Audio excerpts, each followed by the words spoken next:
Hello everyone, welcome to the French ReRaise in Lyon with Cartage. I'm joined here with Elgus. Hello, Elgus. Hello Ned, hello everybody. I'm happy to be here. So today we're gonna stream 7 rounds of best of 3 in double deck formats. Yes, and we're going to have the first match with Luca Riboldi, the well-known Italian player, against Laurent Coloma. Laurent faced Luca in the semi-final in Munich 2 months ago, and he won the match, but he lost in the Swiss round. So it's gonna be like the third match in a row. So it's like the decide who is the best between the two. If you have some questions about the music or anything, don't hesitate to react in the chat. If the music is too loud or if you don't hear us, we can set up. So don't worry if you can react in the chat. Hello to the chat. Hello Camus, Jérémy, Alison. Well, you know, we're gonna go live with the match. Yes, so going to. And here we go. Now Luca is on the left. He's gonna play a mono win deck, if I'm not wrong, and Laurent is gonna play mono fire. At least what I think it is. And we're gonna hope we manage to close a bit more the door to prevent any noise.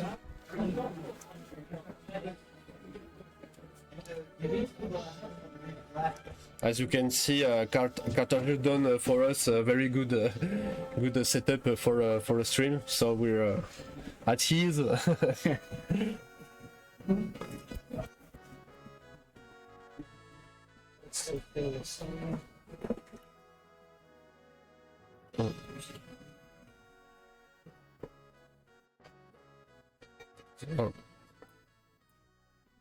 So we're going to. We're gonna adjust the music. Yes, you may have a bit of echo, so give us a second.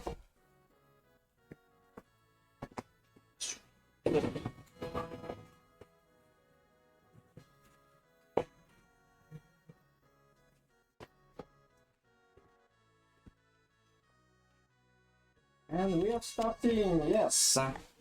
Okay, no problem.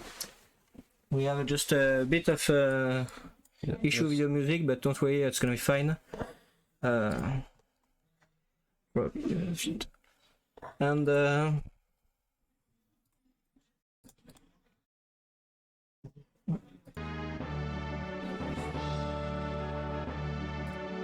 okay, music is too loud now. Yes, up.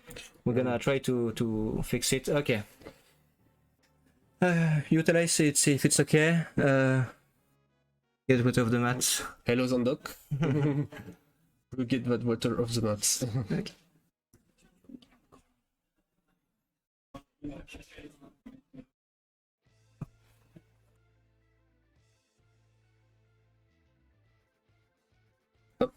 So the first play here is on Laurent. He went with Kucha spell, which is the 2 CP backup you really want to see in most of matchups. Not that useful against mono win, but still an okay start. And I think Luca is quite happy to find Izana on his first hand. Because Izana can fetch any Chocobo, so he can fetch Chocolate or the Chocobo summon.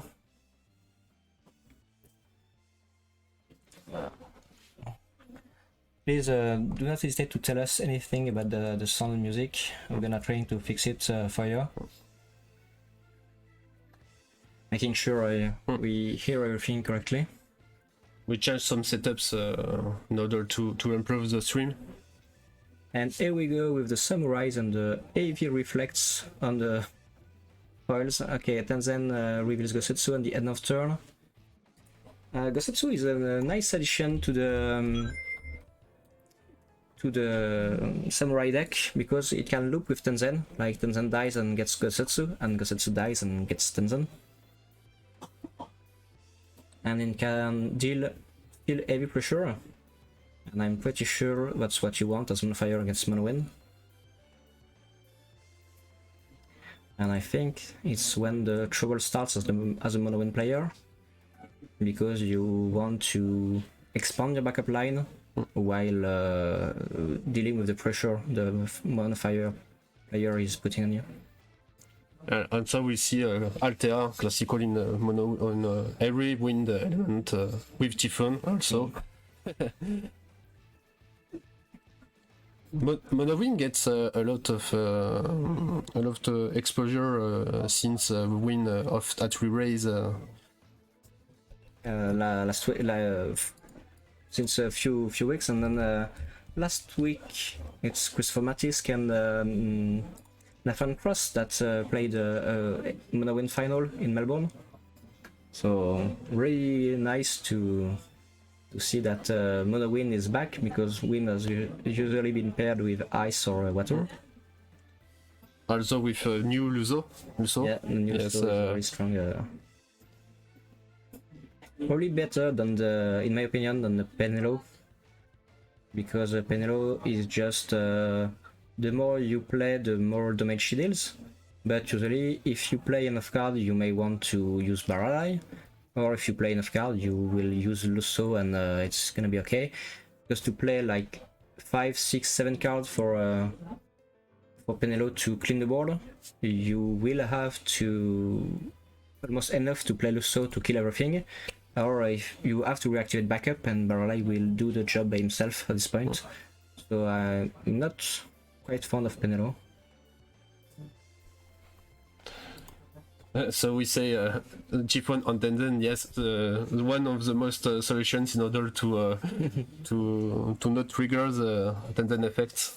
Yes, it's when Tenzin is leave the field, I guess. Yes, it's a leave. So since you can do Susano or Shantoto, you can trigger the effect. That's why Tenzin is very powerful. And with new fire elements addition, Samurai with Ian. Samurai gets back in the. We didn't see so much Samurai. I don't see too much Samurai. More the deck. Yeah. Mono water with. But since Macheri is banned, we won't see that much mono water. Yeah. But Samurai was a bit lacking in the last opuses. It was quite strong in opus 12 and 13, because it was just at its best with the Reese of Tencent and Amaterasu. And at this point, in opus 13 it was still quite strong, but in 14 he didn't get anything to get good, or maybe the 3 CP standard unit. But it was not enough. But this set, you got a new standard unit as backup, the one that Laurent played, that can bring back any of the 2 3CP Samurai you get in as forwards, that helps you clean forward on the board. And you got Yen and Gosetsu, so yes. I mean, that's a lot of tool for a quite good deck. With Yen, you could be very aggressive with Samurai, since you can attack most of the time. You can return, you can re-attack if you got some FF14 forwards. Yeah. And the setup is very easy. Is easy to put an action. You must have 14 characters or fire characters in order to get the boost. So you can just play Susano, clean everything, and you just play like Susano, clean everything, play Yen, attack with Yen, attack with Susano, attack with Yen, and you get 2 other attacks. It's 4 damage in a turn. So before, Susano was just like, okay, I can't be at 6 damage and no answers because Susano will clean everything and kill me. Now it's like, okay, I'm at 3 damage, so now Yen can clean and kill me. You're really struggling really soon. Back to Luca, he's gonna probably try to attack a bit. And Amaterasu, that's not the mage, and protect with Cyan. Okay, Cyan is gonna block his Ana. Was it a bluff or was it not? Oh, easy. He's playing Lulu to get back a summon, and if he casts the summon, he's gonna be able to kill Cyan because he already took 5k damage from Izana. So maybe that's the play. Maybe he didn't want to do this. I don't know. And felt okay. I'm gonna be okay. Summon, and cast Azura. Okay, so you're gonna. So you can trigger the second effect in order to kill Cyan since he took damages from Izana. And he gets back Lusso. Yeah, Lusso can't kill Tenzen, but he can kill almost everybody else. Yeah. So it's already really good. Oh, he keeps on playing. Interesting. He's calling Lusso and Ash to get a draw. Yeah. Okay, it's gonna be tough.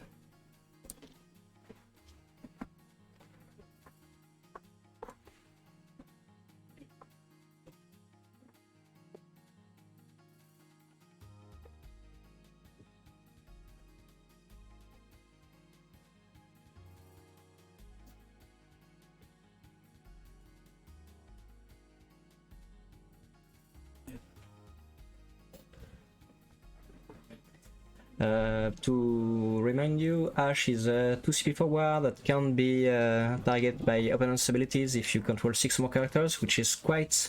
She gains 2000 power with 2, and if you at end of each of your turns, if you cast 3 or more cards, you can draw 1 card. Monowin is very easy to get this trigger, so that's why she's very played in this kind of deck. Laurent played Vinera for 1 CP. Vinera is quite potent and it's gonna pay Crystal to deal -5 to everybody on the field. So it's gonna kill Lulu, and since Lulu will leave the field, Ash will lose her ability. So she will die too, and I guess he's gonna attack with Illua 2 and ping a Typhoon for 3000 damage, and it's gonna protect Lulu with Althea trigger. And Greenhilder. Okay. He really wants to. Oh, is it gonna be Chocobo? No way. Okay, he really wants her to stay alive. It's a magic of Final Fantasy. Answer to answer. And now Vinera is a good card, but I think you must build with her. So that's why Cyan is very good, because you can complete the images. Oh, it's a Chocobo summon that reveals 3, and you had 1, and it revealed 2 Chocobo summons. Chocobo go back into his own. No, I think he discarded it, but he get back the Althea and he drew.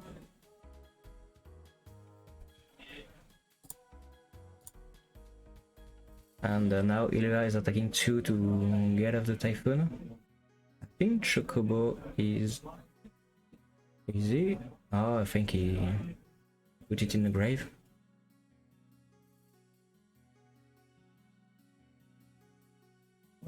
And second damage is Athamos. Yes, 2 damages. And now Laurent is back in control, but the inside quite heavily favors Luca. And you can see that I don't know if he gains another Lusso. I see that he discarded 1 Lusso, but I think he got 1, yeah. So, but with a lot of cards in the win, you can search easily. I don't see also Norstalen. No. Think, to be fair, all of his FFCC backups, except for Fiona, I guess, are already in the field. Yes. So Norstalen at this point might be 2 CP. Well, if he has to, he's gonna pay him. But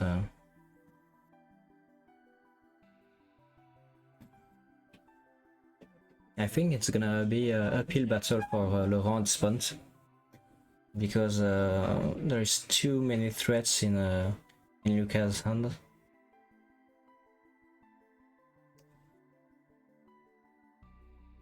So Laurent got, if I see correctly, 2 cards. Yeah. But all the backup, we can see 1 Brindir, but I don't think it's going to. So. Azura is back, he's gonna get Izana, probably play it. Izana, yes. He's calling a second copy of Althea at the end. Then getting the Chocobo summon, so he's really trying to to dive in his deck. Go back into his hand after casting it. Ah, yes. I'm going to check in order to.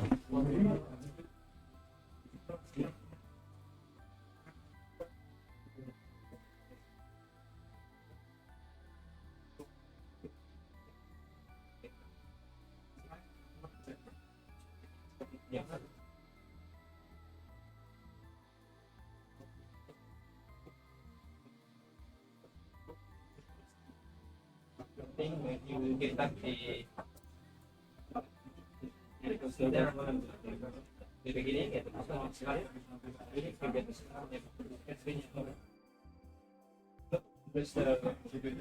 I blow the right down.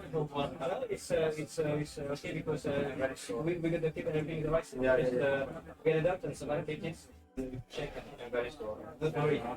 It's very stupid.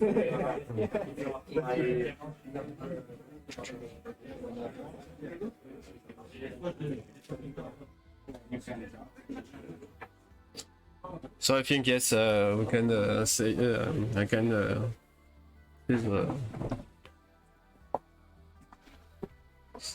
So Chocobo has been discarded, but Thank you, Donok. Yeah, he just put it back in his hand without knowing. So because we discarded one at first, so there was one in the break zone already, and so since he drew and did not use it or anything, he just doesn't impact the game at all.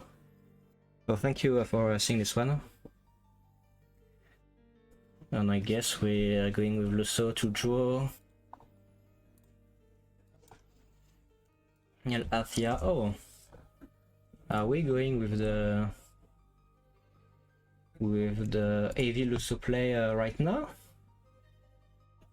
Well, discarding 2 to play Althea, activating a backup, playing Lusso again. Are we at 7 already? Maybe. Yes. Yes.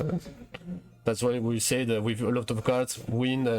You can launch a lot of things in order to get the effect, trigger the effects.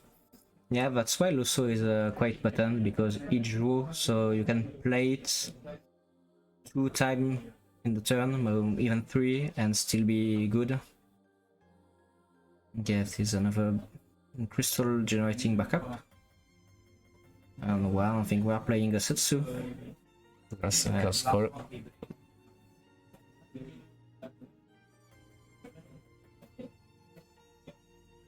Just so you know, I think the Italian community did not receive their cards yet. I think they're trouble with the distribution of the cards.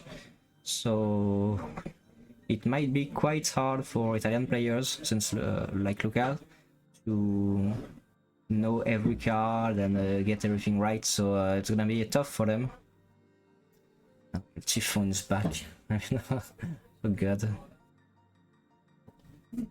Oh, Brynhildur, and he chooses Anna.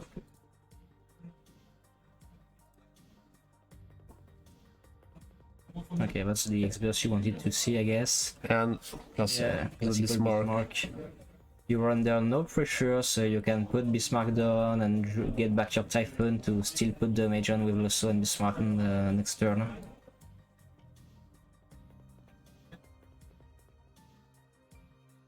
Yeah, hello Jolam, thank you for allowing us to stream and the lovely setup you get us there. Thank you. Not sure if you're gonna hear this one with the noise in the room you are in, but thank you. And yeah, right, rest in peace, Gozetsu. Gozetsu. Typhoon is like the worst. I think Gosetsu just won the game by Typhoon won the game by himself, putting back the Tenzan in the deck first, then the Gosetsu. You were just so far behind, and it cost everything Laurent had to get the Vinera and Ilva turn. And he just got answered quite easily. Just about Gosetsu, if you get the forward, but also don't forget the backup. Yeah. So which is maybe the raise the best Gosetsu. I think it depends on what you need as the on your build with Samurai. Yes. If you need backups, you will play the backup one, and if you don't need backups, you're gonna just go with the forward. And if you really want Yen because you're on a more aggressive end of Samurai, you may want to go with the backup to get the forward faster, but you can have endless recursion with the Setsuan content, so I don't know. Yes, that's maybe it's depend of your deck building. If you want more, maybe play Yen to very quickly. Maybe you play the forward. backup one. But it's a question that some of players about their summer deck building. So that's why this question is very interesting. And don't forget that backup got the X-burst effect, and you can see X-burst can change the game. Change the game, yeah. But to be honest, I think we have enough backups so that we don't need the Gosetsu backup, and we can play just the forward to get more pressure and put Tenzen more and more on the field. So we've got the Samurai. The last the new one, the newest addition to the Samurai forwards deck, and it's really a nice card because it's a free CP. You can revive you with your standard units, and it deals 8, and you 14 also 14 forward, also 14. Perfect for Yen. And as you can see, is gonna, I think, pay with 1 CP, so it deals 8,000 damages to Bismarck. Yes, but he can use one of Samurai's backups to increase yes. Increase for item. Okay. Typhoon, classical one. Always here. Yeah, at this point it's just gonna be Typhoon and Bismarck again and again. It's gonna be tough. We are playing Amaterasu on the Typhoon, trying to with Alter. The threats. Okay, we are drawing on Bismarck.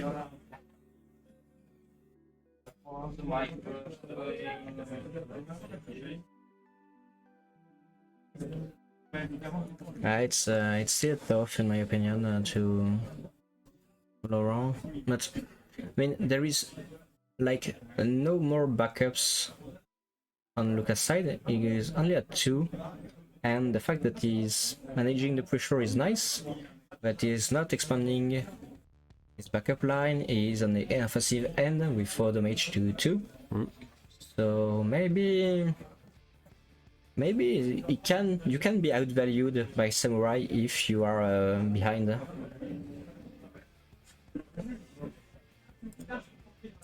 We've got a question. Samurai. Yeah, that's right. That's the reason why Laurent just put it in break zone, because they realized it. Yeah. So you're right, Camille. They picked it up. Yeah, I think the first game of the day is always quite messy because you're not in. You just wake up. Just not in tournament mode yet. That's why I always try to play some game before I start a tournament, because I always do shit like that, or just poor playing, and once I'm on the gaming side and on my mind, I can play correctly, and they probably should, but we didn't have time to allow a lot of players to play before the tournament starts. So we're going to see one again, Althea. Yeah. She's gonna be there all day long. Yeah.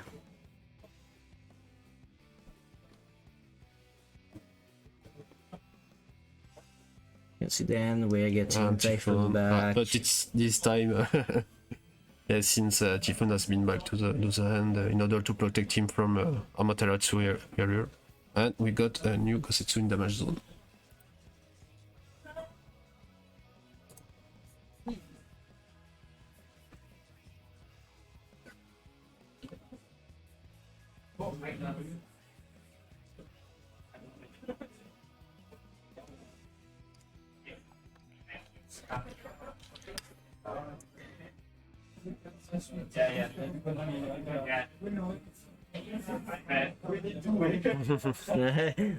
They are right now telling themselves that they should try to wake up a bit because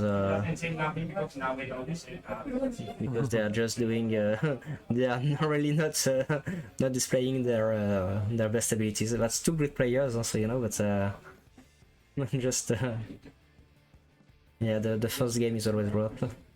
And that's another 2 CP backup. If at some point you manage to finally draw your samurais and and not getting them Typhoon, you may want to revive them. We didn't see Tenzin to... Yeah, it didn't play it back.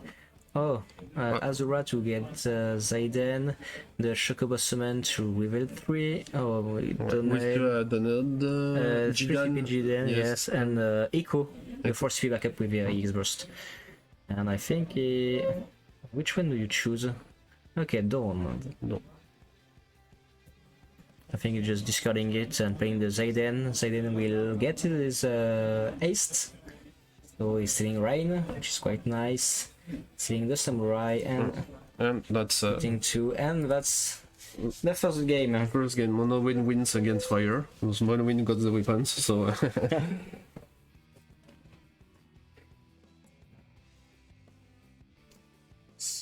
So we're going to see the second deck of Luca. If I remember correctly, it's Avalanche. Yes. Yes. So it's the Avalanche Furtive. And it's really important. Laurent is choosing to change his deck too, which is interesting.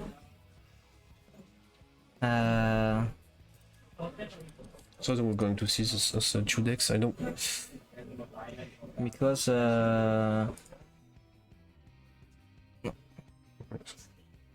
this is...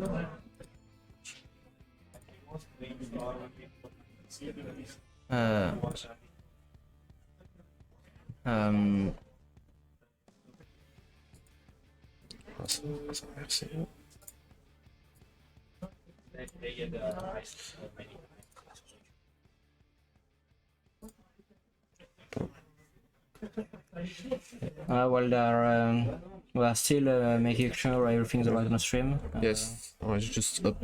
Okay, so it should be a Fire Earth against Mono Fire, against Mono Wind, since Laurent changed his deck too. Mono Wind, so yes. It's quite an interesting choice because usually you may want not to choose to change your deck because you reveal what your second deck is, and you will have to win with both decks.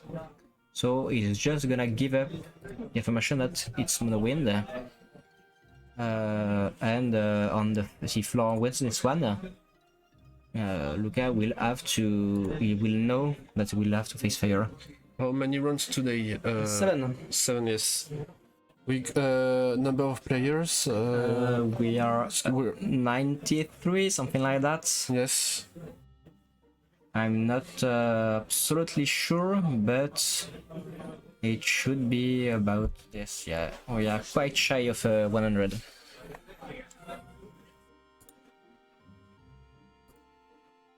It's a very lot of players since seven players, 7 rounds, you know. Yeah, once you get more than the 64, you are at 7 rounds. I think you want it tonight. Oh, to be fair, I will. Not sure they will, but I will. Yeah. And hello, Tetris Melody. Yes, it's a good number of players. We are very happy to receive so many people. Yeah. Yes, it's very good to see FFTCG with big tournaments due to COVID, but it's beautiful with double deck. Yes, exactly. Yes, so you have 2 deck A and deck B.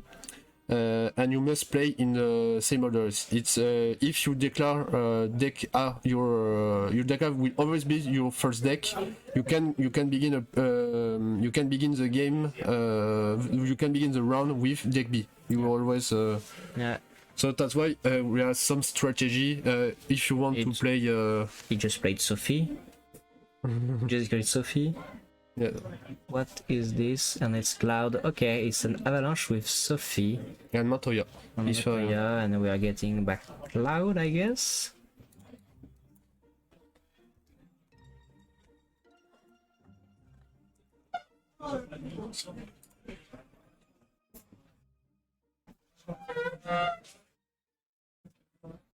And that's quite interesting to see. That's a question. Yeah, you can play her if you got Styro, if you got Shantato, or if you play Ursula. And like I can't recall who played it, but you can mix Morzo Soiree and Avalanche in the same deck. So maybe he just mixed Monks and Avalanche. I don't know. Maybe we see Andrea. the water. The one CP dancer? Yes. If I remember correctly, there was a deck with Andrea who got top at a big tournament with Emperor. Plus two. Yes, I remember that. It might be tough to face Emperor and Unreal. Yeah, but the question is does it work correctly? But Luca is not playing the Avalanche deck like we would suspect people would play it, because you usually just once you get two backups on the field, you put Barret and two operative, and you just go to town. But now just playing a bit more carefully, and yeah, this is Atomos and Typhoon and Althea and Typhoon always here.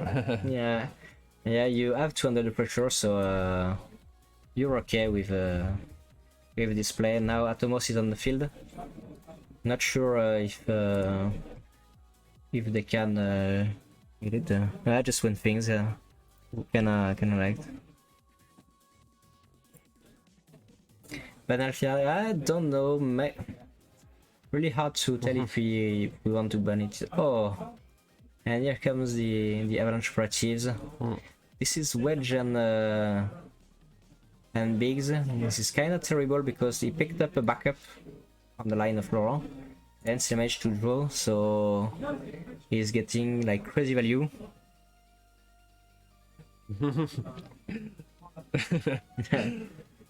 The win.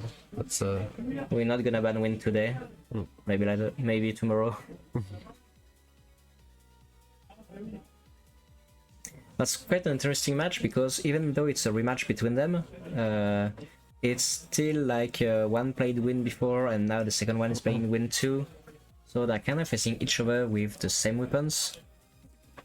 Just I will play Althea, yeah, but sometimes you are playing decks that don't have the tools to do it, so you just you don't have the right to play the game against that. Yeah, that's depending on what you're playing. Like sure, if you're playing some fire cards or maybe some water, you can, but like ice.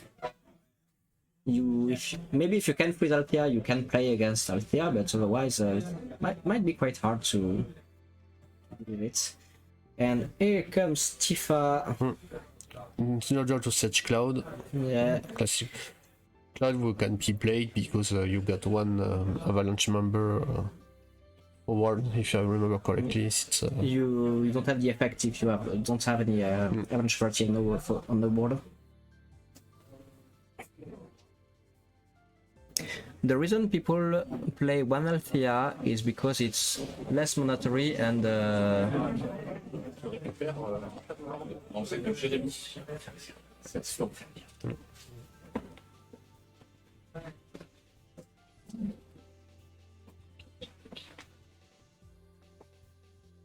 And we got Cloud. So what's Cloud dealing 10k to Bismarck and reviving. Jesse? I don't know if he's with Jesse in the break zone. Otherwise, just gonna give booster to something. I don't know. Or maybe thinking that he got Jesse in the. Nah, shouldn't. Or just to 10k and get get rid booster. of the Bismarck, yeah. Maybe. Well, he's 4 in hand, 3 backups, and it's almost a done deal at this point. Yeah, you heard Nico. Yes, you have been heard by Camus. He's just trying to steal from other players, but this is gonna give us 50%, we're fine, and now I think he's looking in my bag, but that's alright.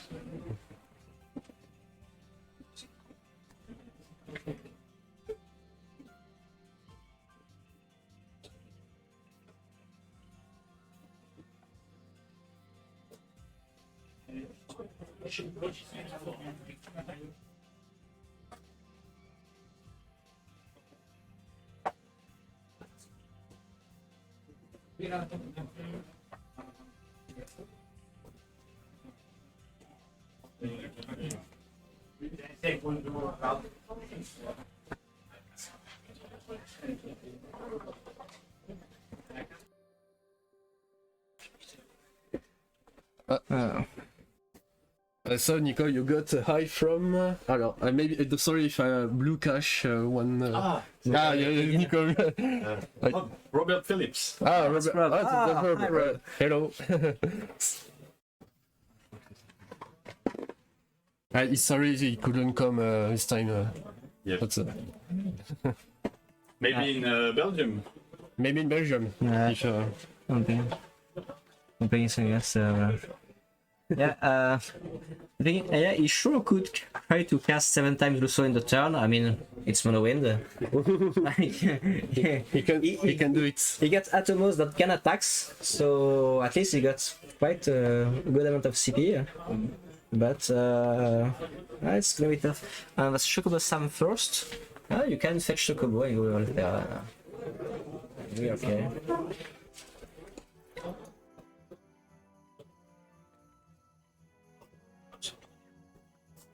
Okay.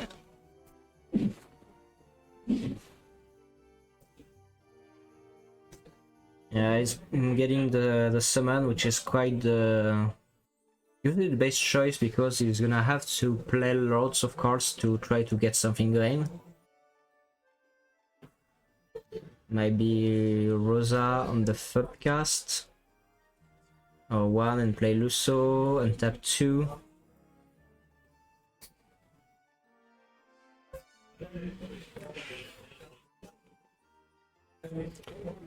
Hello Alison.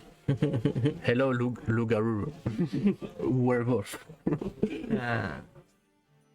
Yeah, we are playing Rosa, so we've got 2 backup now. And Thomas is attacking. Protect, And yeah. he's gonna cast the Chocobo before.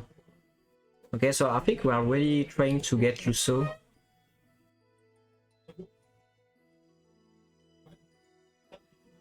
Yeah, I really think this is we are trying to get Lusso on board right now to clean everything but Barret.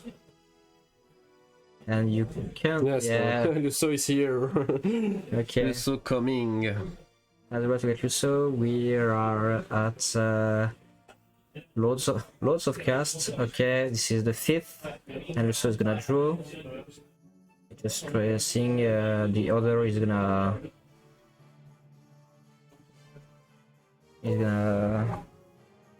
make them, or they're maybe counting back the number of casts there was in the turn. And yeah, okay, drawing, revealing. Oh, revealing Lusso. I mean, you're so mad at this point. Oh no. Oh god. That's just so full. Guys, do you hear any noise from the room coming over on the mic sometimes? Just tell us. I think it might be okay, but do not hesitate to tell us if there is a bit of noise. We'll try to fix things during the. If you have the music too loud, if you don't.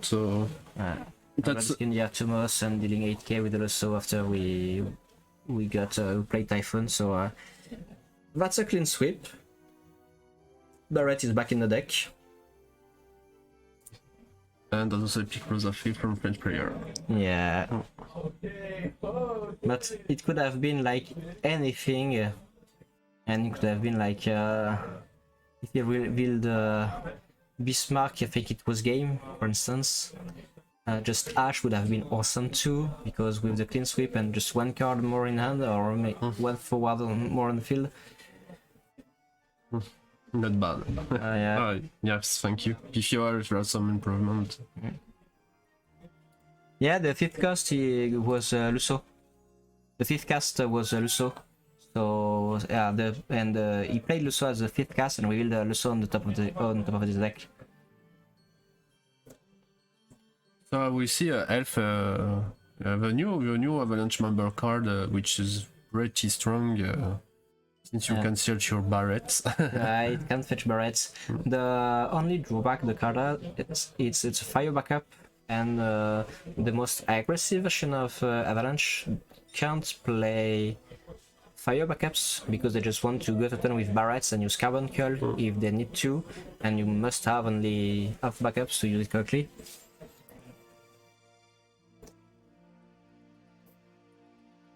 Yeah, the fifth cast is bonus. It might have sealed the game or just giving him more room to breathe.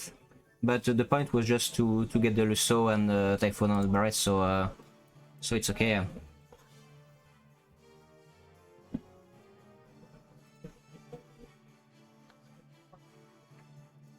We've got the Fenrir here. There would have been like icing on the cake. Right now he's back in control, and he just wants, I think, to try to not let it go, because he managed to survive the first onslaught, but there might be another one coming. At some point Barret will be back.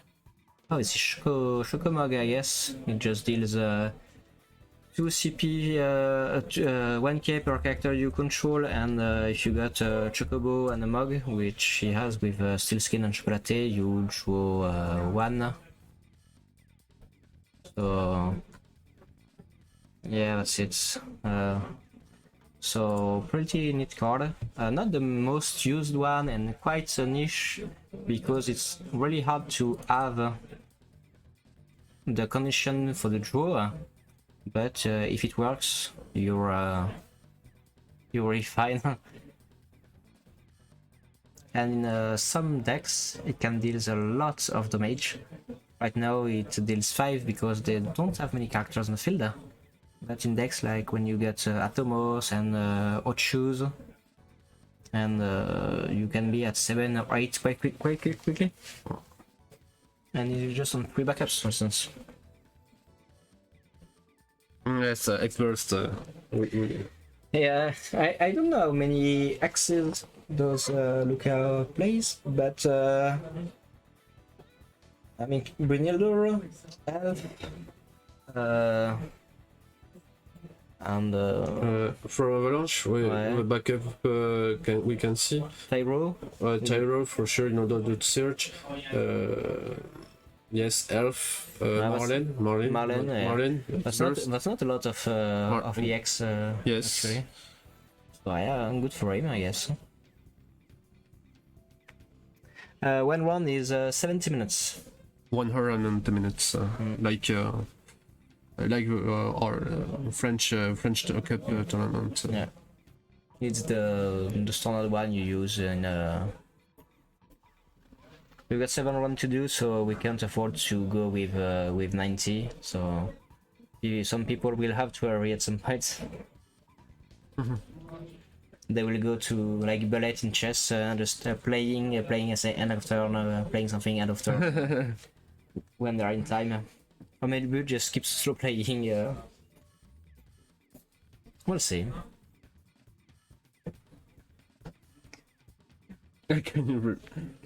It's 70 minutes. we said that 1 hour, 10 minutes. That was the format also in the French Championship. Yeah, that's most used time, I guess.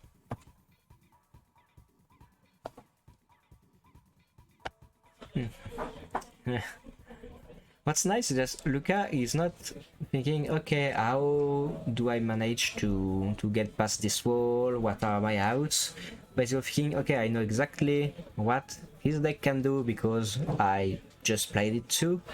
So, like, how do I win while not compromising, or just get back to in the tempo while not compromising my chance to win in later turns?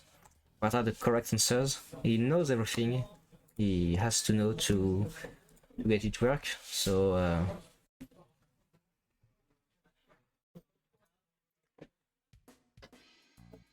When start with podcast, it's something. It's very common to begin the last match 10 minutes because you sometimes you place a deck that needs some concentration, like storm deck, maybe mono win deck. So that's why, and I think it's no, that's a wrap.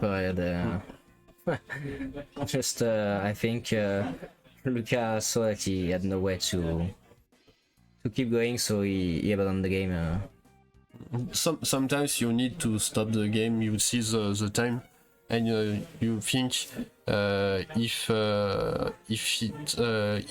10 minutes left, maybe I must quit now and get another play my overdeck in order to play my deck very quickly. Yeah, it's 1-1.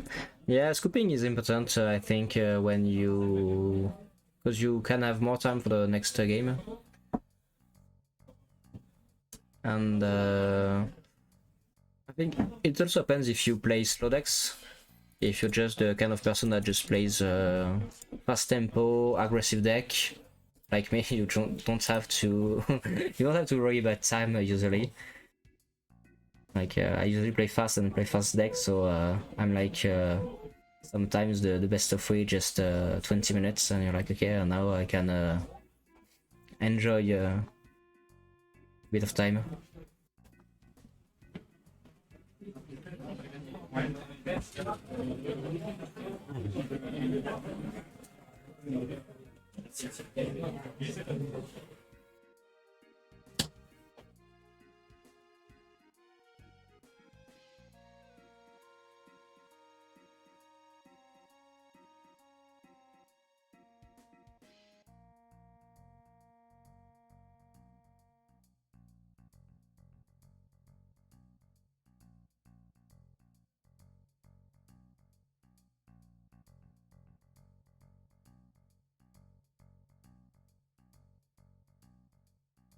So we're going to get to the last game.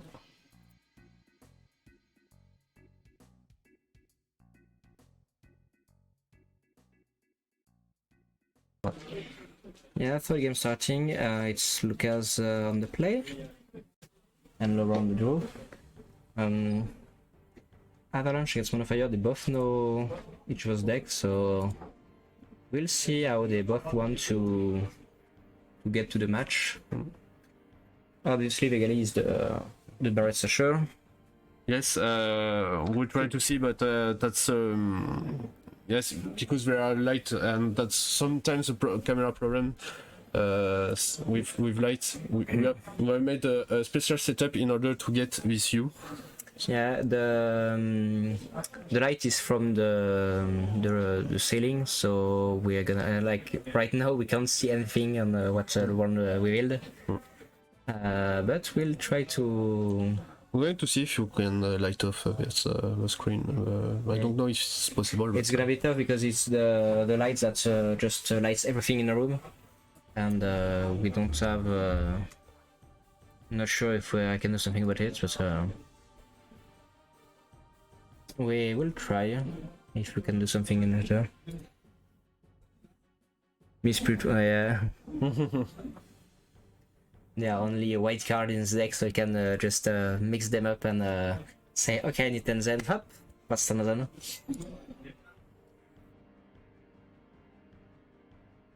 Yeah, that's interesting because you had turn 1 Vegale, which is quite a strong opening if you want to start with an aggressive start. You can search Barret. And Tenzin is just still not opening as a fire player. I don't know about Samurai, but quite a lot, I guess. Yes, I see some discussion about New Yen, so I think we're going to see maybe a lot of Yen. That's because it's kind of. We also said earlier it's very strong, but yeah, maybe we can see some surprise with. I know there are at least 2 monofires that are not playing Samurais. And there is at least 3 or 4 Samurais that know of, but that's just a drop in the ocean. Yeah, we just blind. I'm gonna ask the players on one side for all the next games to try to, when they reveal, try to use the center of the mat or just not the area near the decks. At least for the when they put cards on the field. Yeah, thank you, Laurent. Maybe they heard us. Yeah, I got another Samurai backups, which is quite nice. But if you don't have backups but you have Tenzin, it's kinda like you have backups anyway. So we'll see. Classicals for Samurai. Yeah, no, Cyan. It's almost like Tenzin is the core of the deck, but Cyan is what make him stay relevant. Tenzin would not have been enough, in my opinion. How many time left? I have no idea right now. I didn't put yes, and we got some the time with us, so we're gonna try to get it for the next rounds to be sure we have it. But because they played quite fast, so I guess it's okay. But we are deep in the game, so maybe we missed it. two decks could be aggro. You can be aggressive with Avalanche, with Mummers, and Samurai with Tenzin and Yen. Yeah. So Or you can just be Evan and just plays lightning fast and just. I'm pretty sure his games are over. What's really funny is just in another turn in France, there was a kid. He was 8 years old and plays Monofire. And one time I judged an event there. It was called Evan 2, which is the nice part. And I said, okay, you can start now. And someone called me for ruling right off the bat. And it was about the card this opponent played. So it took me 2 minutes to explain everything. And I got back. And then the kid just was right in front of me and saying, okay, I'm done, 7-0. And he was just playing a Monofire like with no backup, 50 ace card, and he just always goes straight to the head. It was really fun because every one of his games was just the shortest one there was.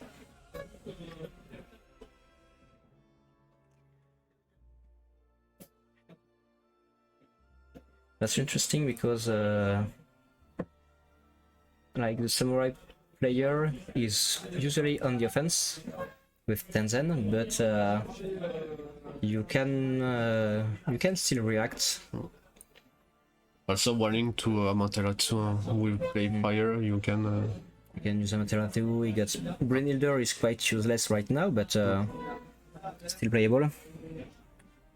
Yeah, if Luca doesn't get anything by next turn, if he doesn't have anything going, he's gonna be in deep trouble. Because in the meantime, Laurent is just putting damage and putting backups in his hand and in the field, so I mean, he's fine with continuing like this 2 more turns, just playing backups while dealing damage. yes, maybe, and I think I don't know how cards are in hands. Maybe he can hide Amaterasu. So I'm going to play Barret, Jesse. Yeah, that's how it begins. Right, yes, maybe we can see. You are in the pain zone right now. Yes, also try to We get are- the monster, yeah. maybe. Yeah, that's the best you can hope when you get Jesse and Biggs, I think because you can't. Tanzan is not dulled, so you can't break him with Wedge. So that's the best you can do. and with Jesse you can play your cloud into from your hands, and we see that And he discarded a cloud from his hand, so we can guess he has another one in hand. That's pretty much what yes, he's Laurent is search, looking at. I think It doesn't save you from Susano, you will need Amaterasu, but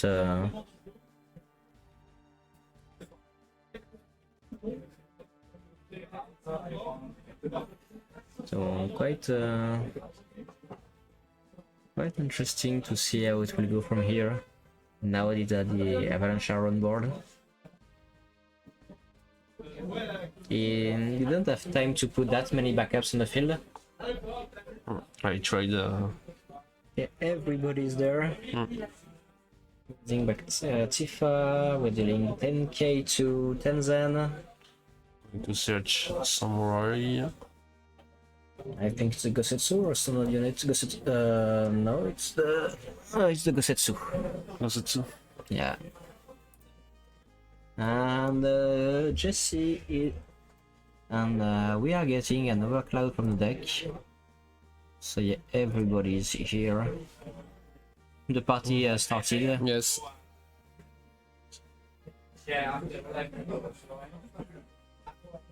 Just Miss Iris, and you got the Final Fantasy VII Remake team on the board. He don't do for bigs.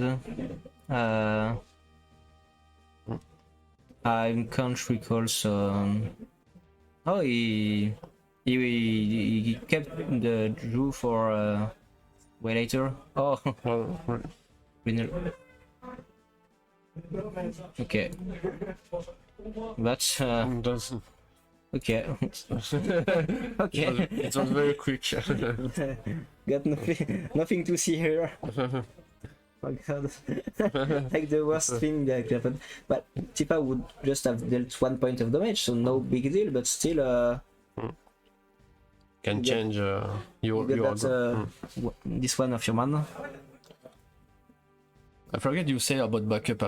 We can go into Avalanche. You can Zangan too for Xbox and give booster to Tifa. Yeah, if you play the Sunfire backups, which looks like Luca is playing, you can play them again.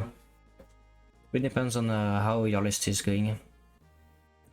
So now, how do you deal with the board? Knowing that there might be Amaterasu, there might be... You probably don't have any Susano in hand, so it's very hard to deal with everything. And you can take 2 or 3 turns to deal with everything. Lyon is just dealing 3k to the boards, you don't have that many cards. Third one. That's Susano. Yes, you got one. Thing is, if you play Susano right now, you may win, or you may die to Amaterasu. Yes, you get Amaterasu. Yeah, since we are one backup, we can produce every color element. Yeah. If he has it, he can place it. Okay. That's 2. That 3, 4, and that's 6. That's Amaterasu. And we are using a Barret effect Yes, before he goes.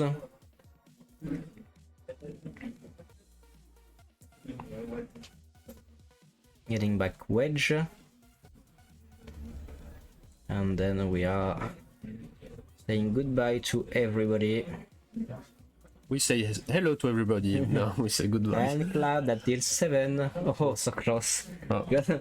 This X-Burst would have been awful. Like,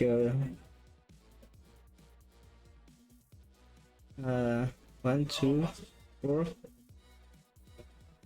That's fetch. That's Lyon, I guess. Picks up a samurai. Search Yeah. hide. It's a Sershin, so it was a Sayana. Yeah, Sayana.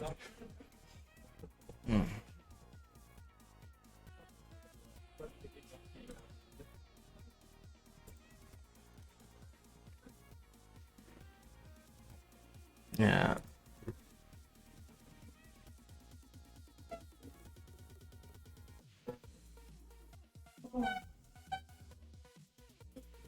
Yeah. So now, as Luca, you know you're in trouble if you don't manage to cut for in and a backup. I don't know if he attack with yeah. Beretta with I don't know if how many cards he had. Maybe some. I don't know if he plays some Haste. haste or anything we can improve. You get Hylia usually in Yes. the decks. And Hein. Yen is quite strong. All in party Rex Barrett. Yeah, it's Barrett. Barrett is the problem usually. But now it's done, huh? But he's still in an okay position. And there is 10 minutes left. 10 minutes. Yes, we can hear. The answer.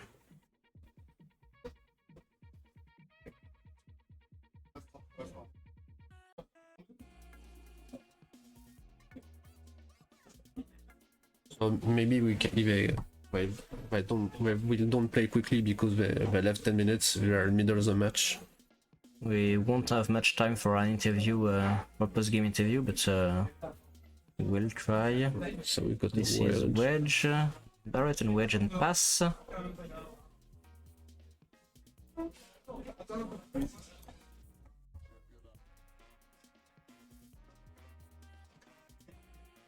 And now you're thinking, how do you manage to get through Barrett? Because Barrett is 9k and doesn't take any damage that are less than his own force, own power. So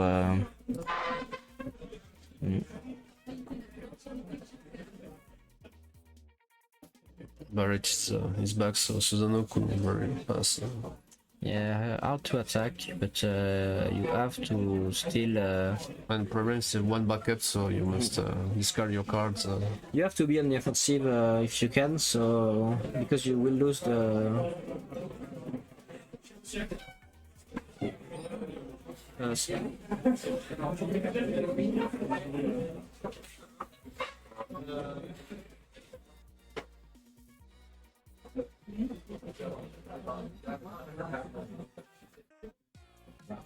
Yeah.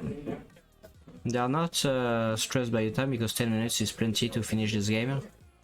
I mean, they're almost done. Whether Laurent can get the free damage he needs to, or if he can't.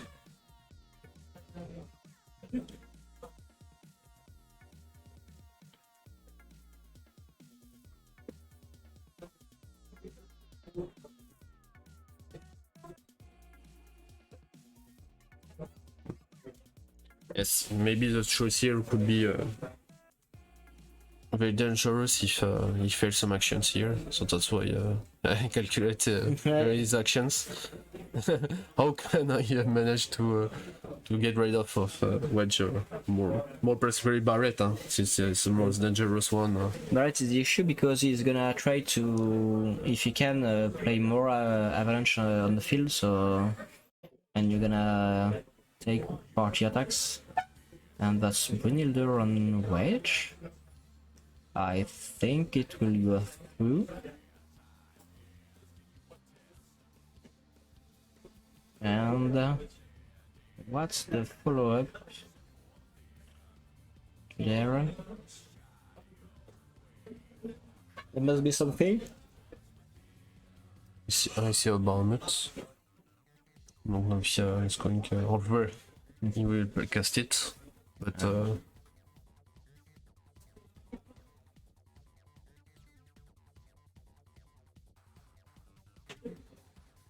1 CP. And 3. And breaking. This one dealing 9k to Barrett. Okay. That's good one. Then why did we play Brynhildur?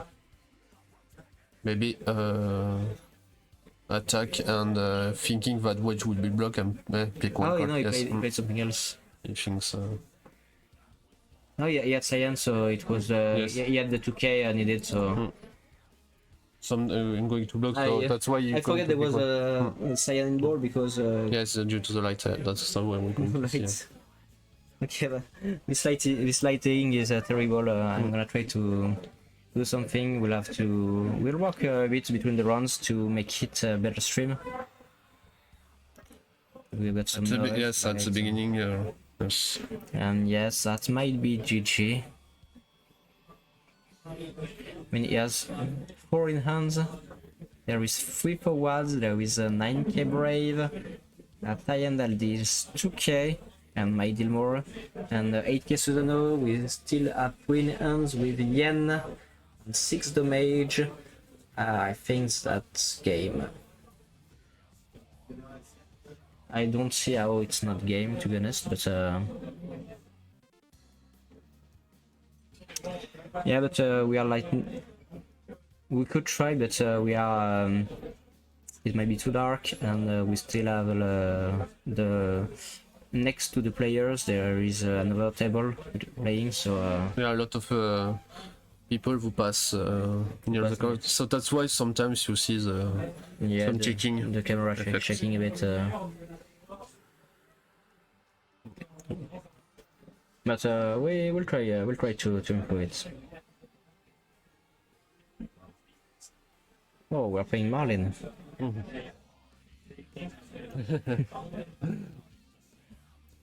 And we are playing Tifa. Going to touch Cloud. Oh, see, it's yes, Tifa on 6 damage, so we are playing Cloud from our deck. So, do we still have 6 CP Cloud now? We've got the 5 CP one. Needing 9k. Needing 9k to anything.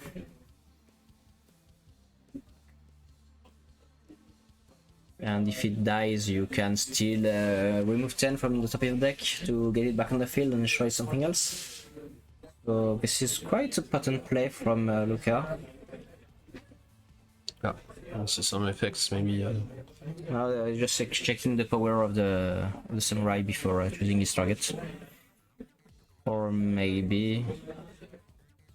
And oh. I hope he did not made a mistake. Because he forgot how the samurai was printed. Yes, last turn maybe. No, no. It would not have been the enough, not the ended we want for the game.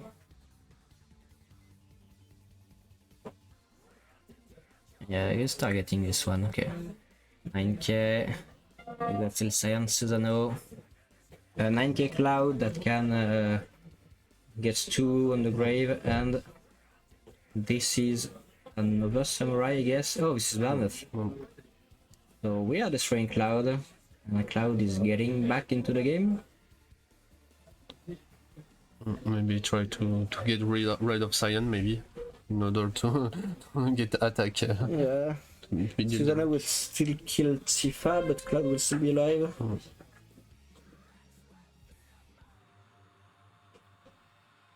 So And Cloud is back and is gonna kill someone. but who? Maybe. Yeah. But I think Cyan would be the boss. But I don't know if Cyan would be the choice because there are no more samurai. In play, Yes, we're just so- checking whereas how many Saiyans and Samurai are in the break zone on Susano. And take a look at the remove card. I don't know why they didn't take a look, but they can at any time, so if they feel like they want to, they will. And Susano is gone. Not attacking, destroying Tifa and turn. Yes, he sees just here. Yeah, pretty much. I think it's still done because I'm not sure he can deal 6 with your lunch. Hello, Azan. Hello, Azam. Welcome to stream. And Lucky Goose. Would have been a good answer to, Yes. to the cloud. But anyway, there's not. Oh, what? 11 or 12? I think I got my count wrong, but there won't be any more cloud effects, I guess. So we're just picking up Brynhilder or Amaterasu. Brynhilder, actually. Yeah, Brynhilder can kill Tyan with. We see Noctis. Yeah. 2 CP Noctis on the forward.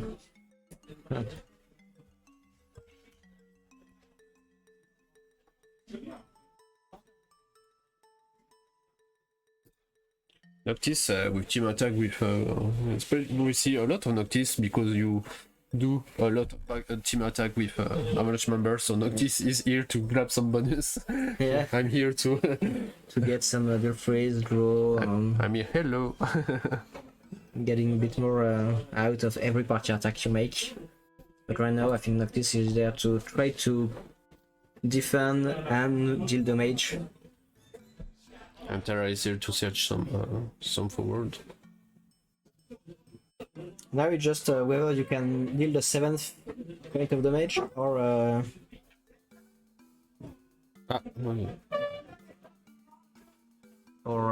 deal the 7th or try to win by the end of deck. But we are in overtime, so Laurent is 0 and we 1, 2 and 3.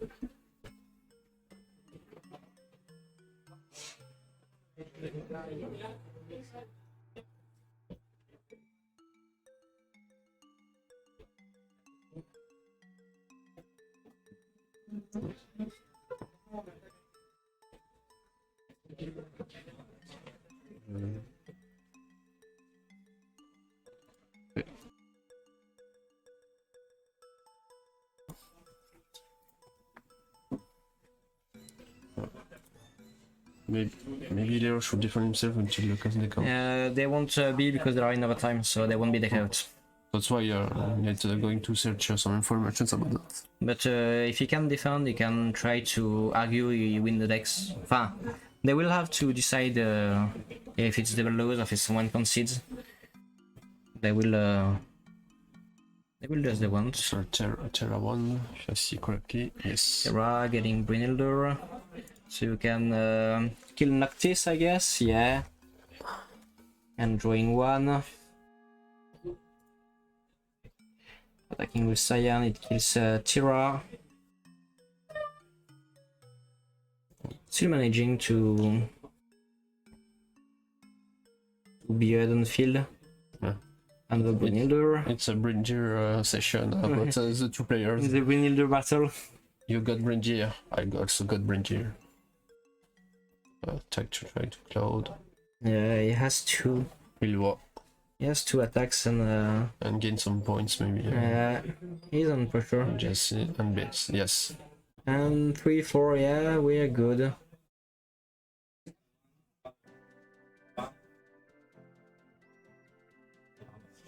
Yeah. Okay, they're explaining why.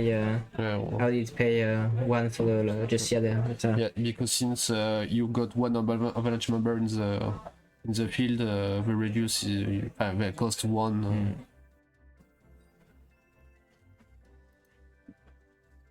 Okay. It's the turn number 2. So next turn will be the last. Luca will be the last to play. And they will have to see how it goes after that. Okay, I'm quite glad we had this match to start because it was quite a match, and we don't know who will win yet, so that's it. And goes 3 cards, so. Yeah, I don't have that many tools. He has no backups now. I see a one backup. I think he gets a Vinera, but he doesn't have any crystals Yes. left. So that's pretty much a dead draw. But you can defend, like you took less damage, but I think it's double loss unless you manage to agree on something. Lyon can attack and trade with anything. Yeah, we are running out of turn anyway, so yes, Lyon attack and trades, and it's Venera for 2. And unless there is a removal, that's pretty much the end. Try to attack. Yes, maybe it's one. No. First. Yes. Cyan, and that's still not going to do much. And then, just in case. Just 2 CP at this point, but I'm still trying to play the best I can. And that's the last one. You can attack with Cloud. Or yeah, was one. Or are we? Or did I get the turns wrong? But is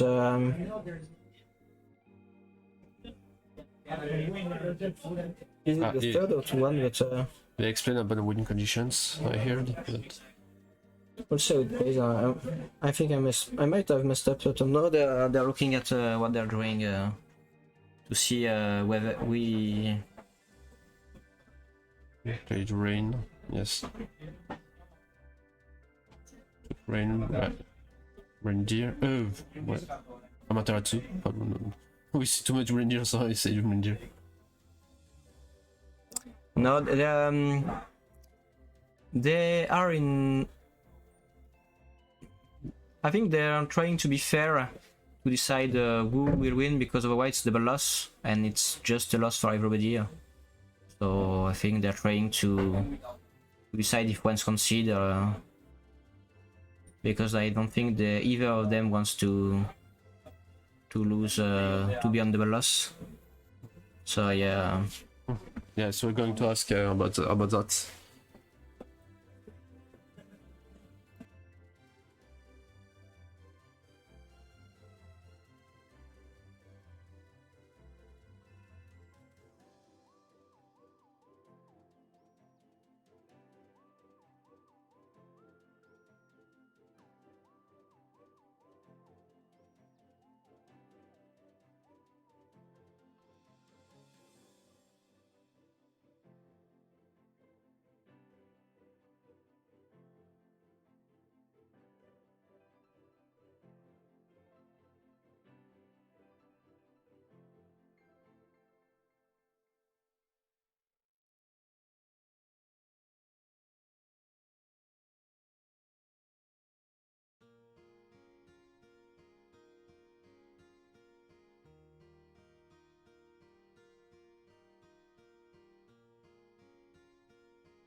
We are joined here with Lucas, the winner of this game.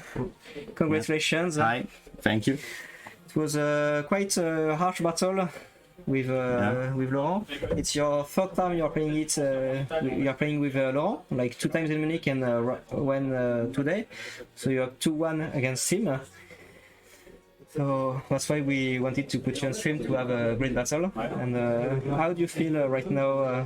It was they was very difficult games, all close games, and we made both some mistakes, but it was the first game of the day, so we have to wake up. We are new at sometimes saying, okay, we need to wake I'm up. very sorry because I've take back the Chocobo in my hand, and I've drawn another card with Bismarck, but I noticed when I passed, but it doesn't change nothing because I draw the card the next turn. But I'm very sorry because it's stupid to do in streaming a mistake like that. But yeah. You choose Mono Wind and Avalanche. Yeah. Did you decide on the Mono Wind like way beforehand, or was it just like the Melbourne last week that? I was deciding for Ice Wind Storm, so Luso, Chocobo. Yeah, it was very similar to Matisk one, but I saw his list. I wrote to Chris Matisk, and talking to him, I decided to play Mono Wind, and because it's very strong, and it can't break like Ice Wind, because you need the ice cards. Yeah, and you don't want to play ice cards. Yeah, I know. Only lock. But I think Lock is very good to defeat the Mono Wind, so I still have to decide if I will play Mono or Ice Wind in next tournaments. But Mono Wind is very good, and I love Mono Wind because I won national in 2019 with Mono Wind. It's a deck I love, even if it's very different. It was Yurcheninka. And Avalanche, I played Avalanche after Madrid ReRaise. I saw that deck and he defeated my Storm in Madrid. So and I saw him losing in the semi-final, but only for a brick start. So I knew it was a very cool deck. He could win the Madrid ReRaise, and I tried Avalanche after the tournament many times. So I was confident with Avalanche. I don't have Italian Opus 17 cards, so I couldn't test much, so I brought 2 deck with I was confident. Okay. I was confident with. So what was funny is just you both played Mono Wind, and it was kind of the same list, and it was really fun. But because both games you win, it was mostly Typhoon getting back on the field and making. Typhoon Bismarck is crazy, and or Typhoon it's too strong. Altea and you both managed to get Lusso to work with little on board and little on hand, and still managed to get the 7. Yeah, you can lose on third turn with 4 cards in hand and 3 backups, 1 Altea. You can storm. It's very easy to storm. And just what you need. That's why I don't quite like Pinello in those decks. Because I was thinking on Penelo in my Mono Wind list, but after I saw the Matisk one, I have put Penelo. Yeah, it doesn't convince me either. It's just too little for what it brings. I think in Dancer it would be a nice one. Yeah, but you can storm, but you can use the other effect. So in Icewind you got Baralai, which will do the trick, and you get Lusso. In Monowind, Lusso is easy to play. Yeah, so they are better. Benelo doesn't seem to do the only good thing you can't Amaterasu on Penelo, but you can Brynhild. So and Brynhild cost less and draw 1, so it's worst. Yeah, and not that many experts, but quite a few Brynhilder that both helped you and Laurent.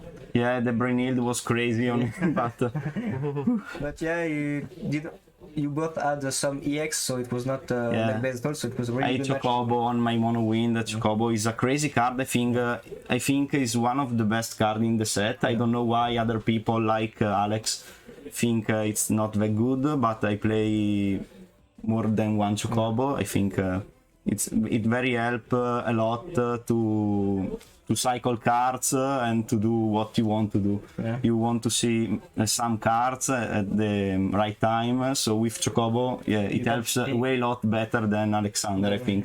Yeah. Even if I play Alexander can also throw two, but sometimes just a yeah, straight it's free and backup. It's very bad, but you can choose the you can right choose one. the right card. It's very good.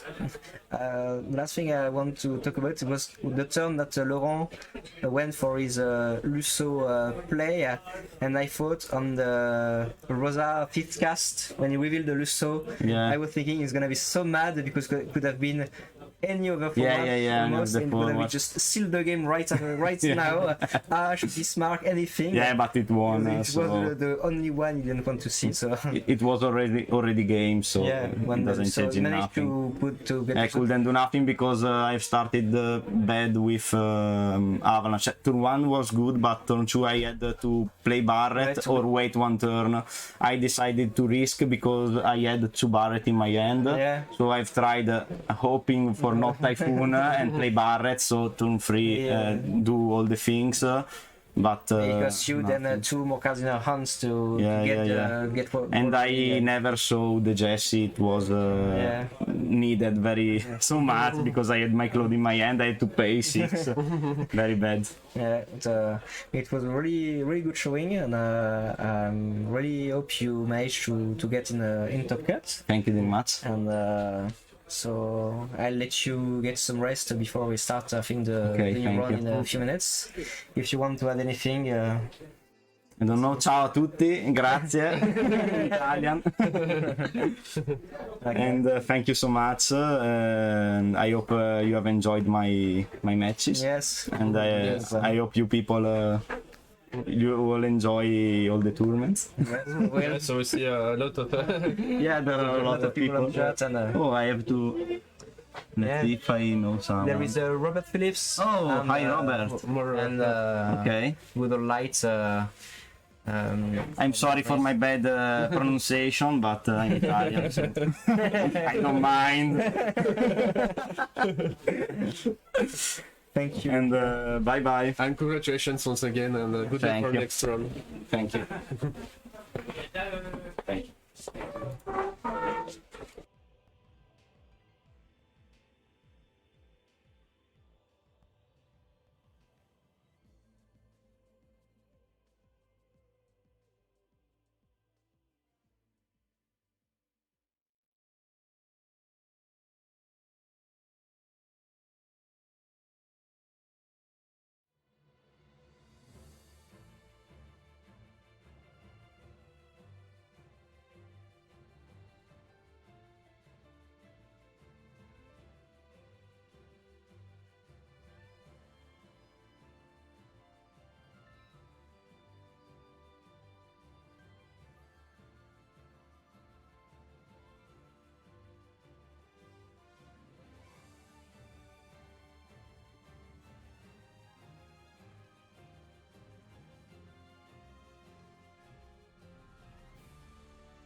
And here we go for the second round with Slaxbo on your right. You may know the infamous Jeremy Rosier, and Lindo on the gauche, on the left. And Lindo is the current French champion. He won with Monks And Mono Water. and Mono Water, yeah, in first weekend of July, I guess. He won against Nico in final. So it will be an interesting match.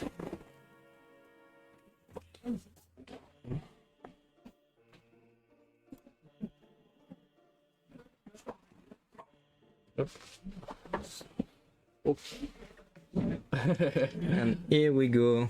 Yeah. Oh, it's Rob.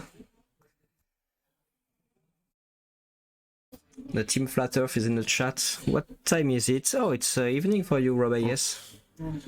So maybe we could say about the lights. Yeah, we will try to improve the lighting on the playmat. We have some issue with cards being quite white. So I'll just ask Jeremy not to use this part of the playmat if he can. The part he just put his card on. Thank you, Jeremy. And we'll try to improve the lighting for the next one. And we have Monks against Monofire. So Lindo has always been a Monk player, and Jeremy is usually known for lightning, but since lightning is kinda bad right now, he always goes with fire as his go-to.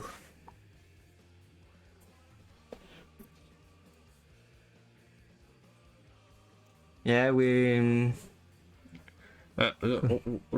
light is up to the stable stream, so we're going to check if we can hide the lights at the top. We have we've dismantled the box and we use a tape to tape it to the light, so we won't have direct light anymore on the playmats.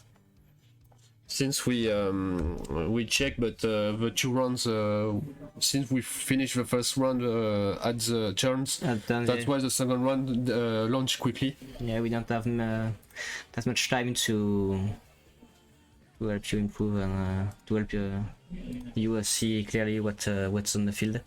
I'll probably just get up and say to Slaxbone that we have no idea what's on the field. Yes, lightning, yes. It's a blank card, yeah, he can pick whatever he wants. It can be Tenzen, it can be... Okay, he just put them Goblin on top of the card, so it was another Goblin.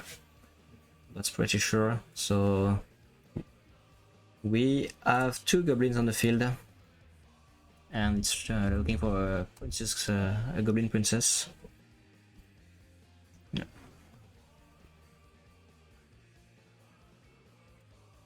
But don't worry, we got the description of the card on the left. Yeah. we see everything. This is the blank card for now.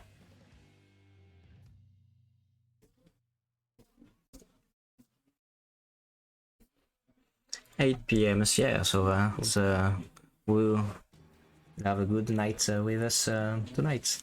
Oh, and we play Myth. Oh, and he discarded the Terra, and I'm pretty sure he's going to bring back Kadash from his deck because he doesn't want to deal with the shit monks can do.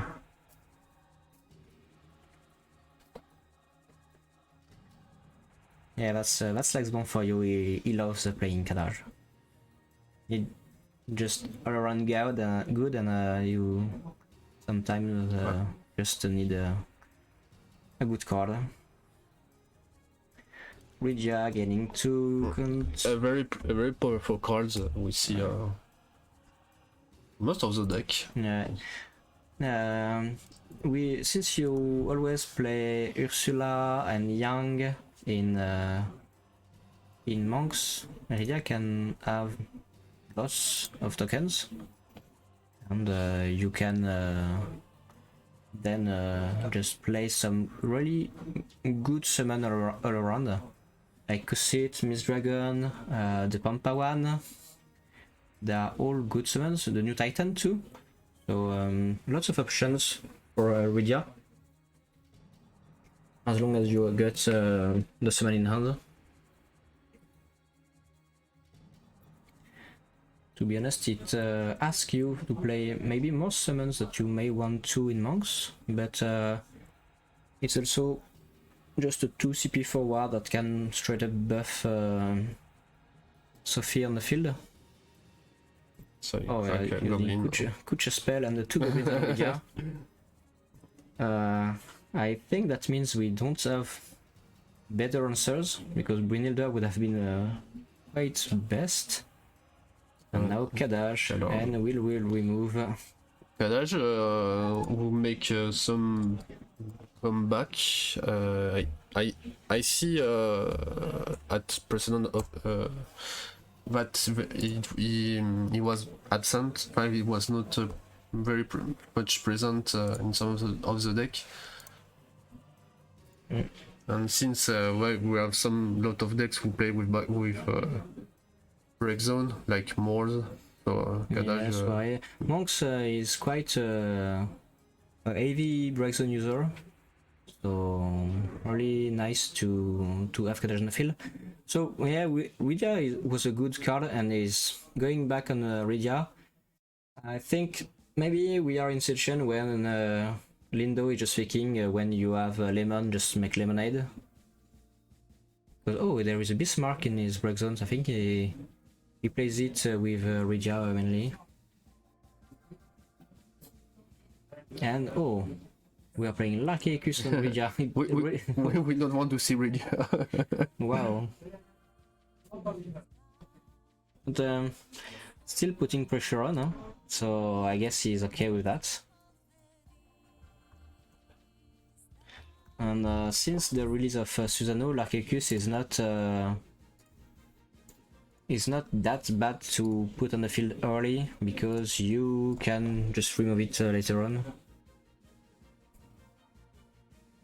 And he's on 5 backups, Kadash on the field. He took 1 damage.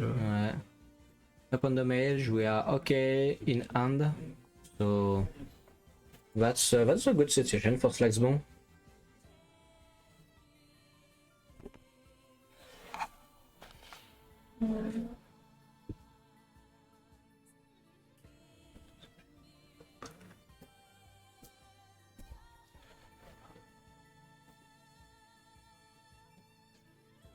Okay, so oh, he also plays Kryl in his monk deck, so it's a heavy summon, heavy 2 CP deck too.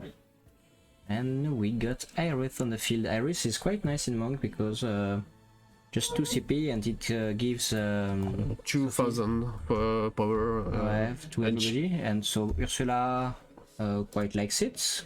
You can kill the small forwards without having to buff yourself. Sophie gains 4k, so it's nice. And the last one is Prish, who also gains quite a lot from Iris, because it just stuns you in a 8k nuke every turn, which is quite better than 6 when you put yourself on the line.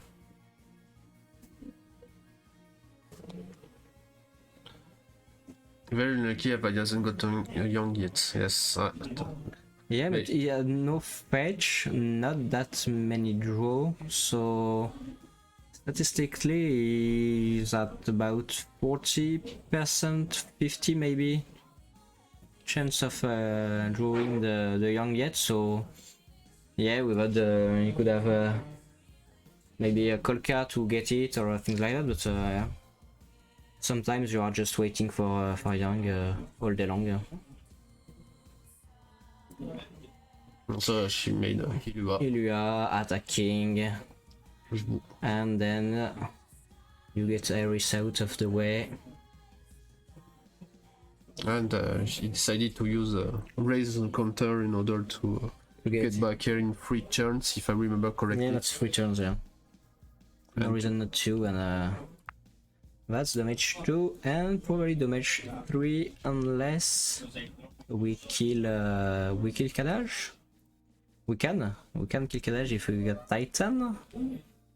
Oh, Titan is a word of cost 5 and more, if I recall correctly. So and Fenrir. Fenrir. Bring back a 2 CP.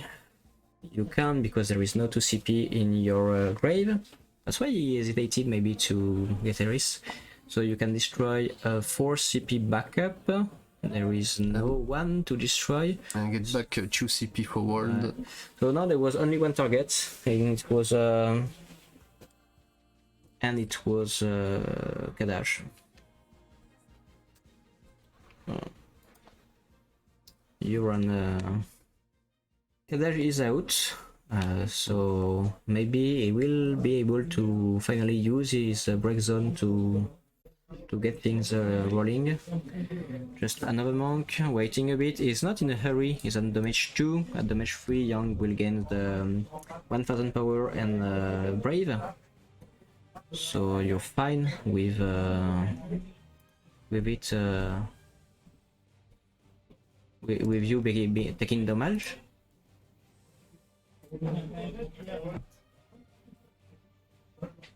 And I think slow games favors monks. The only thing that Jeremy got his backups and a lot of cards, so he can pretty quickly. And Sophie is in the mage. Yes, the only one, since you can play one. Yes, since she'll be limited. So we are done with Sophie for forever. For his game. And we are playing Rain. Yes.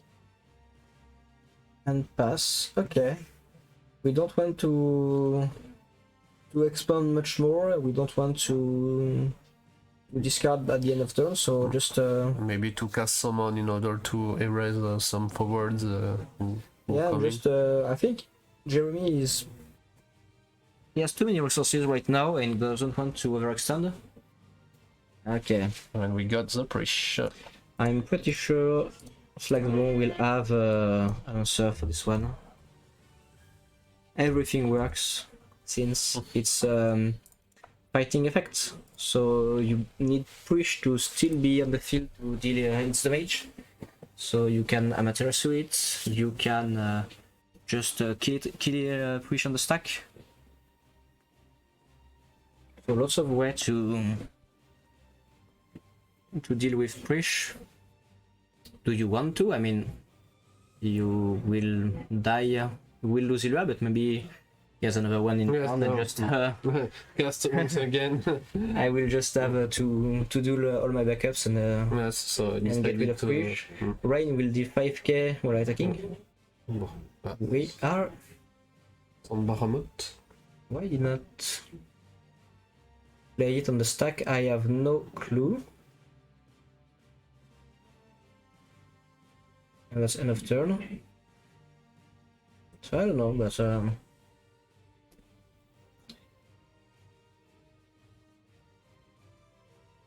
Rain attacking once more. We are at 4 damage. It's a really hard game for monks because you don't look like he has answers or way to float the board. I think he was Lunas. Yes, Lunas. Yeah, it's Lunas. I can hear Slagsborg explaining what Lunas does, so quite easy to know what it is.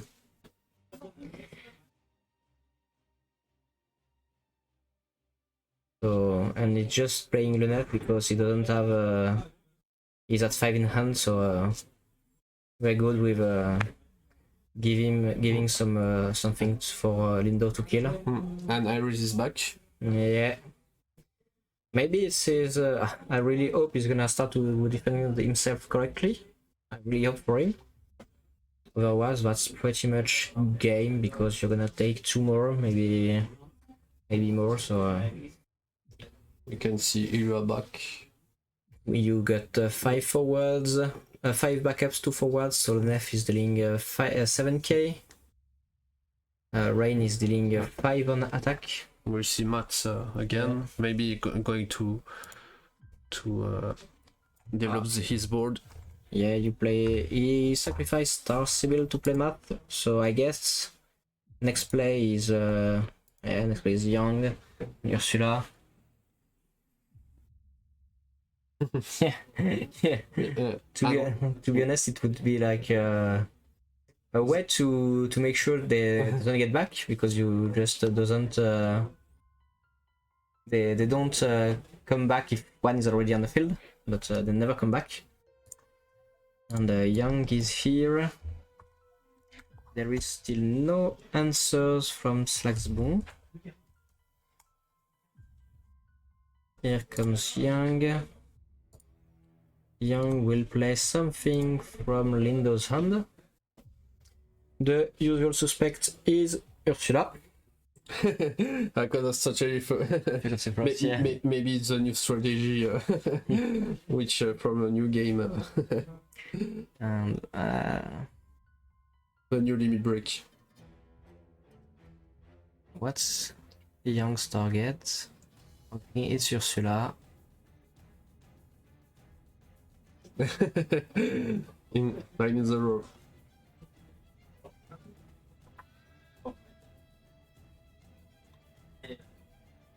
She's going to use the chair, the weapon. She'll play with the remake. It's interesting because we played Ursula. I don't know what the target is. I don't. Okay, we are sacrificing Matt into Lunette. He's at 8. Because Young gives 1, Iris gives 2, and Ursula 5. I got the math right. And this is a Brynhildur on the Iris. It will probably kill Iris, and once again in the removed zone. The ReRaise counter returns. And Slagsbon is finally getting his turn. Okay. What do you do at this point? You still want to be on the offensive? Okay, that's a bomb. Every time he plays fire characters, you put 1 token in the bomb, and at 3 or 5, you can deal 10,000 damage. I think it's 5. Explain about some rule set. That's one of Slagsbon's favorite cards, because you doesn't take many slots, and you just put it there. It works well with Lunette, and look at that. You're just adding characters on the field and tokens on the bomb. Because the Jin is quite potent, because now Rain will deal can deal 6k on attack, which will destroy. You can destroy a power of weapon with fire with Jin involved. That's why this card we see him in pretty much mono fire deck. Now Rain deals 6, so it can kill Ursula. Well, I think and I think that's the point. We're gonna sacrifice some backups or play a summon to make sure Rain does not get his attack off. But I'm not sure we want to lose Ursula just by forward attacking.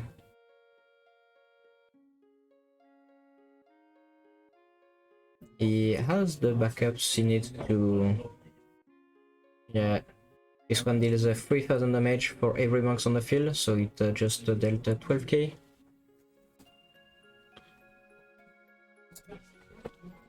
Yeah, some people thought it was the weaker, and to be honest, his action ability, making a 7k first strike that can fight up to 8k with his power, with his abilities, is not quite good, but still, in Monofire it's what you need, because it sometimes turns your removals in what they should be. Like for instance, Ilua can get to 7k with just 2 backups, so you gain 1 CP every time it happens.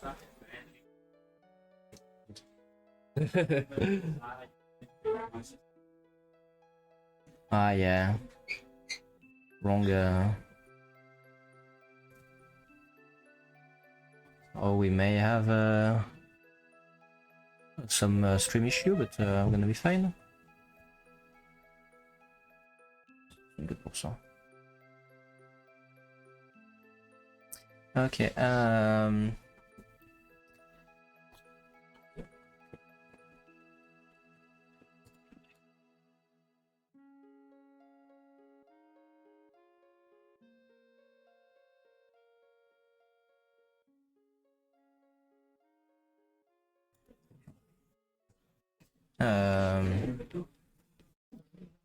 That's quite an interesting match, to be honest. At this point, Monk is back in the game.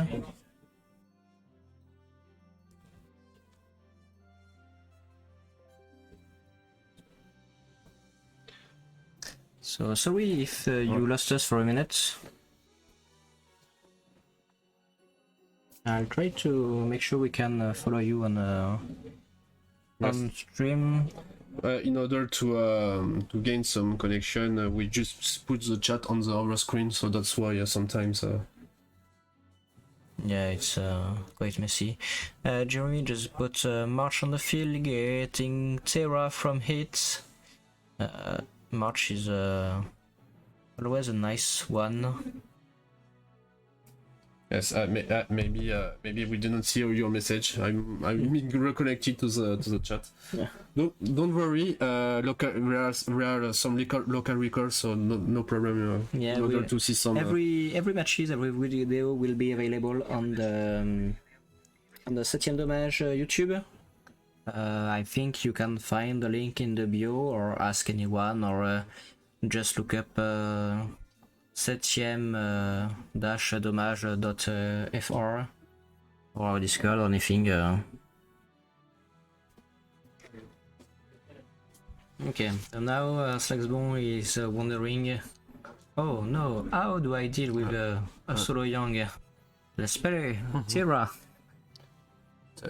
Terra was which always played, huh? With Yeah. you can search Brindir, you can search Amaterasu, you can search Bahamut, and she's X-Burst. Yeah, pretty much one of the best card from Opus 10 starters. And now Young was 8k, but Brynil deals 5, Terra deals 2, Jin makes Terra deals 3, so we've got 5 plus 3, and we're good. And Young deals 5, Rain deals 6, so we had quite a lot of ways to deal with Young, but I'm pretty sure we're gonna play Shantoto and wipe the board. Yeah, let's discard 2 and playing Shantoto. Discard 3. It's the classic one.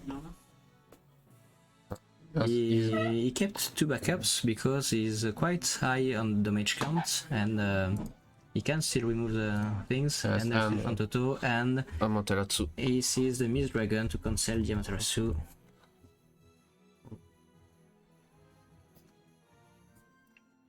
You are still in pretty dire situation because the Jin is a monster and did not die from the Shantoto. So it's gonna... It can't turn into a forward yet, but it's still there. Still putting some pressure. And here comes a Cyan. We're gonna fetch Samurai backup, which is quite useless at this point of the game. We don't have room for it, and I'm not sure we can break one of our backups, but it's still 2 CP. And it's a forward, it's a 6k that deals 1k when it 2ks because of Jin when it attacks. So I mean, it's okay. You can pair it with Rain, and it's a suddenly it's 8. Here comes Ursula, bringing back Monk backup.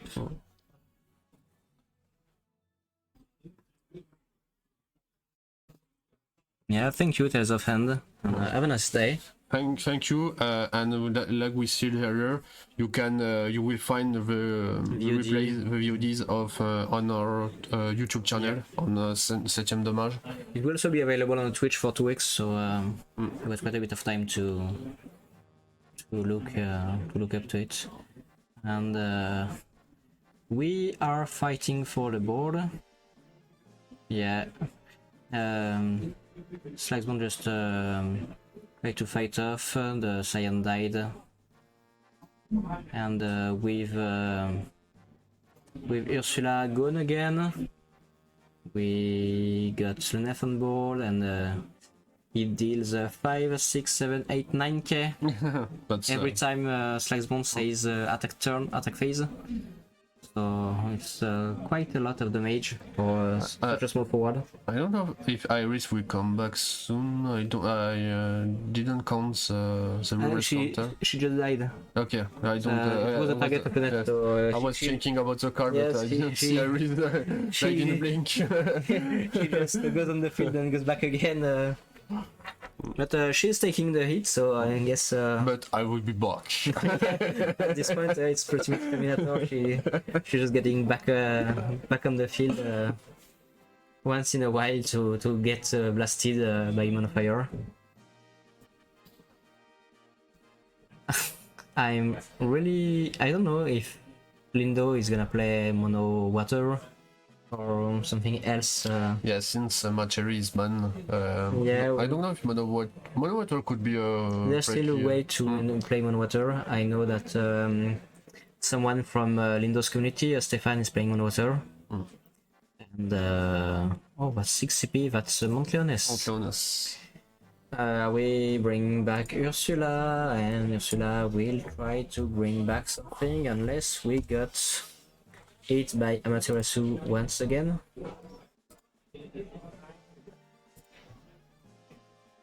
I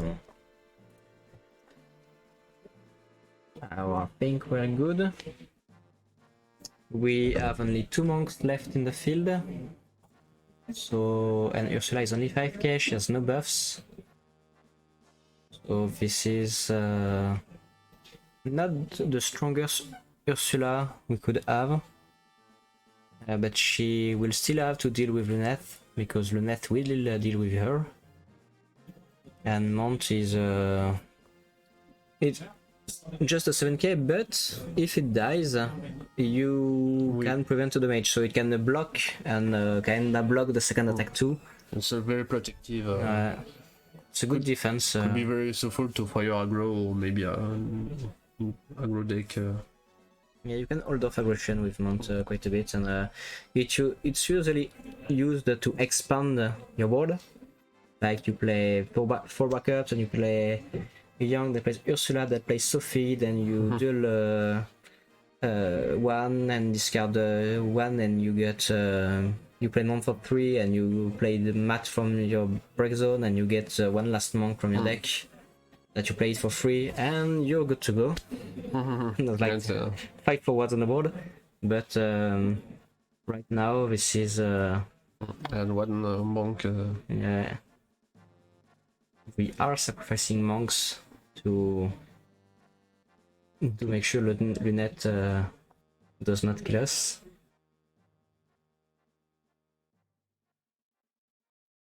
And Luca Lindo is holding the ground, still in a dire situation because the bomb still has not gone off.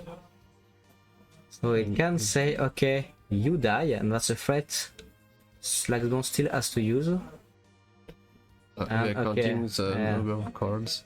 Yeah, I want to know, because we are quite far in the game, so you may want to see if it goes to deck out, how are you?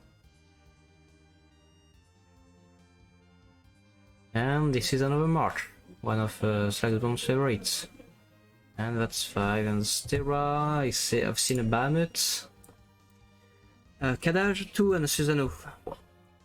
You can pick up Kadaj, you can only pick fire characters with March. But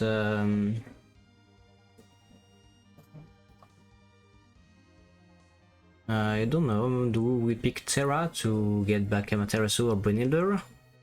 Because Terra can pick up back Brynhilder that you play, that kills Mount and you draw, so you're still cycling and okay. And Terra back. Terra's back and it's Brynhilder. Yeah. Luca wants to know if it's done yet or if Jeremy is gonna fire the Brynhilder. Yeah, it's not. You can wait a bit before playing it. Maybe Ursula will come back on the field and get hit by it, so you can wait a bit.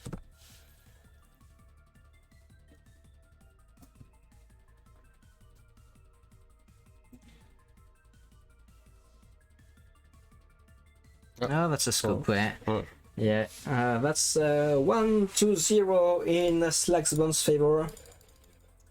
Now Slagsbon with play is a second deck, which might come as a surprise to some people. Yes, because we discussed with Jeremy yesterday and he was hesitant for 3 decks, so...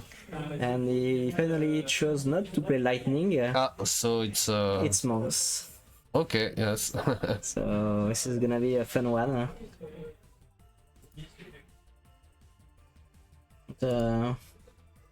It really comes down to how Slagsbon managed to get Kucha spell first on the board and managed to kill Rydia without her being able to do anything. For a story, he tested the lightning one. It was pretty good, aggressive and innovative, to be honest. Yes. So a really nice one, but I think he didn't felt it was refined enough to play them. No, more experience will be welcome in order to play in this big competition. Yeah. But someone is playing the list, or a kind of similar list, because at first it was an idea from one of the player.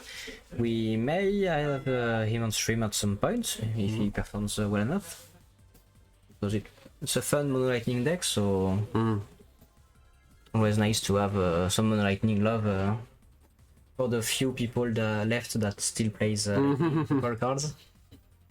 We are so little of us left. What do you think about the new XDS card? Really strong and generic, which is quite the kind of thing you didn't see before in Lightning, because usually Lightning cards are specific and not that good. And okay, this is the full aggro start. He just went full ham and played 3 forwards with Sophie. It's Ursula, Sophie, and Iris. What's one of the starts Slagsbon love to do with the Monks against control deck? Because right now you're on the clock, you've got 3 turns, unless until you're dead, if you don't do anything. So yeah, and it's Shantoto. Yes, that's pretty... You just sacrifice Sophie to destroy someone, maybe Iris, and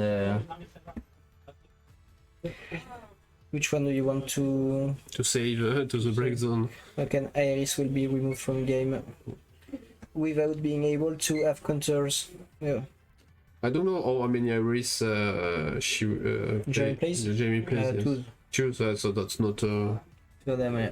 He can... He can get another one, I know. If he got Sophie banned, it would be very dangerous. Dangerous, but not very good for... In Matoya.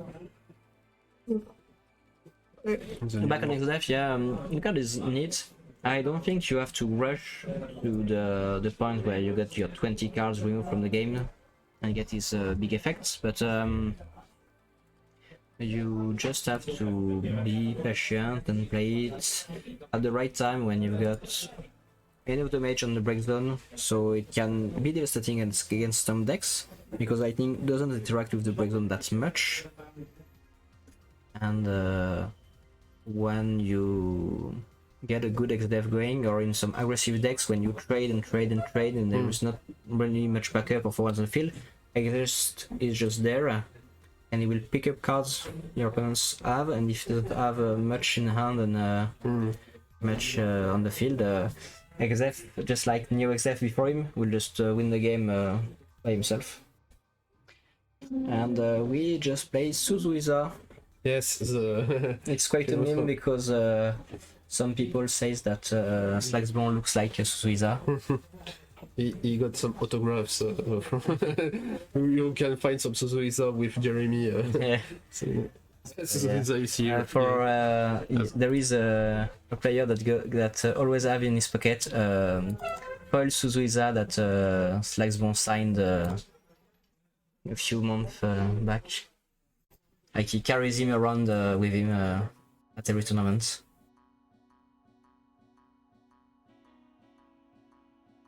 Okay, so now we managed to draw a lot. Are we trying to get backups back on the field? Yes. The fact that the aggressive start Slagsbone tried to do did not really pay off. Might spell trouble for him, because he's taking the mage, he's quite behind on the field. You see it, yeah. Of course he gets an EX burst.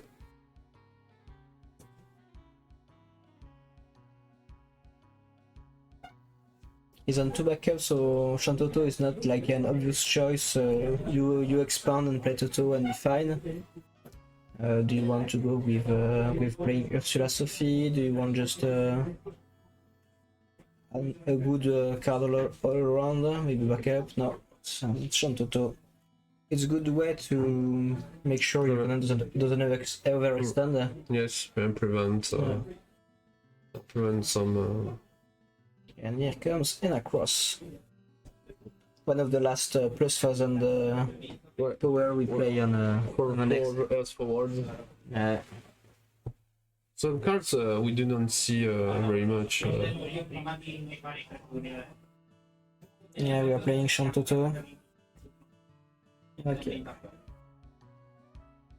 I think he might have just needed the backup at this point, so and you're on 4, you can't, even if Sophie is gone, if Sophie were gone, you can't left yourself beyond 6, so and Sophie is still there, so you can't, you have to stop the bleeding now. Now it might be a slower game. They both have backups, card in hands, so it might go slower. Garland. Yeah, see Garland, you reveal 4, you had 1 of character to your hand.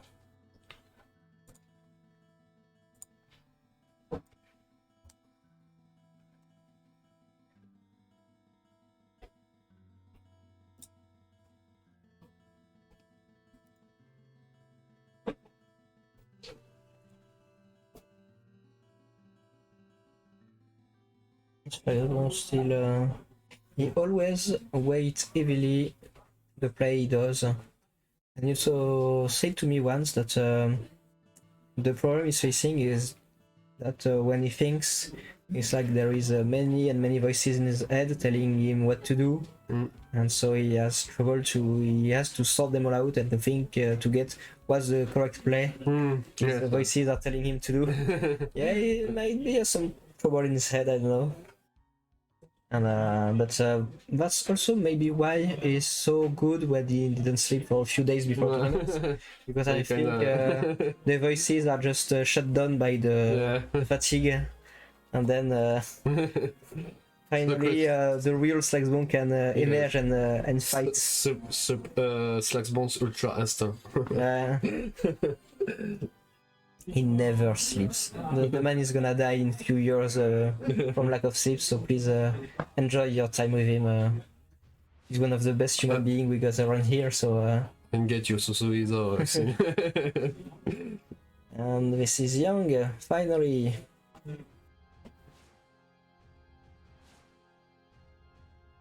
We are trying to fight off Rydia, playing the carbon curl for free.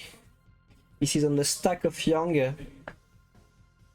So everybody gains 2, Rydia gets to 8. We've got the second carbon curl. Okay, I'm pretty sure this is not what Slagsbo expected. So Rydia now is 10. Come at me. And, Ursula still comes to the field, still wanna bring back a backup. Or do we have any 2 CP forwards we want to play? And Miss Dragon. Miss Dragon. Take 1 card. Wow. Nothing went correctly for Slagsbo's turn. Young died, he lost a backup. He's on the field without any supports. Rydia is still there. And Carbon Curl just replaced himself because you draw when you only have up backups. And here comes Krish. Oh god. I think this one is over. Like, I don't see him getting back into this one. So The thing that Jeremy started with aggressive, but was very this aggressive was very he has been stopped earlier by Shantoto. It was very dangerous. That's the issue. Problem. Yeah, the issue with aggressive strategy. Yeah, sometimes it just backfires. If you had like a way to deal 2 more damage and draw 1 more card from Sophie, maybe it was good enough. But now this is a pretty dire situation for Slagsbo.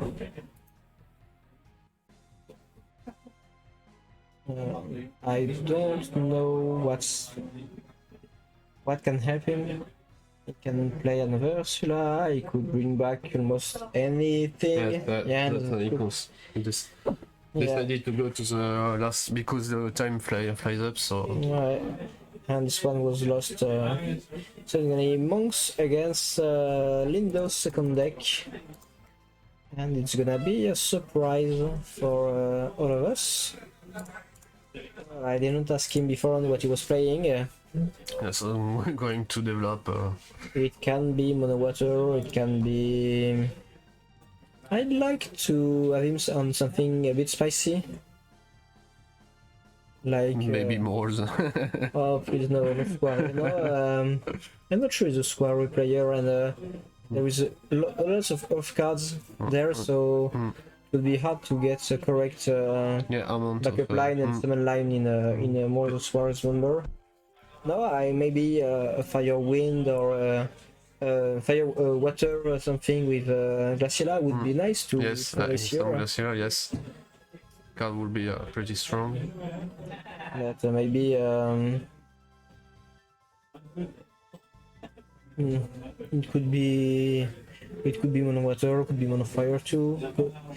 Like Samurai is still potent, it can be win. I mean, he just played mono earth, so there is lots of decks available to him. It will be very funny that he played mono, so this round is just mono. Mono earth, mono fire, and yeah, we got a lot of mono.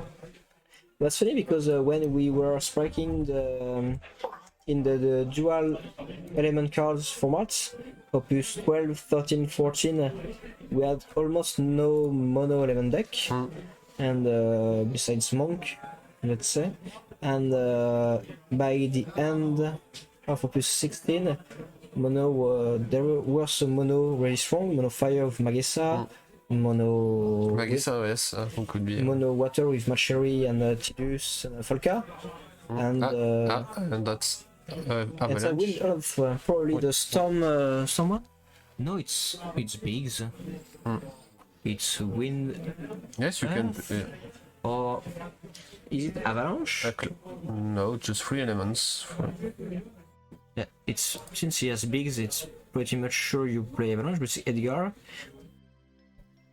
I don't know. Maybe. Why do you want to play 3-color Avalanche? I don't know, but Yes, but you have some. maybe just try and you can cheat her. You have Iris. You maybe Cloud Pod. Cloud But, Pod to bring a. Iris Light, but I don't know if this combo is would be very useful here. So that's why. Yeah, we are left wondering what are we playing. That's really looks like Avalanche to me. Just the win Yashtura just threw us off, but Yes, because you can play also, but maybe this mechanic is too hard than some with Yuffie, an aggressive deck. yeah. So.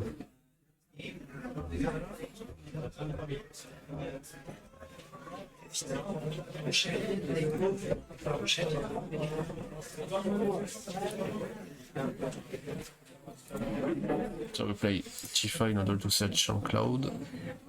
Yeah, that's I mean, why would you not want to? Like, you know how strong the cloud is, but if has almost paid for herself by getting back a card, still a 5k, you still have to deal with her.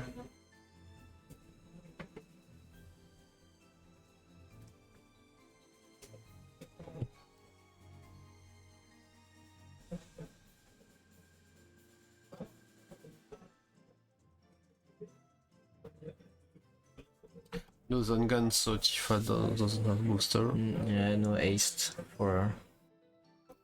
And we set up Another monk. silently the. Yeah, I think you just want to. You've got some clean boards in monks. You've got Shadow Lord to say Avalanche and you kill almost everybody. You've got Titan that kills Barrett. almost everybody except for Barrett, unless you got Enacros, unless you've got Carbon Curl, unless you've got Aerith already on the field. No, Aerith don't work, never mind. And Shantoto to you got Shantoto backup. and you got Matoya too. Yes. So cleaning the board is not that hard, but you want to make it count. You can't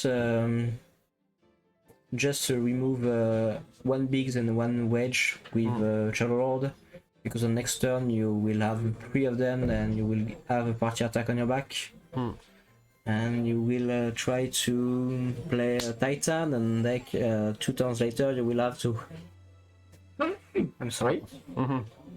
To play something else, and it might be hard to follow up if you just use your big AoE Search Wedge. incorrectly. Yeah, looking for a wedge, meaning you have the Barret, because otherwise Kolka would have looked for Barret. Instead of the Wedge. I don't see. He had bigs in the. I think I see 2 Barretts, but I don't know. He had bigs already on the break zone, so he can get bigs. And can get back Wedge with. The question is, do you? If he's at 6 in hands, it's troublesome. And of course, sure. 0. It can be trouble, but otherwise you just wait a bit and you make it count when you play them, because they're gonna get removed by Shantoto, obviously, Shantoto or anything. But every time you put forward on the field, if it goes beyond the threshold that will make your opponent clean everything, you will have to make them count. So that's why he decided to discard the one card because the wedge. It's gonna. To wait to. Otherwise, he would have discarded his whole hand to pay for Barrett and Biggs or whatever. Yes, And that's why, because he got. It's not. Maybe it's not the time to launch Barrett or anything else. So it was 3 CP for Yang. We are playing Matt. We're playing Prish, sorry. Prish is killing Tifa. We are fine with it. And so We've got 2 CP left. We play a monk backup. That's your right. And now we've got one in across, so Prish is 7, Young is 8.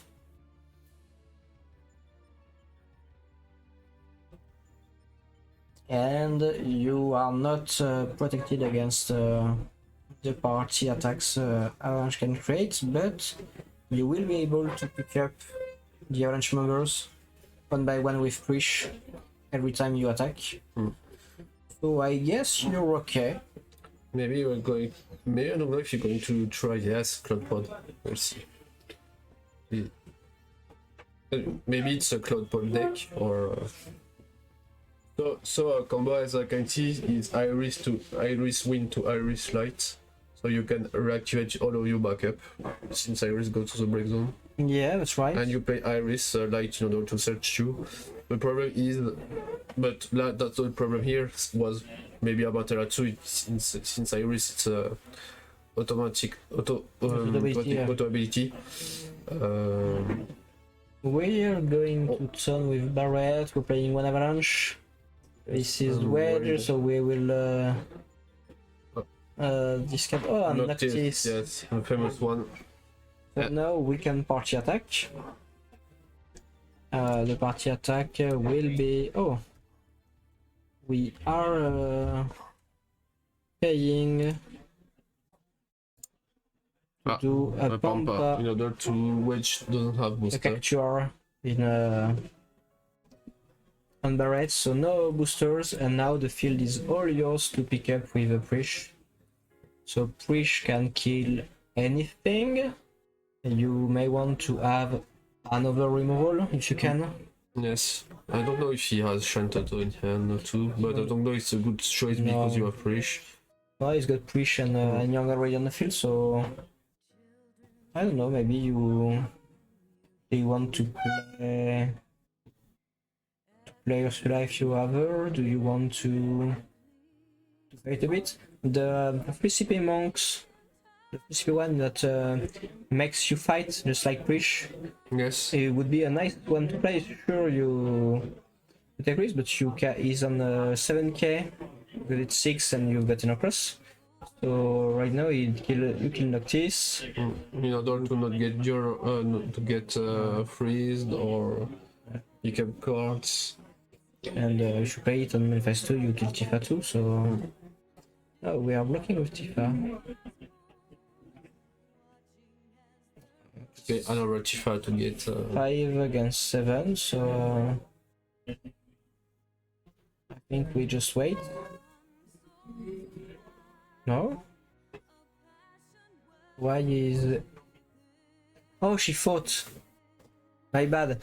Preach is not one-sided, so so they traded. Okay, I said that's why. Yeah, if Preach one was sided, it would just be. I wouldn't have traded one. Because you think it's a legendary card, so that's why you think. No, you were thinking. it's already strong enough. But yeah, trading. I think Slicebone wants to calm down the aggression, so killing 2 forwards with one is fine, and she already killed one when she entered the field. And I think on Lindo's part, you don't want the Preach to keep killing your forwards, so you're fine with trading Tifa against her too, since you got your barret played destroyed by the capture. I don't know how many cards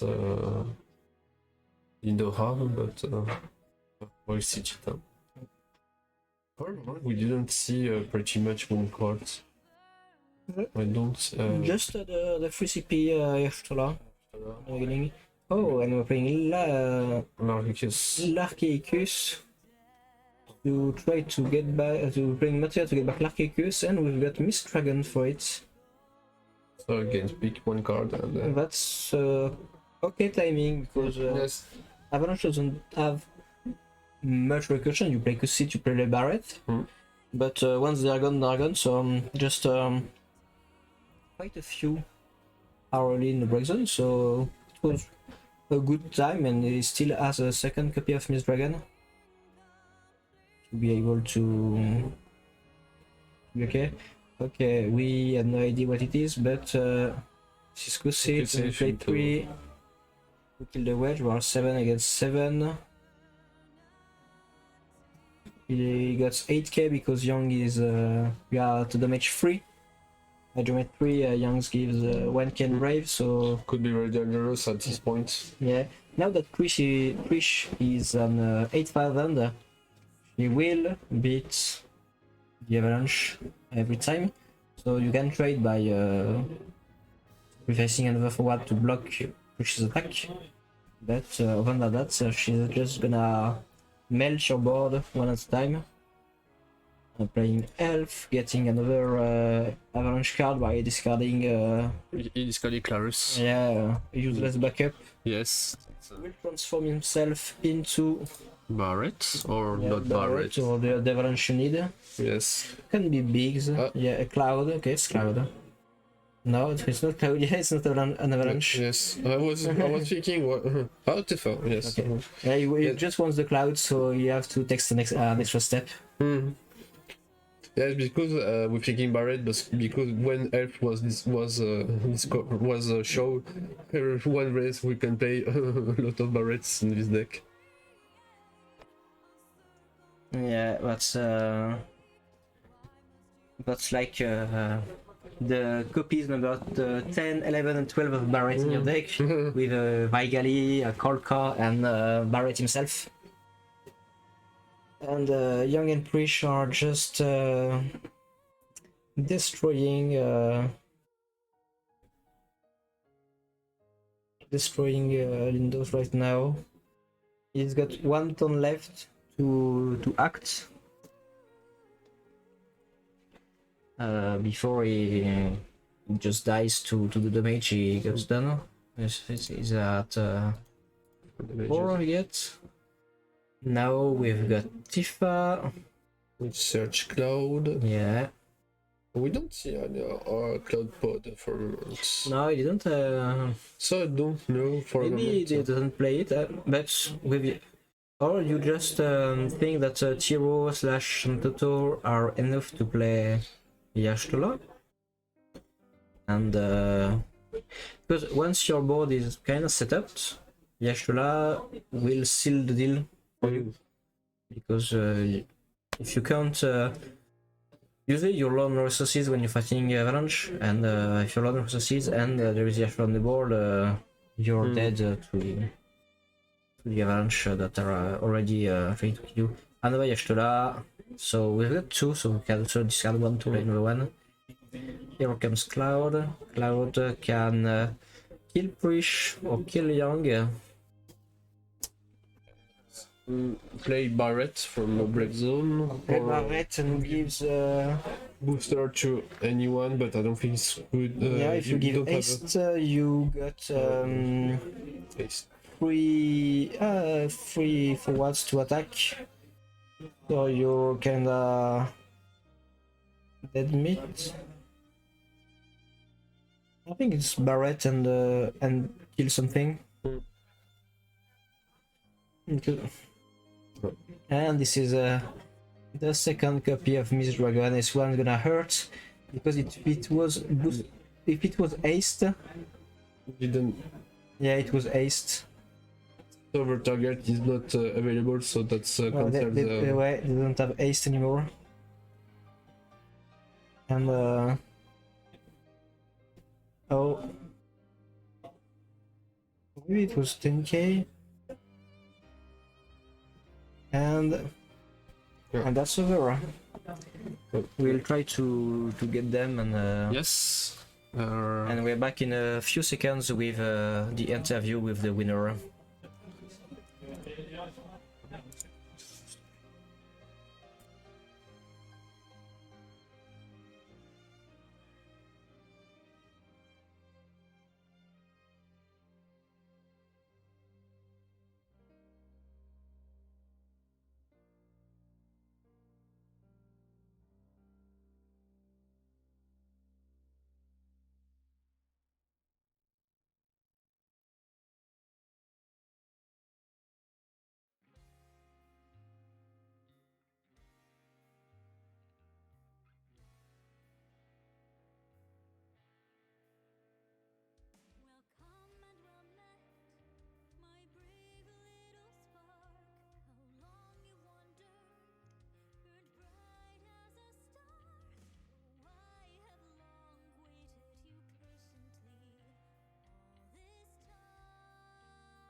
And we are back with the winner of today's match. Slagsbon, Yes, congratulations. thank you. It was quite a match, to be honest. Yeah, Luca is a rude opponent, so I was lucky to win. So I'm very happy right now. So the Monofire game went quite well, to be honest. Yes. I have chosen Monofire, good stuff with the Goblin package. I really like this new monster of Opus 17.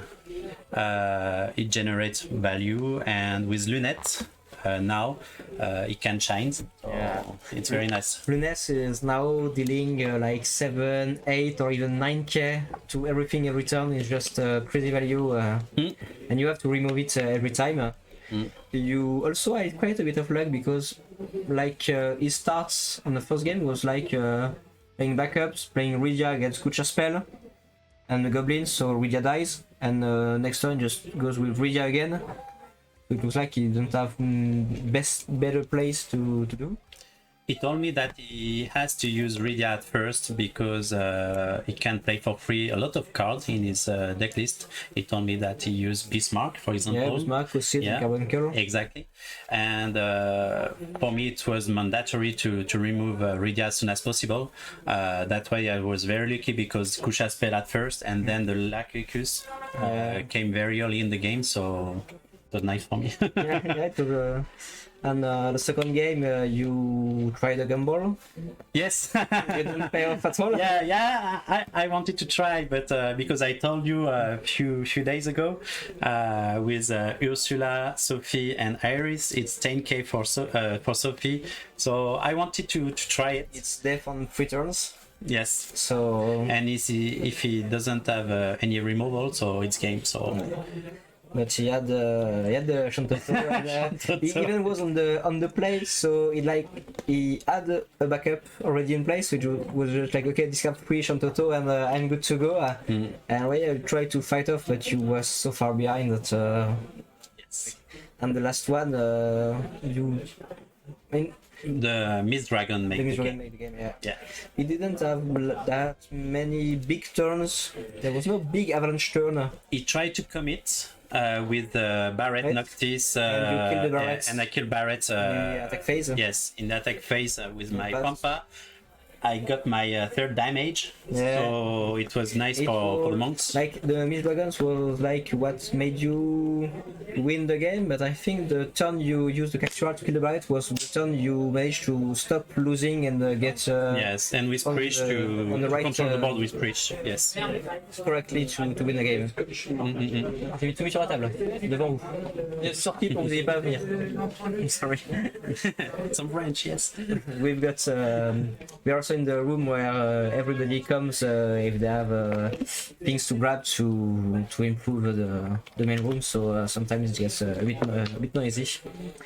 So yeah, good showing. Thank you. Defeated the French champion. Thanks to Suzuisa. Yeah. Suzuisa-san.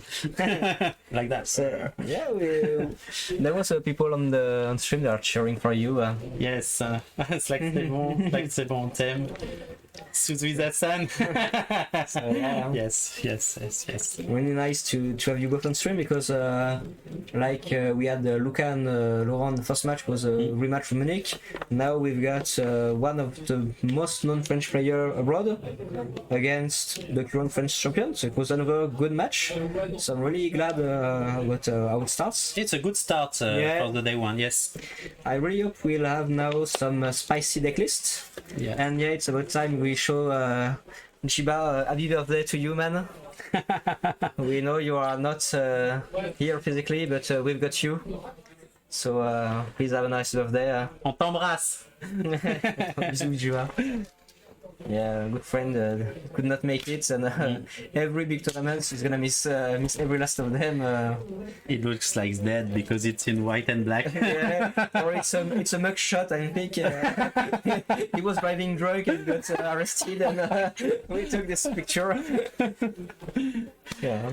So well, so merci beaucoup. Thank you very much. You're welcome. Grazie mille. Muchas gracias. Arigato. Prego. Whatever. And so about me with a real language I know. Yeah. And now I'm gonna take a break. Yeah, I think lunch break is In right. the next round. I don't know. Ah, it says no break. There is no break. Yeah. So let me go. You- Please. I'm gonna let him try to eat something because I don't want him to eat me. And we'll see you. We are not on time yet. I Nope. think so. We'll 10 have minutes left, I think. okay. 10 maybe 15-minute breaks before we start. And I'll try to gather information to see you how our the fan favorites going. I don't know how Nico or Toby's game are going. No idea. I just know that Crixus, the kinda organizer of the tournament, just lost this round. Oh, He lost against JB, which is my boss, and JB has way less experience, but he managed to pull through with So good play. thanks- So thanks to you, you're gonna have an extra pay. maybe I'll try to get a raise with this. It's the goal of the tournament, like the ReRaise. And no, it's time we leave. And we'll try to fix the light for you and see how it goes. And see you in 15 minutes. Bye bye. Bye, guys. Vous avez fait le message?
And we're back with game 3, round 3.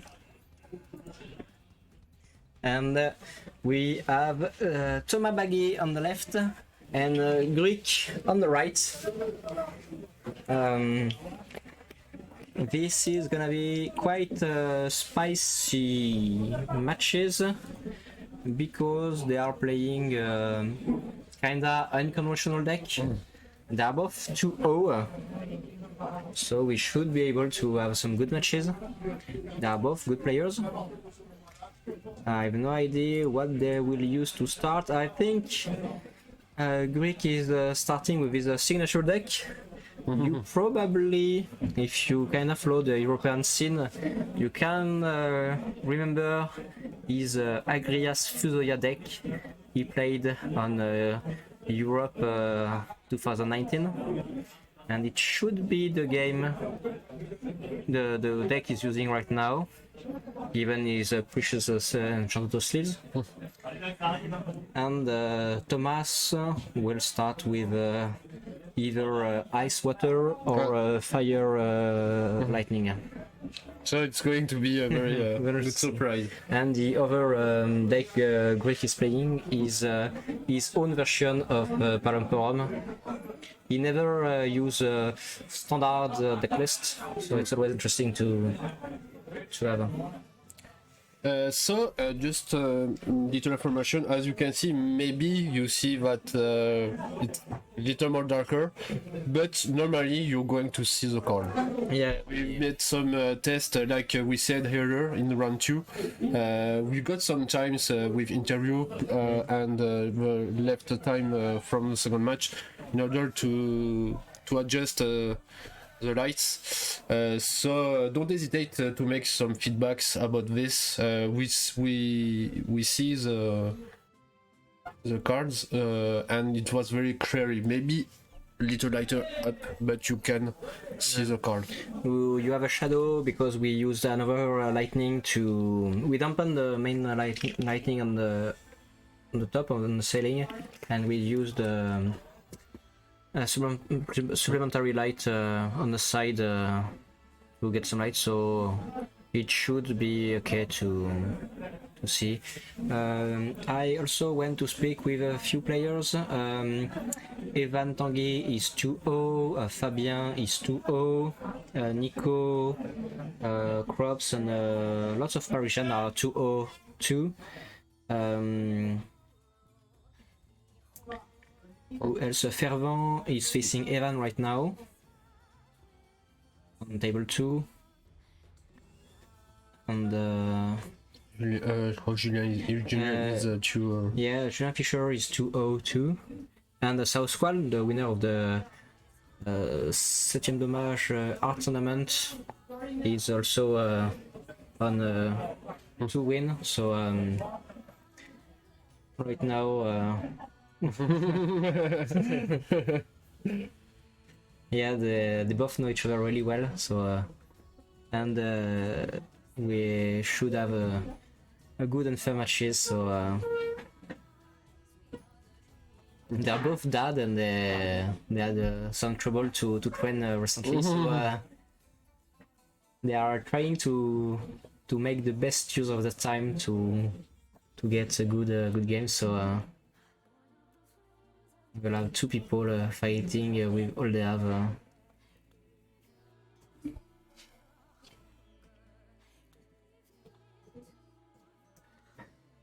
And I think we can go. I have no idea who. I think it's Thomas that is starting. And we're going to. It's light fire. Light fire is okay. So going to. Yeah, so it's Kalia Shival, the best start you can hope for as a light fire player, because it's the lightning backups that fetch fire backup. He discarded 2 backups to play Kalia Shival, meaning either he doesn't play that much backups, or he has a shitload of backups. Because he discarded 2 CP backups, meaning like he could just play the Mutsuki and on next turn play 2 CP backups. So he must feel pretty confident about his next turns. And now we will see. It is going to be. It's Agrees, it's still a blank card. Yeah. Yeah. Fuck off. And it's very strange because we were just. I don't know if it's due to the sleeve or. It might be Greece double sleeves that. Yes, maybe yes. Hard to. Or maybe I don't know because we are more lighter. I don't know. Okay, this is the Fusaya deck. So we've got fire, water, earth, and do we have something else? He picked. I didn't look at it, but it should have picked Agrias 6 CP. It is Palomporum. And he played Regia to pick a princess. Echo is a 3 CP backup. It's not. It's not Swans the Palomporum, so it's. It's still. It's fire of water, I guess. Let's see. Oh. And we got Squall. Squall right off the bat. Okay, this is an interesting one.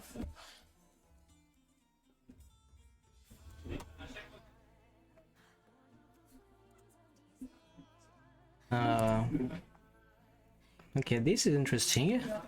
We discarded a 5 CP Ifrit. He usually plays a lot of EX bursts in Fire Lightning. So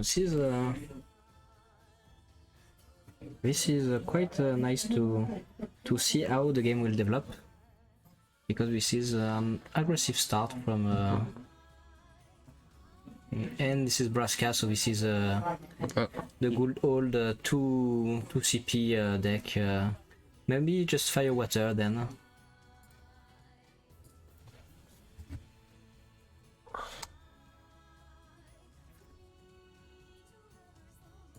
So it's Yuzuki,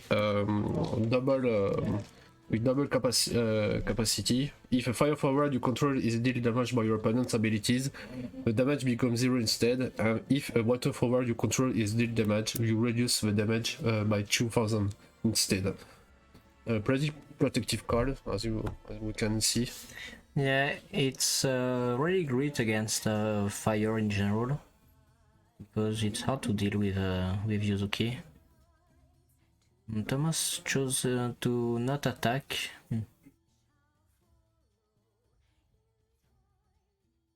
Yuzuki is really hard to because we fight. got Vivi. Vivi is doing 5k, Okay. and Reindeer. Terra. No, This is Braska, Raska. and now we're gonna make a little trick. Oh, this is the Brynhilder. Brynhilder will kill Braska, but he's discarding a summon to kill Squall at the same time. The draw, we attack, got 1 damage off. And we've dealt with the first threat.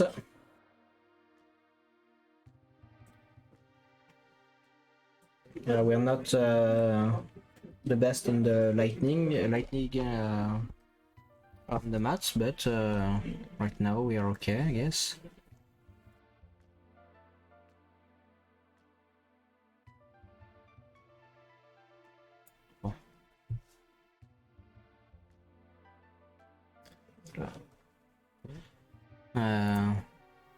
We are playing Saz, we are trying to take it a bit more slower.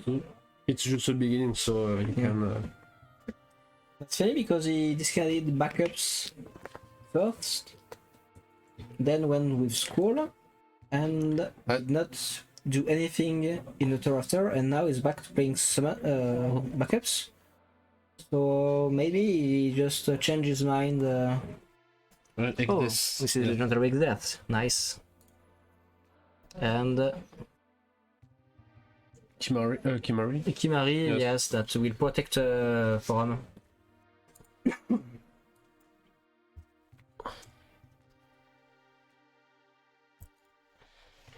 The new one, as you can see here, Yeah. with a random counter. Yeah, this one means you can't you reduce the damage dealt to abilities upon summons or abilities. Yeah. Very protective about Squall and.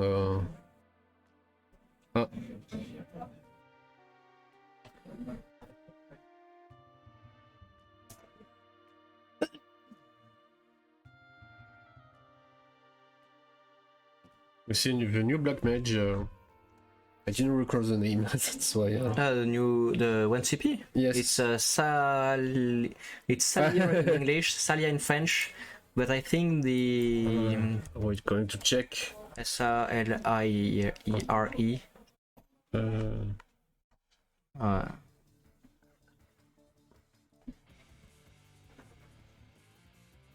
Yes, sorry, in English. Yeah, because with some translation. Yeah, in French it's Salia. Yes, that's why. I think the correct English pronunciation it would be. I don't know. I'm not gonna risk saying it correctly. I will just use the French name, and it's closer to the Japanese name. Would be Salia. So we'll go with this one. And we see Behemoth. Yeah, the good old Behemoth K. The Behemoth, your best friend with if you have 5 damages. When both players are on 5 damage, is the man. That's funny because Saya managed to kill quite easily the Palom with a strong break that gets over the Bronze counter, and now Behemoth K will ask answers from Greek. And that might be hard for him to have the correct answers. Because Salia will also protect him from Atomos or Pamphlet and things like that. So the Behemoth K is early but safe.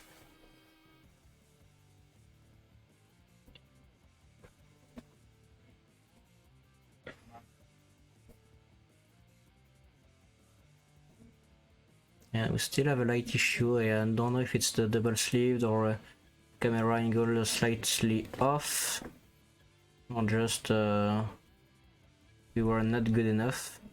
Because I think the camera has been moved since there are some. As it's a run. So 1 damage for Greek. We're gonna have to look at them correctly because we will never be able to see them because he puts the measure away. Yes, also too. 2-2. I love a strange broken things called ritual. Yes, just more free French ones. Yes, and it's very funny because in French card there's also an errata, whereas an error. And the first thing, because our Discord, I don't know if it's Uned who gets the questions. Someone posts a question. And he says there's one error, and or it's named Ultros, and not it. Yeah, that's the correct, not the main problem of the card is just there was an error in the French card saying it's when your forwards get back in your hand, you draw instead of your opponent's forward, and also the name is like the FF6 character is Orthros in French, Orthros, yes, instead of Ultros, and the forward named Tros in English is Ultros in French, I think. But that's it's really mixed up for no reason. I don't know what the translator did. Yeah, Salamander, Amarant, and Tarask are the worst. Maybe I will make a mistake, but it's just maybe someone I heard. Glaciella is called Graziella, and I said an error, but I don't know if in Bravexus it's Graziella or Glacelia. It's Graziella, Grazi in French, in the TCG and in Bravexus. Yes. And it's Glaciella with L and C.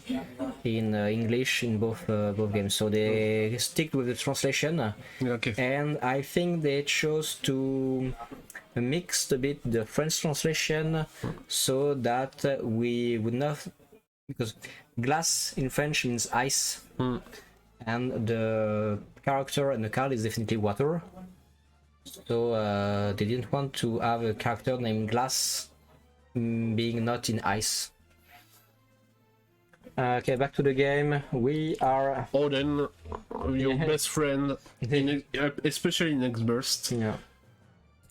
They are fighting for the board. The Behemoth K is gone. Salia is still trying to attack. We are playing 5 CP Odin to remove threats. It's quite a heavy cost when you're not on 5 damage, but I'm pretty sure you don't have that much options when you. Well, sometimes you just feel like, okay, I'm gonna pay 5. At least you don't pay 7 for the 7 CP Odin. And this is the 5th damage. This is a threshold you sometimes don't want to cross against a fire lightning player because of Behemoth K, because of Bahamut, because of Odin. So quite brave from Greek to go for it, but he may also feel that he needs to close the game really quickly, and he can't wait to have 3 forwards to do the 3 last damage. Because of the sheer amount of removal, fire lightning can play return.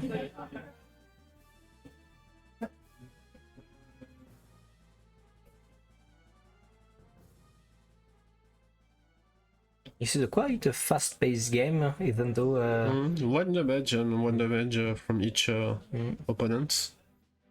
Rick usually says that Man in Black. says his deck is control, and the man in black, the man himself, you can also call him definitely not Golbez. So he will choose a summon from his Gravezone. He's gonna remove it from the game. This will be the 5 CP Odin that costs 2 to be cast, and now it can cast it at any time he wants. Every time the man in black attacks, you repeat this effect to remove one of your summons from the game. And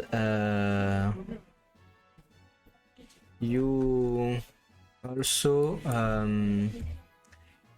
every time you cast a summon, you can choose a forward. You cannot attack or block until the end of turn. We have trouble finding it. I find the old one, but not.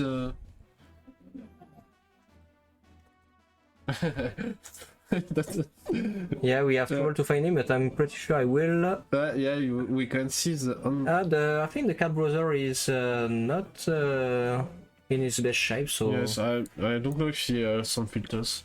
Yeah, we will try to get to the main black for you. In the meantime, this is Greek's turn. Because it's a card that could be powerful, right? Yes, it's here. Right, I don't. Yes, Yeah. there it is. But The cat browser is kinda tricky with this card. We can search him. I had to look up for 5 CP FF For lightning forward. for as it was quite hard to find him. Back to the game. Like, the man in black by himself is not that much of a problem because it doesn't get value right off the bat. I mean, you pay 5 to remove a card from your break zone, so it's kinda bad, but every time it can get worse and worse because you get effect. And okay, the 2 CP Phoenix kills Salia. He brings back Braska. It dealt 9k to everyone, so now he can just discard a summon to get rid of the man in black. And I try to attack with Palom and Yuzuki and probably hit the some summons. Oh, it was very long time right here. Yeah. So Brynhilder will be able to kill Palom and say that Yuzuki cannot attack this turn. I think that's what's going to happen.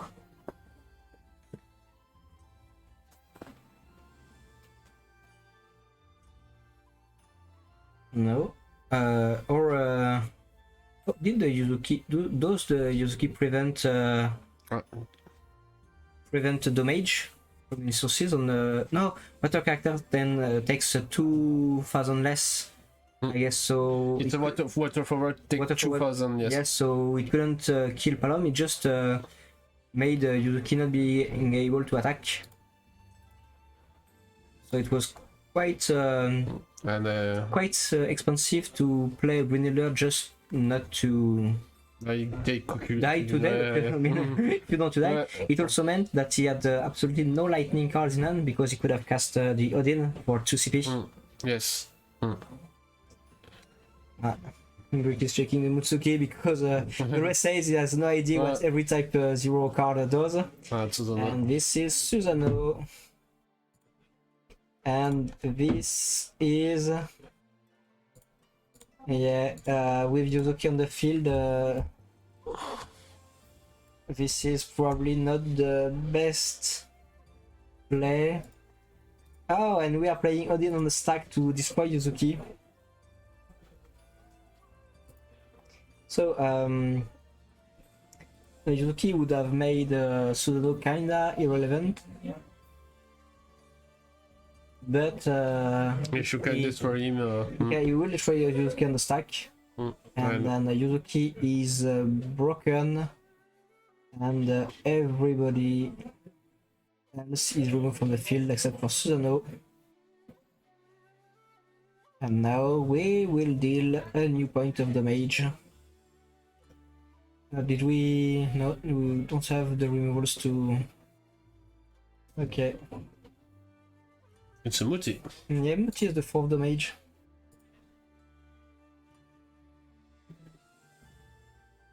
It really feels like it's even worse than before for the lightning and the cards, but I don't know if it's a Greek, because Greek always will use his double sleeves for his decks, so and it really messes with the lights. Yeah, Really, yes, so, maybe.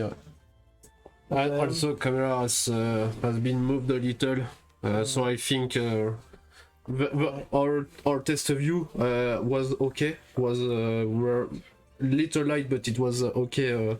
I'll try to get it a bit better at the end of this game, and that's funny because Greeks seems like he had a really huge advantage. Yes. But Susano and the Odin with the Mind Black was just enough. I know Grix is taking his sweet time. There is Susano and 2 backups, no cards in hand, so he knows he's kind of fine right now. So he's just looking up for another twin.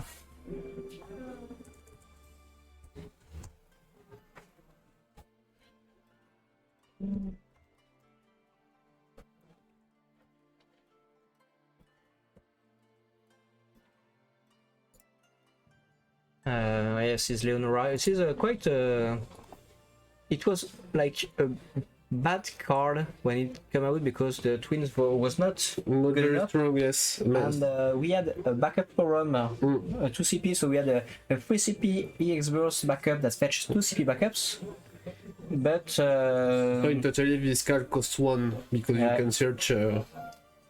But it was not enough to see play. We had some decks that play them, and finally we have twins deck, and now you don't play twins without Lenora. Right, we see Ilua. So we see here a booster. You can affect damages to your forwards, to other forwards. So we're gonna put Greek to 6 because we have no idea. Oh, this is Brynhilder. Yeah, we don't want to go to 6 against fire, even though we already got rid of Susano. And no EX, we're on 5. And this is getting closer and closer. Greek needs to find answers. So no keep. This is the 8k forward that deals nothing. You should be able to. I think any deck should be able to handle it, but sometimes you just don't draw the card. So there is no relevant backup. There is no problems. And what the hell is this? Is the old Cecil? Yeah, it's Cecil, and we are playing Palom. No way. I have no idea what this card does. Yeah, it's a 4 CP1, I guess. Yes. I always noticed some green. That's why I check up but. Oh yeah.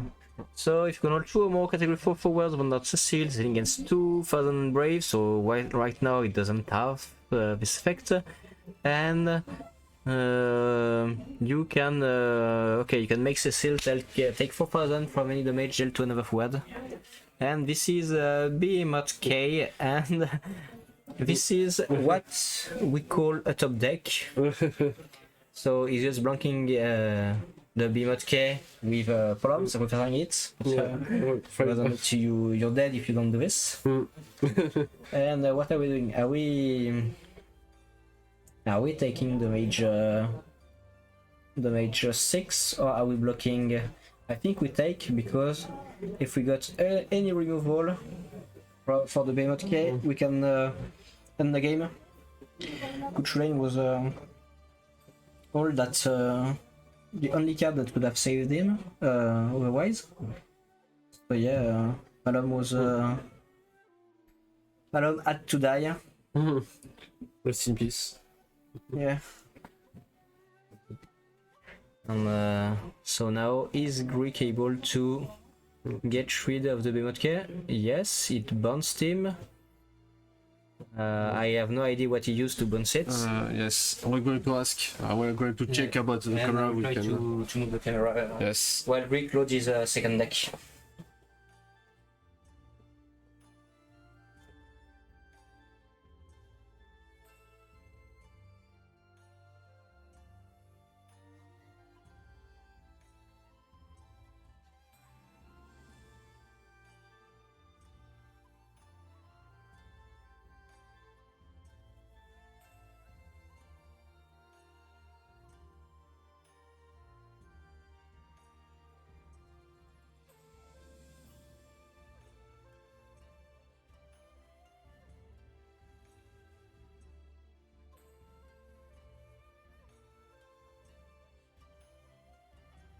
Six CP Leviathan that use two mods. You just bounce the Behemoth. Oh yeah, this is the standard Greek sleeves, and this is the Agrias Fusoya. I will talk briefly about this deck. This is Greek's own creation. If you ever see someone play this deck, this is probably originating from his deck. So the goal of the deck is to play the 6 CP Agrias that plays the first 3 cost or less character on your deck. And especially you can check like a look that you check a monster, you play one monster. Greek decide to play one free. Yeah, he only plays 1 free CP card in his deck. Yes. And this card is Fusoya, the light backup. So we play Merweeb, we play I don't know, Tyros, we play any cards that can help you go in too. Any card that helps you to play to play the Agrias on turn 1, and so you play the Fusoya on turn 1, and then you just use Fusoya to smash your opponents. And Fusoya might look like a lackluster card right now because it's only 7k.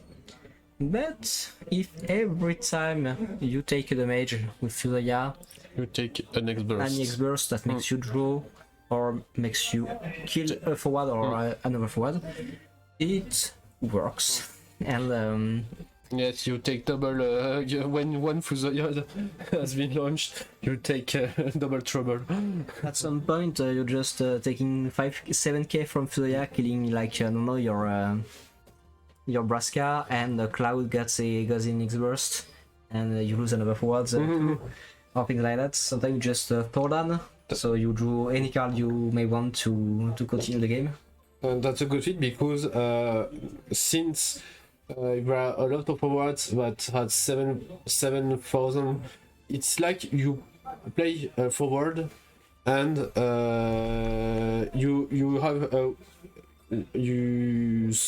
you can develop your board since through the year, rise at each turn, and you must play 2 forwards or maybe play stronger forwards, but you must play a very good cost. So for some decks, Fuzzer could be a very problem to develop in order to develop your board and get some offensive strategy.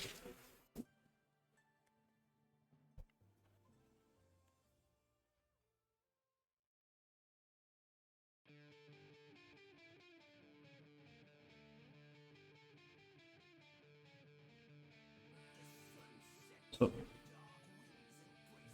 are we going to play Agrias? No, we're going to play Gabrons in order to maybe to search Agrias.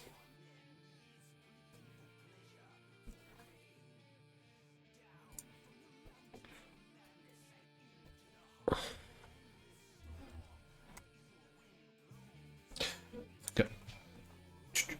Gabron was Gabrons is like Gabrons. is a way to fetch for Agrias, then you play Agrias, and then you can see X-Burst, you can see Different colors. Gene, every color in existence. Yes. Lot of EX, lot of clean boards.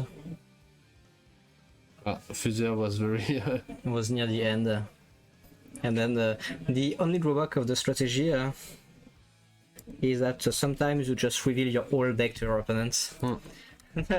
Thomas is just giving up on looking on everything. So like, okay, go for it. I've seen EX, I've seen Shijin, I've seen. I'm prepared. I've seen 3 colors, so I'm okay.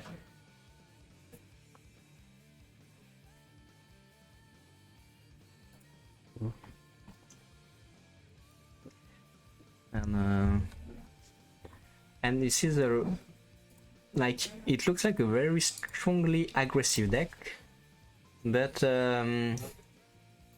it can have some resilience, so you have to really pick carefully how you are playing against it. That's like a deck I'm really confident I could play very well, the aggressive deck. I've never played it, but I like nobody have more experience with this deck than me, because I'm just playing Greek every time, and no, you know how to. I just know how it works perfectly. Like sometimes he is the kind to just you can randomly use Fuzoya just to trigger an X-Burst to try to draw something. Yes, it's a valid strategy to just take one damage hoping for something. Yes, but it's very funny. X-Burst has a very important mechanic from FFTCG Final Fantasy card game. As you can see, we could once again say the example of Morse. So remember, X-Burst is maybe one. From a personal opinion, I say it's the most powerful being from this deck, since with X-Burst you can damages break some forward with Elvis. You can search the Swarm number you want. Whereas X-Burst, you can have an advantage from your opponent, but the X-Burst can with that Swarm member can be helped and took the situation. But we got literal Fuzoid. Yeah. Yes, like you see, like okay, I'm fetching Realm, and if Greek just doesn't play that much. He expanded his hand into putting 3 cards on the board and pressure. Now he's just gonna pass and try to put some backups if he has some. Otherwise, he's just gonna every time he can blast something, he's gonna do it. So he's not gonna even let his opponent to choose his battle. Like when if he goes, okay, I activate Biblos. Let me tell you that Biblos is dead. Like, there's no way Biblos is gonna... I'm here to watching you. Like Gablon will attack, put opponent damage, and Agrias will attack, and either Biblos dies and Grix takes a point of damage, Yes, or Biblos doesn't activate. That's why I said earlier that you can put one forward, but he will be Fusoyed. And I don't know what yes, card he played. more like cards. This is the blank card. Yes, he played it before the attack phase, so it can be a card that has, it has a haste its scroll, because scroll is just crazy aggressive. Monster, It costs more than 3 CP, so you can play it. Hast, yes. So And the must is your opponent has 0 cards. It's Water Ice has almost no way to fully clean a board unless it has some crystals already prepared for Glaciala or Leviathan. But right now, there are... Like Leviathan could be an option, and we're playing Orphan. Orphan is 8 CP, it will help by discarding a card in your opponent's deck. But and it's 8k, so it doesn't die to Fusoya. Also, when you discard one, Biblos will freeze. scroll. He will dual freeze scroll. And now you see we are attacking. It's not an expert as I see Susano maybe. Yeah, I think Susano, and I'm pretty sure he had no follow-ups. He just went, okay, it can be Cloud, it can be X, Y, or Z that will break the Orphan before I'm in trouble. So I'll try, because I'll die if I get controlled, not if I'm taken to 7 damage. So I don't care. I'd better try to kill it right now with my... because statistically it can work. Oh, it's the second scroll. Still no EX. Yes, that's very strange. He's pretty mad, I guess. He's just saying that his life sucks right now. It would be problematic if Geoffrey get Tordan here. Yeah. Tordan you want to see next burst. Or I think he might still play the 4 CP legendary Ash. Yes. And you can go like, okay, I play Ash and Fusoya, active Fusoya. Yes. And this is like but maybe not a crazy play at all. But we say double activate, but if your Xbox is good, you don't need to... you don't need the second one, yeah. You can just get the second one ready for Biblos. Because it's just ammo. It's a gun with 6 ammo. And no ammo. We are left against the Orphan Biblos combo. Not quite the position you want to be in as Geoffrey. Orphan will still discard one, so... And Physalis. Yes, Physalis will get one effect. We'll probably try to dual freeze something else. Unless we feel like the draw is best. That's funny, I would have played Physalis on main phase 2 and used plan Orphan to discard 2 to empty his Greek hand. It would have dual freeze almost everything because of Orphan and Biblos. One dual to through dual freeze. And on main phase 2, if there is no drawing EX burst, you can play the Physalis for its full effects. Yes. Freezing the Fusoya and drawing one. Was he afraid from next burst or anything else, maybe? Yeah, or maybe he felt... see, he's still using the front, so... Yeah, maybe in the wrong order, but... No, we lost the attack, I guess. We can hear the Geoffrey that he didn't hit X burst. He says, "Oh la la." Yeah.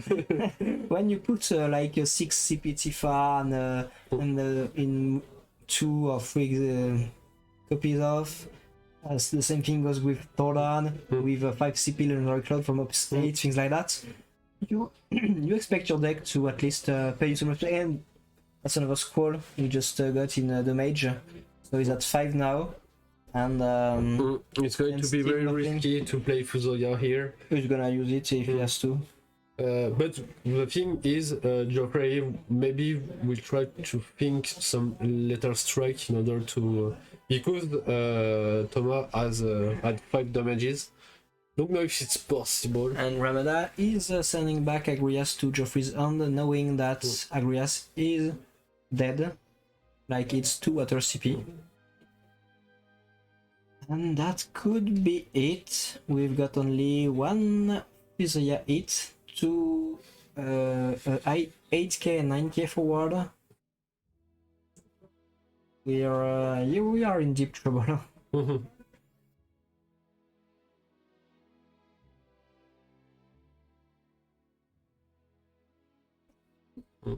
ReRaise also. If Thomas wins this one, he will have to beat this deck. And okay, he went with the last Fusoya. It was still good. So yeah, let's go with the next one. So now Fusoya will have to face fire, lightning, and I'm pretty sure that's not what Geoffrey had hoped for, because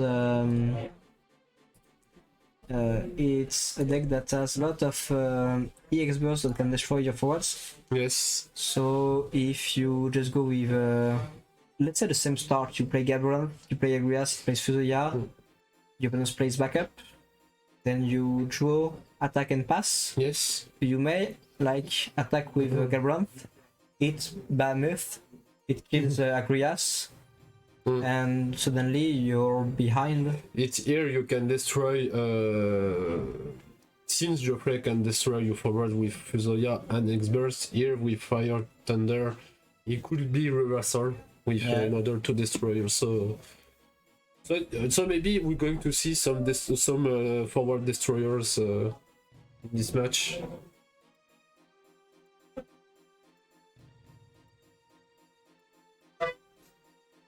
Meanwhile, in my home, I screwed up and someone came to get cards while I was not here, so everything's fine. A friend just managed to finally beat the ultimate in Final Fantasy 14 he was struggling with since 2 months, Alex, yeah. Yes, Alexander. So he finally came to my house saying, "Yeah, I'm free. I'm free, give me cards." ReRaise, I'm here. But I think it told me it took them almost 120 hours of raids. Yes, it's IC planning. It's a drag. If for Final Fantasy 14 players, it's Dragon Song Ultimate, the last one, who is very very hard. But this raid also very good. And we are going to the game 3 with Greek starting. Getting his draw. So, what's play is gonna be? Is it playing something, getting Agrias, playing Agrias, or waiting a turn if it costs really much? Or is it just Agrias on turn 1? 1, 2, yeah, 6 3. Agrias. Agrias. No, Kirin, no? Oh, it's Kirin. Yes, because he plays Loads, a shitload of 4 CP forwards. Yeah, that's right. And it's Final Fantasy 11 cards, and you like he is Final Fantasy 11. Like he knows the game so well. He just yes, he plays a lot of time. It's very funny. We play Final Fantasy 14 with Alexandre who clears the ultimates. Congratulations also to him and his group. And we talking directly to Final Fantasy 11, who Geoffrey participates at a big rate, if I remember correctly. Yeah, he did. Very harder. Yeah, so,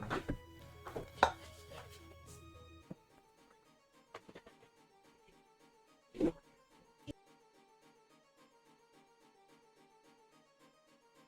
The judge is looking at the card, so there looks like they have something to address with.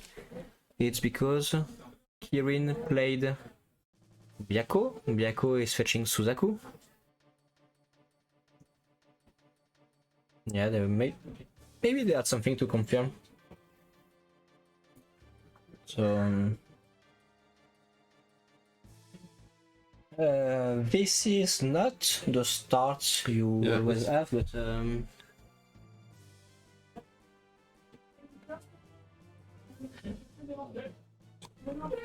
and I think Thomas will show us what he's gonna do after that.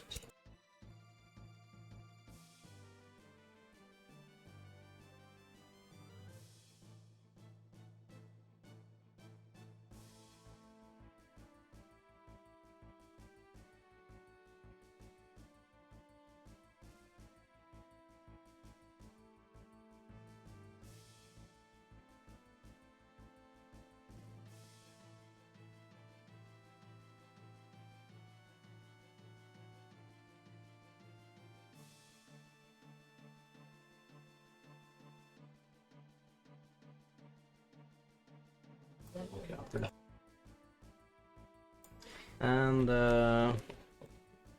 this feels like déjà vu. Yes, déjà vu. Sorry. Back on the streets, yeah, it's really like déjà vu.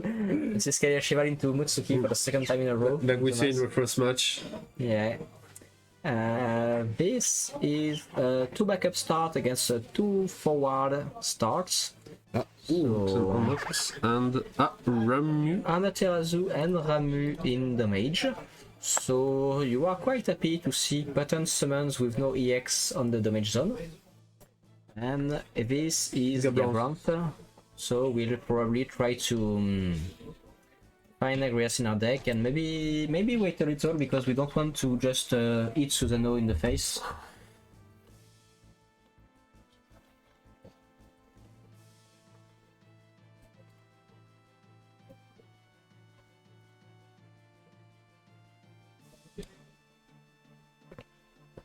And that's probably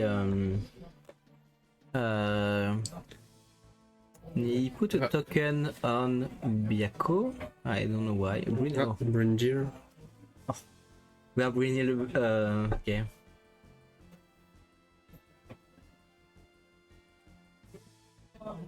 He just Brynil the Gabranth like like it was nothing.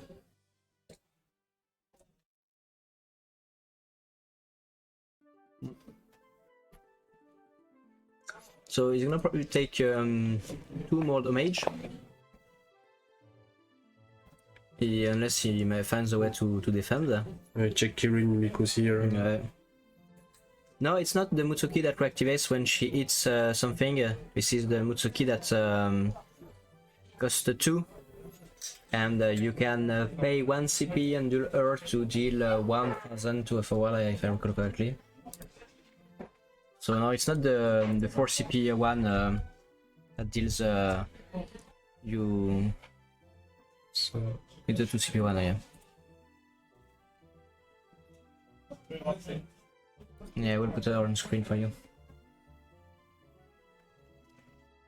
So you play this one with Kalashival because you can't. Like the good start is usually you play even backups. And you play Kalashival that gets 2 CP backup, and but you can't afford to play the Kalashival and the 4 CP Mutsuki usually, unless you really want to in your deck, because it would mean playing a 4 CP backup that fetches backup, but then in the same turn usually playing a 4 CP backups that deals nothing entry, and it's terrible.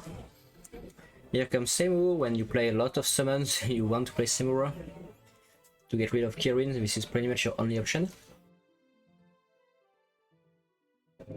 Kirin we face could be we always see Kirin with Mord, but most rarely with his Yako and Yeah. others. He's supposed to be with Yes. Byakko, Genbu, Suzaku, and I forgot the last one. Byakko, Genbu, Suzaku, and Seryu. But yeah, he sometimes feels a bit off. Aggressive, most Soiree deck plays him because you can play almost every card in your deck too. But Greek find an engine that has EX Burst and Final Fantasy 11 cards. So it's just everything you need when you are playing an EX Burst and you love Final Fantasy 11. Good old Saz, always coming back. X-Burst, like. Yeah, as a third backup, you're always glad to have him. We are attacking with Genbu, and we are striking into Odin 5 CP EX. The best friend of X-Burst. Odin. Some. For the whole best part. We are playing Merwilb. So I'm going to charge one water forward. Yeah.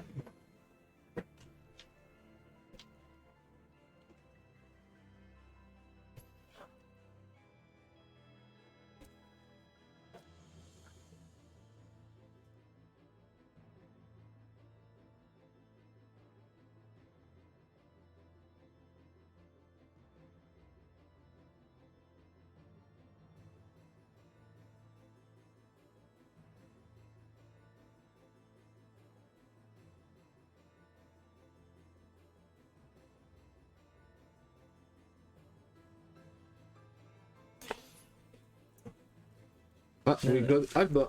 Alba, we didn't see. We don't see Alba yet. Alba is We'll see in break zone or damage, I think. But I think I saw her, yeah, but Alba is like one of the most versatile and useful cards we got in Lightning for a few sets. As a 2 CP forward that can gain Ast, deals with the break zone. It's okay. What you take with Merweaver? I think it was the Agrias, but I'm not sure. Because we're Zoyo, so why I didn't see clearly. Double DTV, hello.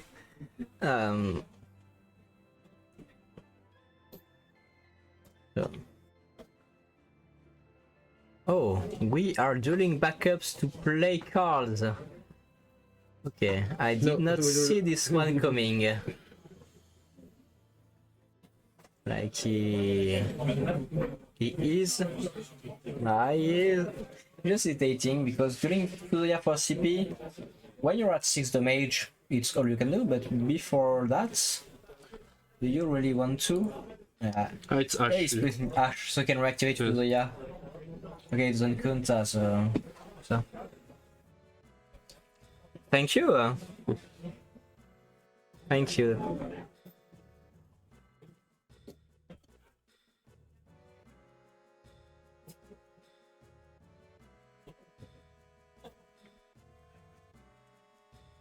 Hello, Bob. Yeah. Okay, so Yes, it's yes, Camus. It's the last round. yeah, we are with 1-1. Yeah, and to be fair, this is looking pretty grim for Greek. He's behind on the field, behind on hand. He's in the mage, but he can always turn it around with some decent EX. So, like he always says, don't sell the skin of the pig before killing it. Yes, Greek is a pig. It's his favorite animal. I don't see how many damage he says. Yeah, at least one, but I think it's 2. Now the man in black is back on the field. So we've got an instant speed Amaterasu from the removed from game zone, which is quite potent actually, because now Agrias is useless. It was used before, but cards like Agrias that just has an entry ability and not enough strength can just become prey to this Amaterasu.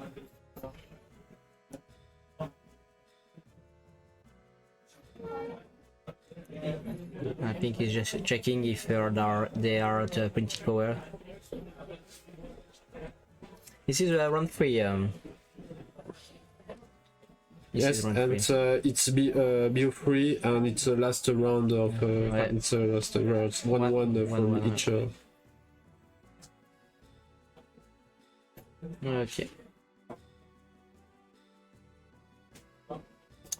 Yeah, this is the turn Greek can't afford to fuck up. Because if he gets up to squall, okay. Return of Squall. We are attacking with squall, and we are killing the man in black, and we are taking Amaterasu. You should have waited a bit before the Fusoya. Yeah, they were waiting because Rico thought that Thomas said okay to the man black and okay. So Squall was like play Squall, discard your opponent discards 2. Okay. That's not the best. Now you are hoping for a good X-burst while Amaterasu is getting back on the loop.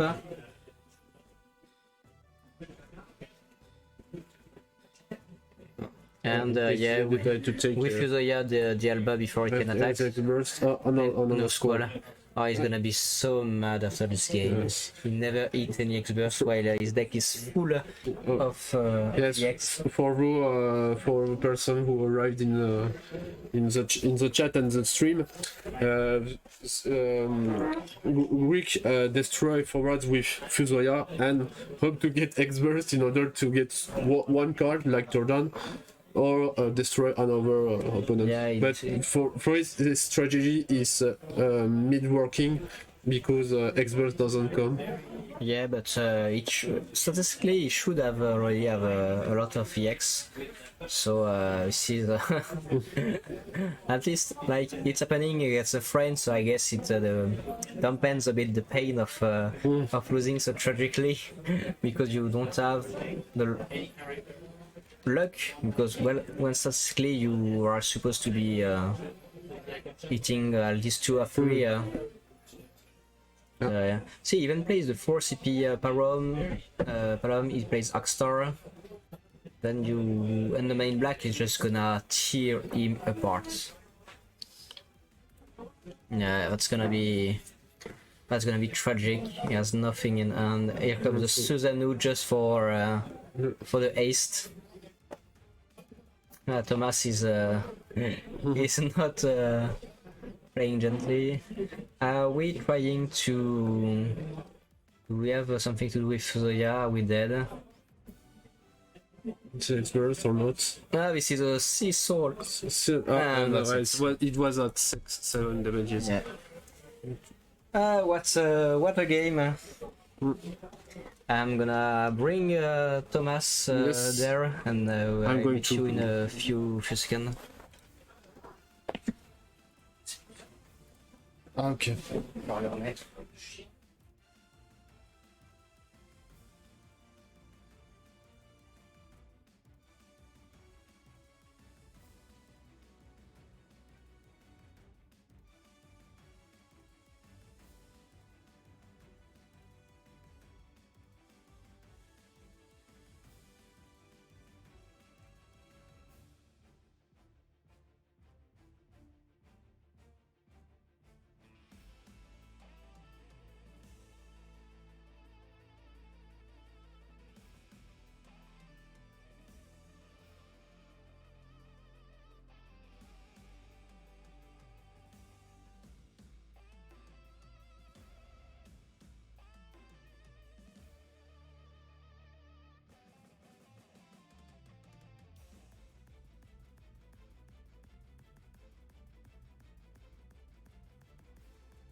And I'm back here with Thomas. Congratulations, Thomas. Hello, thank you.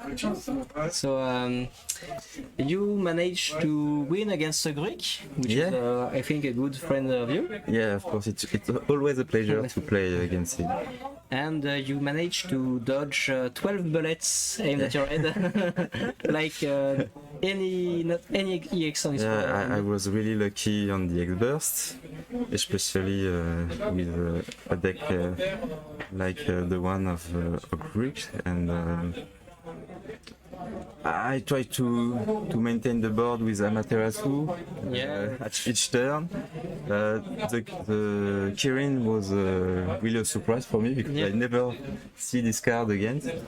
And Kirin is quite strong because he just attacks any turn, he puts another forward, so just pressure.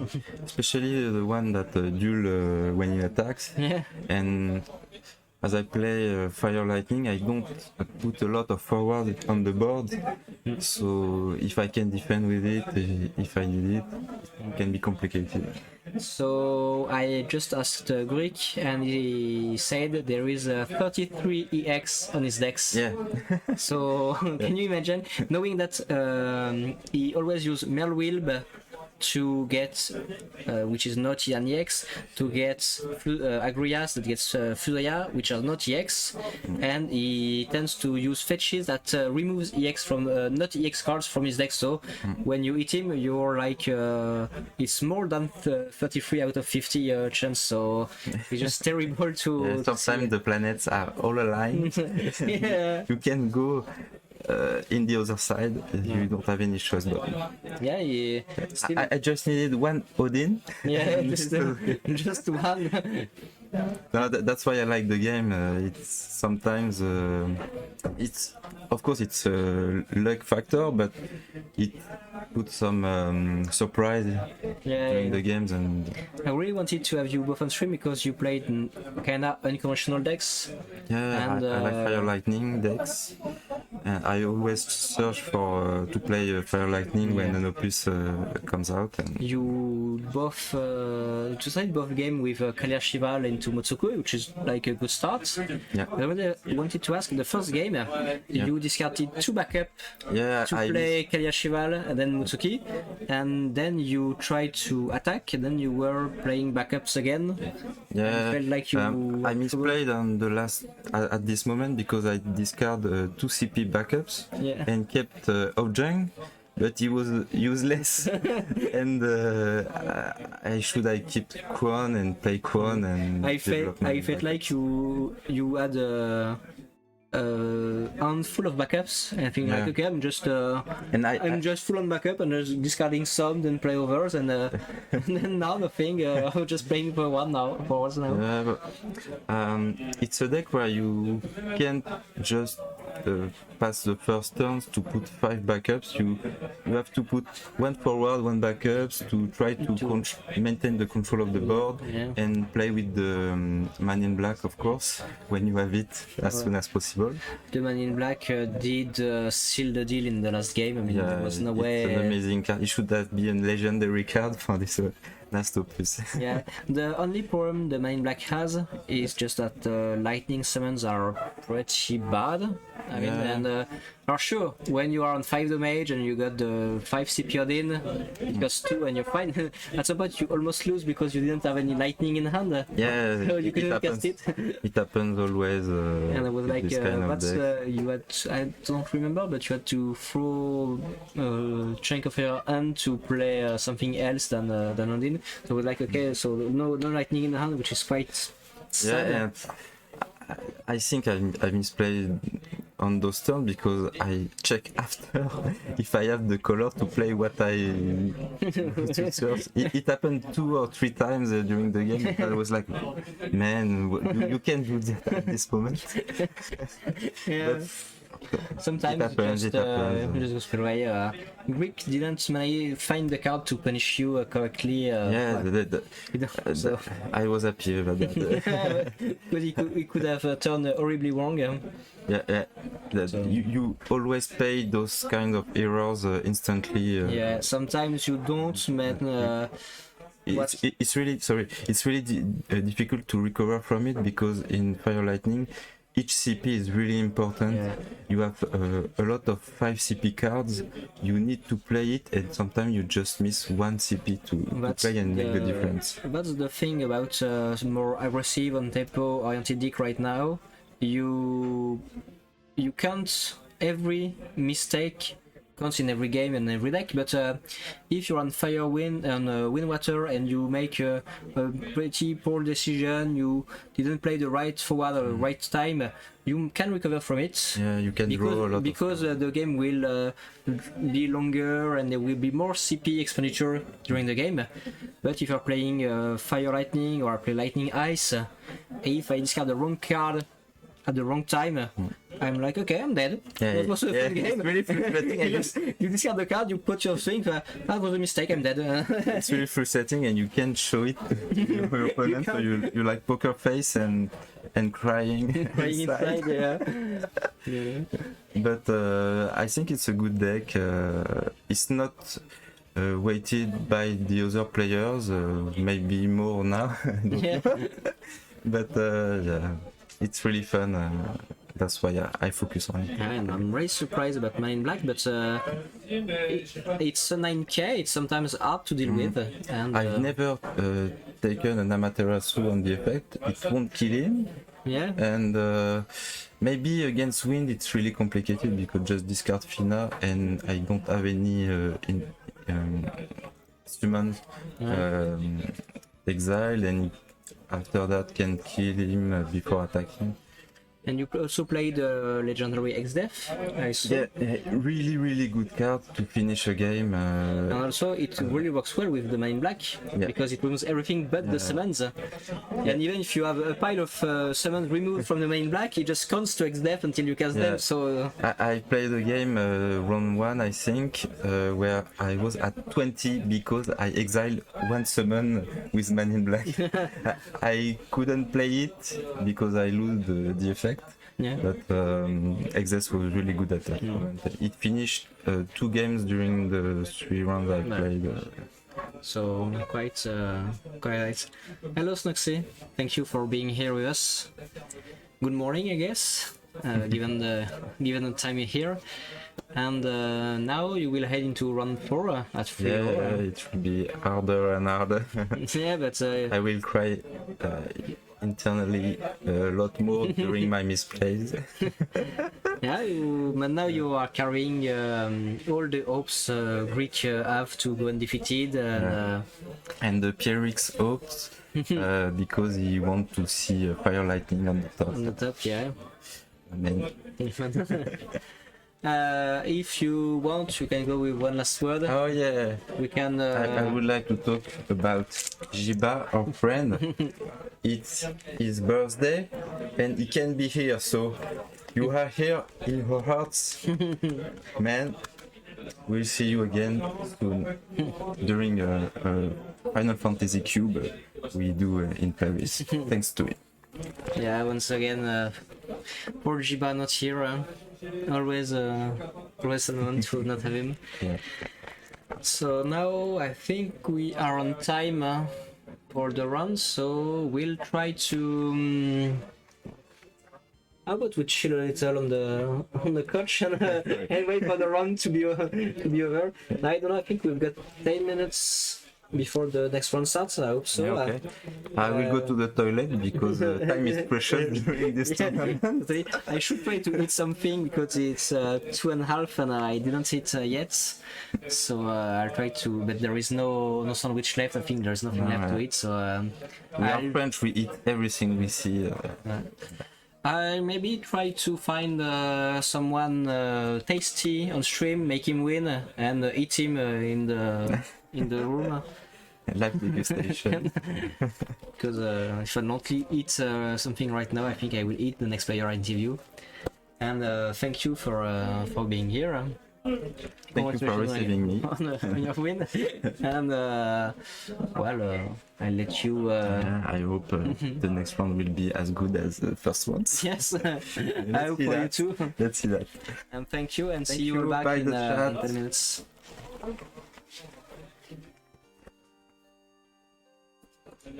Juste là.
And we are back live with Mika against Totem. Two players from Paris. So Mika might be playing, is usually a Storm player, and Totem is just demolishing the setup. He's trying to make room for someone to get by his side. And Totem is playing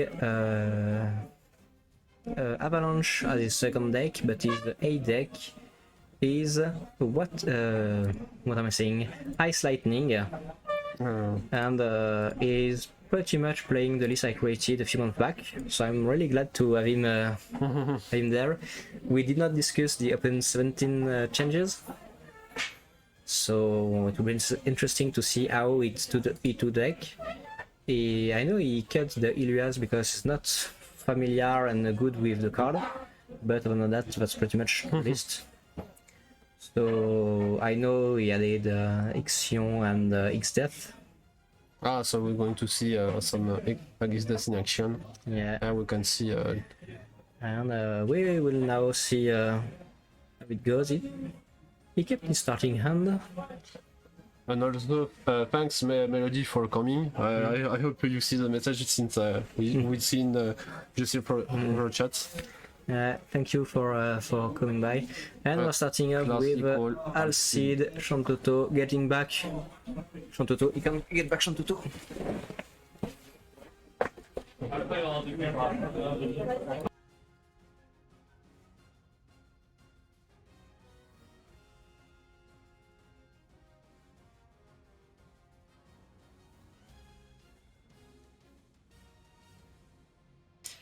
And I got there just in time. Did he discard something else? No, he played Student Poison, so they're playing as it was played. A sad misplay, to be honest. He could have discarded anything else but Shantoto to play it. Even though I love my deck and I love Totem for playing, bringing it to the tournament. I can't. I'm not gonna let play wrong rulings pass by. So we are having Altea Steel Skin starts. Always great to have. I'm pretty sure he plays Chocolatey 2 and the Flocomox Summon. Mika loves this one. Okay, pretty much Loso. We're going to see maybe the first deck we saw at the first round. Yeah, that's pretty much the mono win list. Yeah. And it's gonna be aggro AV. Yes. Does he play Celeste? Yes, he does. That's the correct choice. So for information, yes, we see again the light. We try to correct the problem that we hide the light, but the thing we put on a fellow. So for a moment we're going to see maybe at the end of the day if we can maybe change the table, the position in order to get we're very sorry about that. But, we even moved the table, the setup, and then but we're still right under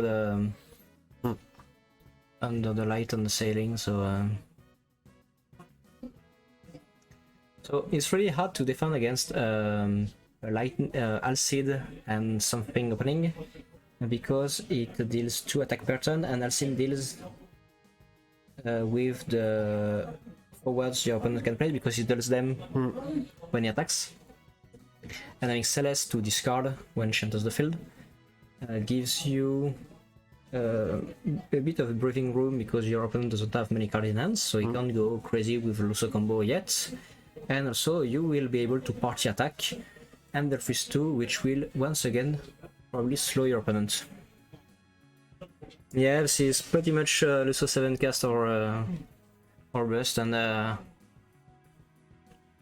least in OP16 it was almost impossible for Storm to beat this list if correctly played. Sometimes you just break and you lose, of course, but It's just really hard. This is Chocobo Sam. I think Chocobo, so we won the Chocobo turn, the Lusso turn on next turn, I guess. But we'll have dual. We will probably freeze the 2 backups.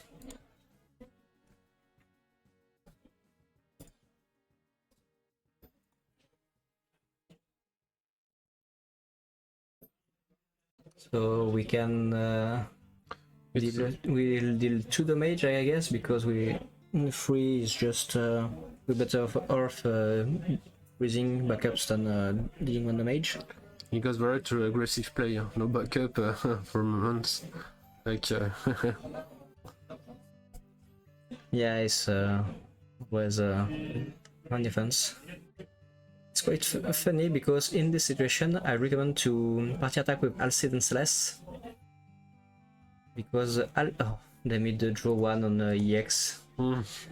Because if something happens to a forward, you want Shantoto to take the hit and not Alcid. Usually, unless you've got the other Alcid in hand and you're ready to play 2 forwards. and that's a Bismarck and damage. Right. That's But right now Bismarck is a dead card, Atomos is a dead card. Alexander Summon is dead card too. So he has 4 in hands. He will have 2 backups. Or Zeromus. To try to finish Mika with I think giving him just 1 backup. And now he will, unless the Zeromus is killed, he has no blocks. And even if the Zeromus is still a good, it will be hard to, because Alcid will do 1 forward 2. Yeah, he pitched 1 Azura, so he might still be holding 1. I hope he does. too much card in hand, maybe. With some luck. If he has Azura, he's fine. Or at least he will be able to start off something. He has, see, if he has Azura, he has Althea, he has Chocobo. So that 1, 2, 3, 4 cast already. We just have to find 1 or 2 cards to cast in between, and we got the fabled 7 Lusso cast.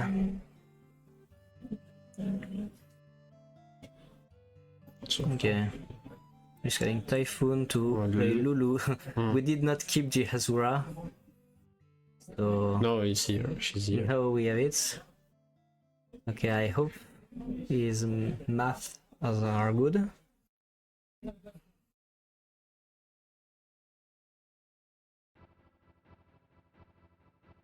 Yeah, this is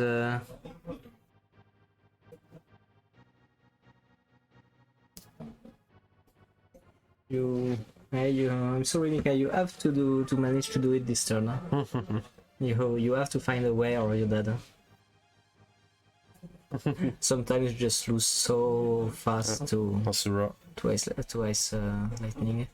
Azura, you untap, you're on the 2nd cast.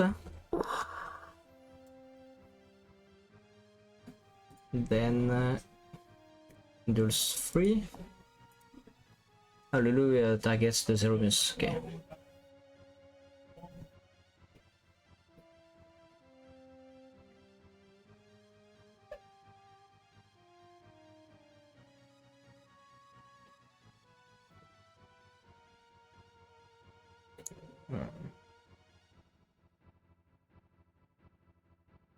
How do you manage to do it? You can see, see Chocobo, and he's in his hand, the summon 1. Yeah, you got The 2. The on our side. Playing Rosa, playing Typhoon, okay, on Zeromus. If he passes turn, that's why you play Ilua to Tom, because there you have little anyway. Okay, so we've got Laswell, as well will dual freeze something. Alcide will handle something, dual freeze the other because of. Do not forget the Alcide trigger on the last well entry ability. He forgot. Doesn't matter, but yeah. I don't have the time to put the card. No, we don't have time. Ice Lightning is that fast. What's the release, boys? Yeah, that's what we're thinking. If he could try the 7 cast for Lusso, but seems like maybe he didn't have the. I see a Chocobo in his hand. He had Lulu to get Azura, he has Chocobo and Lusso, but he went with Typhoon, he had Althea. Like you pitch one, yeah, kinda dull free Azura, Lulu get Azura, one Azura. At this point you want to cast. You Chocobo, maybe. Lulu. Well, play, no, but it was you play Lusso on the third cast to draw one. You play Chocobo, you've got Althea left, and you get back the Lusso. You discard one to play the Lusso. This is the 5th cast. You Althea back the Lusso. You play the Lusso back, it's the 6th cast. And I think you're done if you don't have anything else to play. So yeah, he was on 6 quite easily. But yeah. Yeah, but I guess sometimes you feel like, no, Azura will not be the card I need to win, but you don't expect to need the 7 cast Lusso turn 3. And that he should have known because he already faced the deck quite a lot with Totem and quite a lot with me too. We consider the free was very impressive here and blocks the options of Mika in order to do Azura, Chocobo, anything. So the aggressive wave was good for Totem. Yeah, at least it was the first one, and now we are going with Play against Avalanche.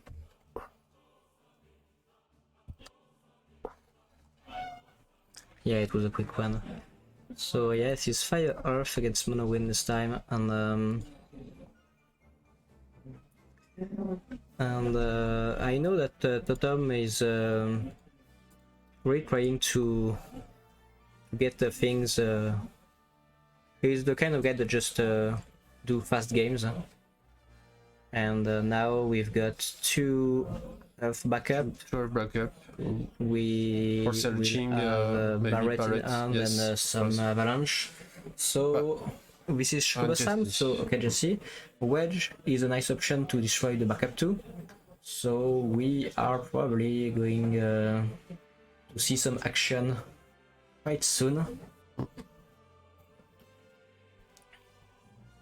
The setup begin to be the setup. Maybe one more bug. I don't see. We see Larcacus. Yeah. Larcacus at this point could have been like a fire CP for the Barret. Oh, he drew into the Barret too. So yeah. Where are we going, Totem? Are we playing? Oh, we're playing Elf. Ah, he's playing it quite slowly. Because maybe he doesn't have any Avalanche Proactive in hand, so... He said Jesse. Jesse, he probably wants a second one before dumping Barrets and 2 Avalanche. Like, he's gonna go with Jesse Biggs and just party attack, draw 2. And with 3 forwards on the field, it will be... 1 for 1 and Jesse. Yes. Now they both cost 1. Yeah, okay, so no Barrets yet. Are we safe not playing Barrets and not attacking right now? It's maybe a bit greedy, but or maybe he had and if he managed to cast a double attack, he could cast Cloud.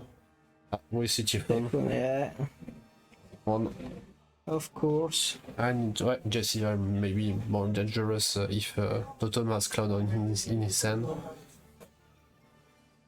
So most effective play to. That's funny because usually you keep Althea up, but this time he decided to keep the Chocobosam up because he Wassam can be destroyed by a wedge, Yes. but not Althea, so it's fine if wedge ever comes into play. He got Tifa, I think, in hand. Yes, he got Tifa in his raw face. I see Tifa Tiro. I see Barret. Ouais, c'est Tifa Tyro Barret. Meaning you... C'est okay. Tifa, Sage Clown. Don't you just play the Barret? Play your last card for an avalanche in your break zone if you have one, and go to town. Maybe you didn't have any avalanche yet, but now Biggs is ready to fight. Are you sure? He gains 1k with Tifa, so it's 8 on 8. I think I block with Typhoon and get rid of the Bigs. Or is the Barret and you're gonna regret that you can get in red zone, so you don't. Another Typhoon in the zone. I'm gonna Althea back the Typhoon, play Althea, play Typhoon, pass. And see you in another turn. You can try again. It will cost 2 cards a return from Mika, whatever he draws, and Totem would just have to play forward, so Mika has to find more Definite in Soul. No alter on Typhoon. Yeah, I think he really wants to avoid Judah. Yes. Zaiden, okay. Interesting choice.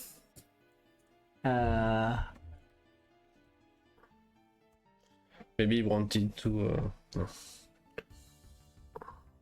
Yes. remove average members. Sometimes you can play Zaiden and hope for the best.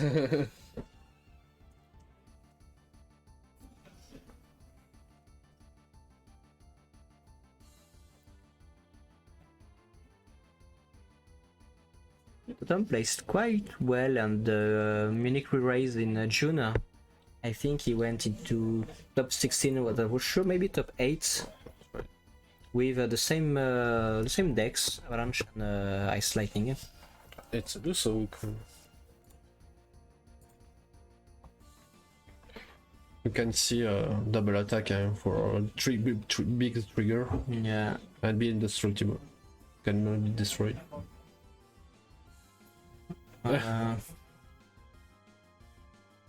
I changed my voice since. No, Zaldrus is just quietly. Yeah, technical data for Ned, but I'm here for. I change setup behind. As you can see. Yeah. Yes. I do not touch anything you see. I'm just a voice in the room, actually. The voice in the void.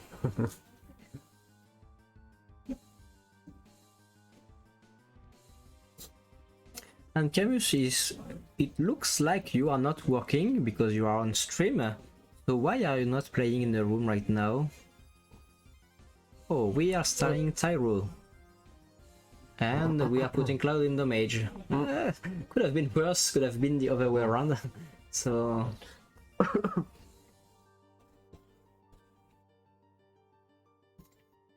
Jen could be dangerous if he played a lot of. Mika must feel confident because he's attacking and he knows that you don't attack. Just came home 45 minutes ago. Could have just worked the night and jumped in the train to get to Lyon. You know, maybe your job allows you to take the train sometime. Cameron is a secret opponent. The bonus stage.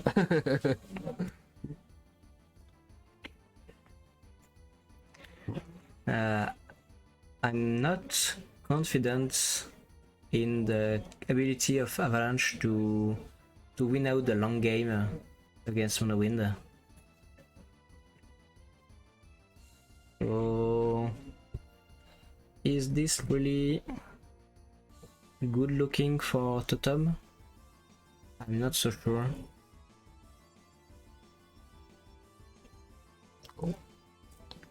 I see 2 cards this card. It's not Yeah. some rules come. Here we still have a party attack and block strong forwards and that cannot be destroyed. But still, I don't see how many cards Mika had in his hand, I think he's on 3. so I can do anything Yeah, in order to break the party attack. yeah. Usually you don't have that many summons that interact with the opponent's board as a win player. But the thing is, Totem needs to find a way to attack and to deal to put more pressure on his opponent. And he's playing 5, and this is a blank card. Yeah. It's Cloud now, maybe. Could have he dealt the 4 to play, so it's Cloud. It's a 6 CP Cloud. Yeah, okay. And he killed the Zidane. Okay. He drew some big effects. 1 more damage. And do we attack with Cloud? Cloud would be 9k. I think Shikobasam can put Typhoon on 9k too. So no, we just discard to get back to 5 and pass. This is a kinda slow Avalanche game, but he dealt damage. He has more backups and more forwards and a full hand, so it looks good. Yes. 7 cards after, maybe I didn't see too much Avalanche members get in his hand, so maybe the next turn with some calculation, with some Yeah, he could borrow hopefully Wedge or Jesse. that's pretty much what he needs to win right now. He needs to be able to put more Avalanche operative and get more pressure on the board. Because even though he is behind, Mika will soon be out of reach, given how strong Win is when he can get some value given some time. Rosa will help tremendously. This is he will he play Lusso? I don't know, maybe Lusso would be a great play right now, but I'm not sure. I'll bring Alexander to draw 1. Maybe you want to trigger the second effect of Rosa. And this is Aiden that will have the haste effect. Yes. And it's Tifa. The fruit Tifa, I think, is well, yeah. We can see, we can see the 3. One in hand, one in battlefield, and one in. Yeah, that was the last one in deck. Maybe for this time it could be helpful for Totem, but Yeah, I think he's kind of glad not to draw this one. say thank you. But he's gonna get attacked, I guess. Also, this is the 4th cast. So I didn't see 4 cast? yes, yes. Everything have been reactivated when the Zidane came out. Yes, I think we're going to get 5, so rather trigger effects. 1, 2, 3. This is Lulu. This is the 5th cast, and we're getting back Alexander. Rosa will trigger and play out Bismarck, and that's done. Yeah. The whale is here. I repeat, the whale is here. And yeah. I mean, same thing. That's the worst. When you have 2 cards on boards, you're like, okay, I can reveal anything, it will be okay, but right now, are we playing Avalanche deck with Shantoto on because why not? I don't know, but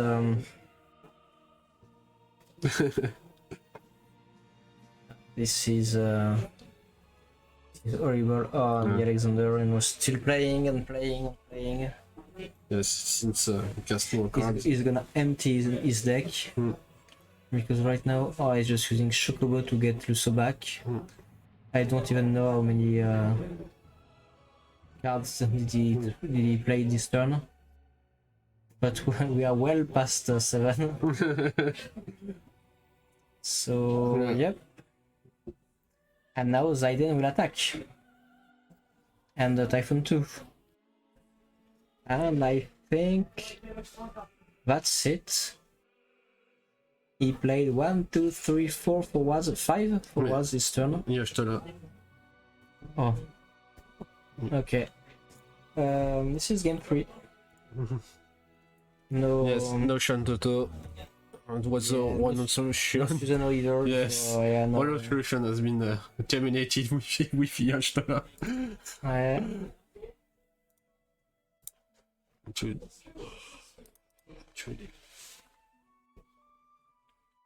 I see an LFX boost, but on the wrong. It's still activates it because I think like you have to, but at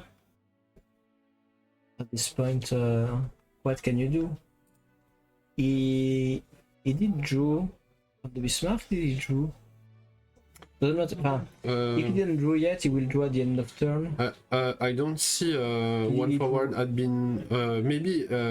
He played Chocobo and Lusso after the Bismarck was on the field. As I don't see one character, one forward return to his hand. Maybe I was, maybe I didn't see. The Lusso. He played Lusso twice in the turn. Okay. He put in the board and used Chocobo to get back in his yes, hand. I see Chocobo, but for didn't see what.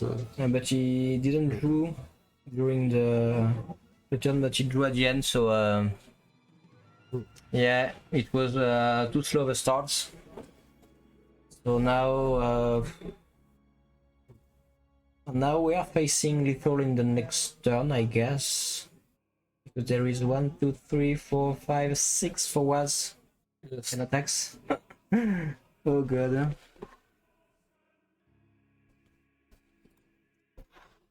We are ready to increase the damage count on the Totem's side. I don't know. I don't know. I'm on the button, but maybe Totem has an answer. Barrett. It's Barrett, yeah.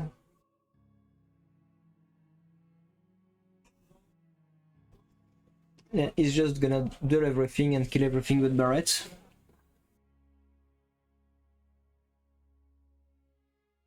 Yeah, to me you play one backup.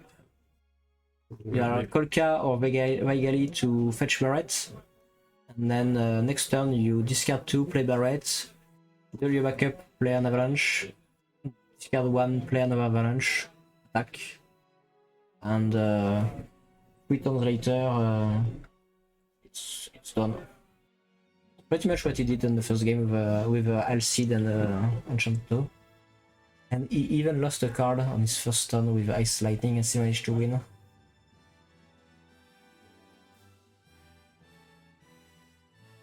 Oh, he just used Fina on the auto ability. Please. Holy fuck. So now he will probably block.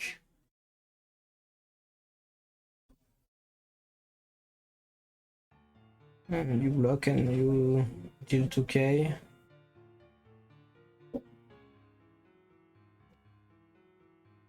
Don't we Bismarck? I think we should. I think Mika opted to sacrifice his Typhoon to deal 8k, and then he will, in the end, he will use Bismarck to kill everything but Barrett.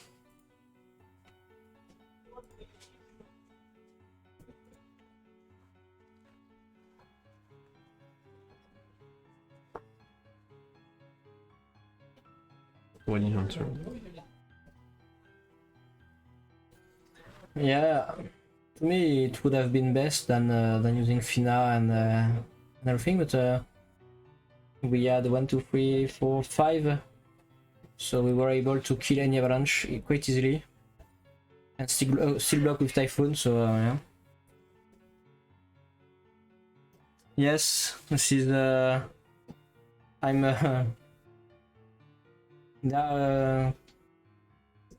kind of sad plays, yeah. In the end, he sacrificed the Typhoon to kill both forwards, but he still has a Cloud in his hand, so maybe he favors breaking the forwards on the field more than Try to, yes. than not letting him proc anything with party attack, but also they could have simply like if you kill Jesse, just party Barrett and Biggs, and then you kill you use Fina to make sure they're not indestructible. And I don't know how you, and maybe you can kill Barrett too. And Izana's back. We're going to see another Chocobo summon, I guess. Maybe a 2-1 or... Do we still have Chocobos?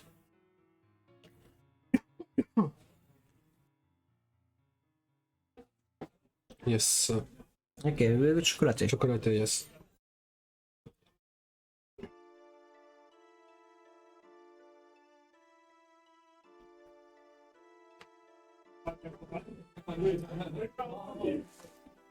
Kyoto Typhoon and then Altitude to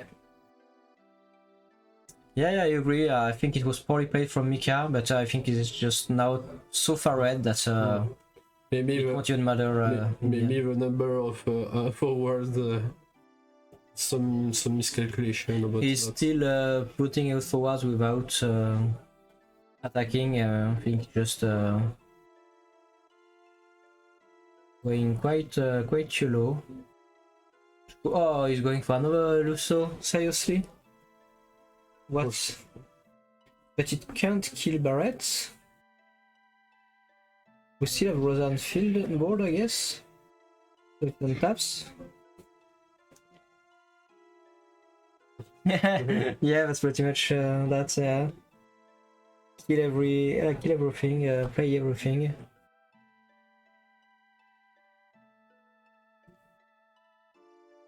In fact, they know each other. They play each other quite a lot in locals, actually. So maybe it really It was a surprise. he felt he didn't have time to play win in the last round, last game. So he felt like, okay, I'm gonna just play my deck. Enough for 2 games for this one. It's a revenge. But I mean, there's no way to get this one when playing Avalanche. I really hope he does, because otherwise I'm just gonna laugh a lot if he just deals forwards to try to eat Barrett.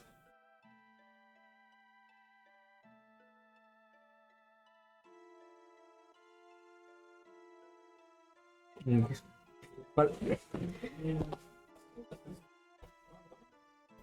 yeah, you remember to draw on the Bismarck effect because he used Chocobo.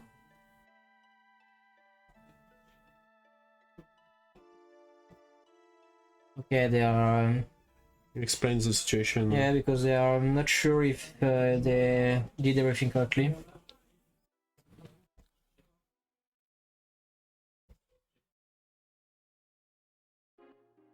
Yeah, absolutely. We could just tap 4-5 forwards and see. Oh, it does nothing, and just he doesn't even take that much damage, so there's no way he can lose. Please end him. The guy is suffering. Please do something.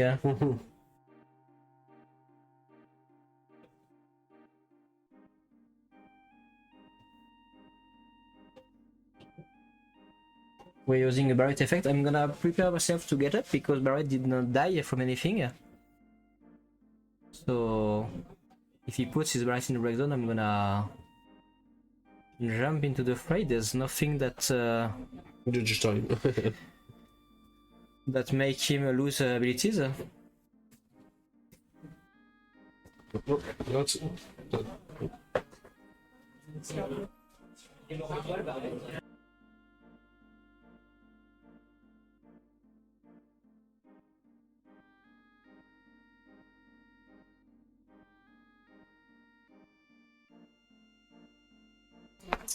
Yeah, we missed the Lulu trigger. Lulu trigger puts Barrett at 5k, and then Lusso is over about power. So it's okay. He's okay. He's okay. I was like, please tell me I missed something and you didn't. That's why when you play win deck, you have too much power and you forget that. But it was like, oh god, you can't even More. stealing. You can't steal Amaterasu. Was bad. Yeah, we kinda miss this one, but now I think you attack. Well, the best bet to stay safe might be not to attack too much, but I mean, maybe you can use Bismarck and Yashtola to attack.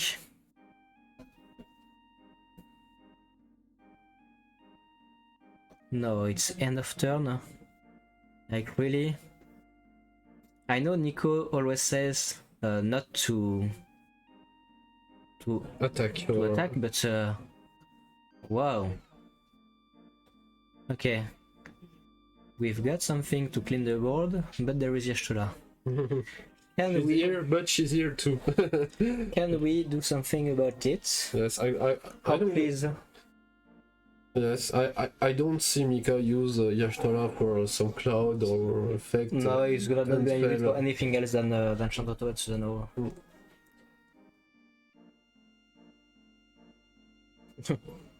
I hope you will, because otherwise he's gonna be mad he didn't finish in time.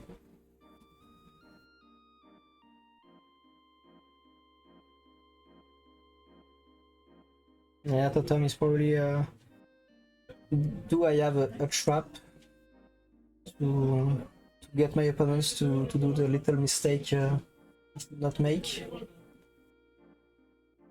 Yeah, just you can't amat Yashtola, it's an action ability. But you can amat the Shantoto, yeah. That's correct. You got Amaterasu from the aid. Yes, from G. You got two protections against Susano and Right, so there's no way there's no way to win this one. I thought the time to make this one quick, but then yeah. And finally, he wins quickly, but he dies slowly.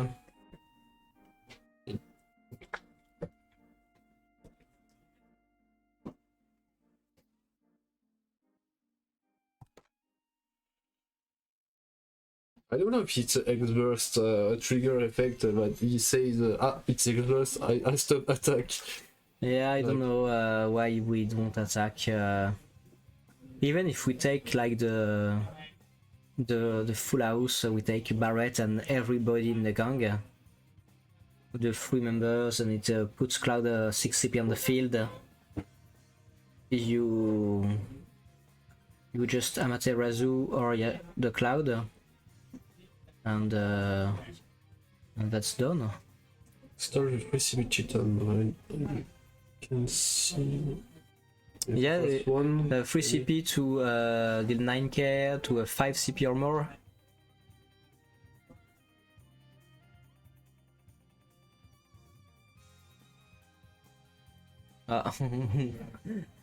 Totem was so focused on Yashtola that he tried to delete 10k. But anyway, that's oh,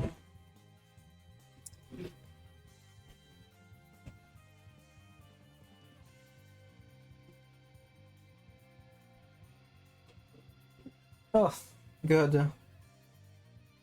Alright. Next one. So we'll finally see Mika's second deck. I have no idea what it is.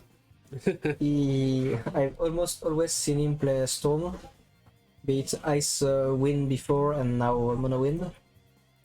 So I don't know. So it was 7-1, 3-7, and last one.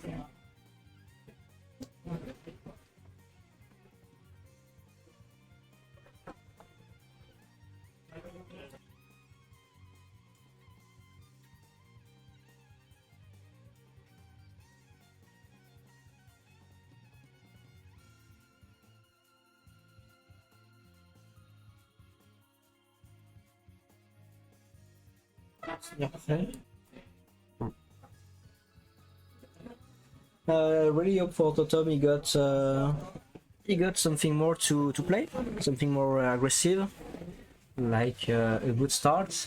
But I have no idea what Mika will play, so I think it will be a crystal deck because it was some sleeves next to him, so it might be crystals. Okay, it could be.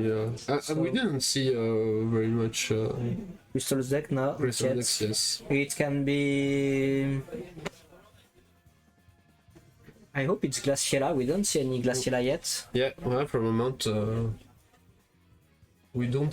Yes, we see some rise. It would be really funny if there is no Glaciela deck in the top 16. Because right now Glaciela's price are really high and everybody is talking a lot about the card, but I'm not sure it's gonna stay this way if the card is not played at a competitive level. So we are starting with Avalanche. We already got Barret, so we're playing Kolka and we'll get an Avalanche Operative. So we are fine.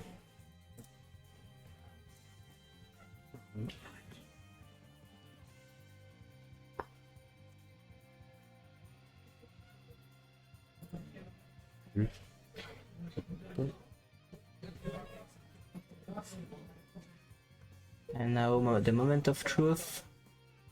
This looks like Samurai. Yeah,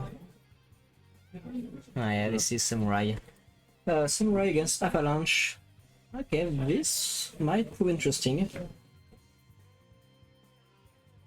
Yes, you can generate crystals with.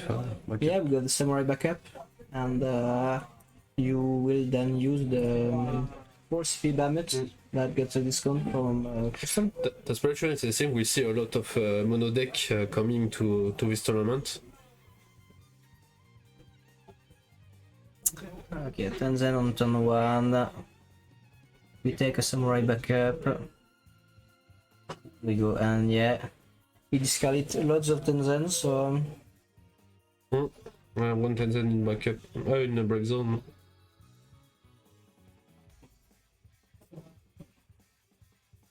And you get the 3 CP Samurai in the break zone, so at least he has one target if Tenzen leaves the field.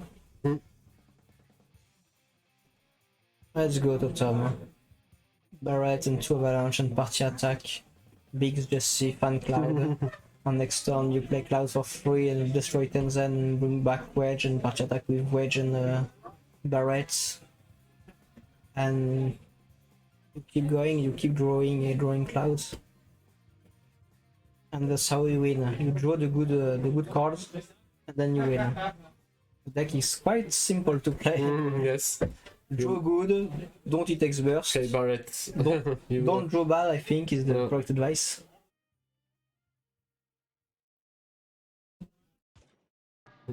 Try to.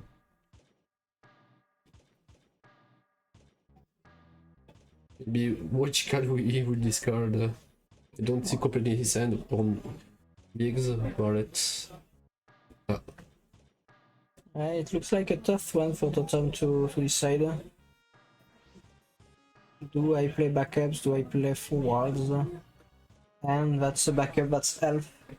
And I don't like Elf in Avalanche because you can't play a 1 CP Avalanche with it because it's produce fire. And Jesse, Biggs and Wedge are both all 3 Earth. And usually you. The only thing could be interesting, yes or no, it's Jesse backup So sometimes someone play JC backup in order to guarantee the 1 CP, and since Elf is here to get the role of JC, that's why. Yeah, that's right. But see, right And- now, and you got- on next turn, you can't just go Barret and Avalanche, which will cost too many cards. The second effect is that Elf is X-burst. You Yeah. can discard your light card if you want. If you have the light card will not be useful, so you discard him in order to get Barret or another member of Avalanche if you have Barret in hand. So this guy is pretty good in Avalanche. Yeah. But for me it was over ones because of JC. You hesitate about the backup or the forward because JC backup but JC forward is maybe much stronger because you can cast Cloud. You have one forward with could be dangerous for 1 CP. Yeah, that's Yes, that Elf is a good addition to Avalanche. yeah. But, It's definitely a good card, but Yes, but there is no synchronization with over because you must pay over backup in order to get. And Avalanche must be aggressive. yeah, if you're playing it slowly, Yes. you just die. Now Tenzin is drawing his second card. We see Sharon Toto and Cloud who has been draw.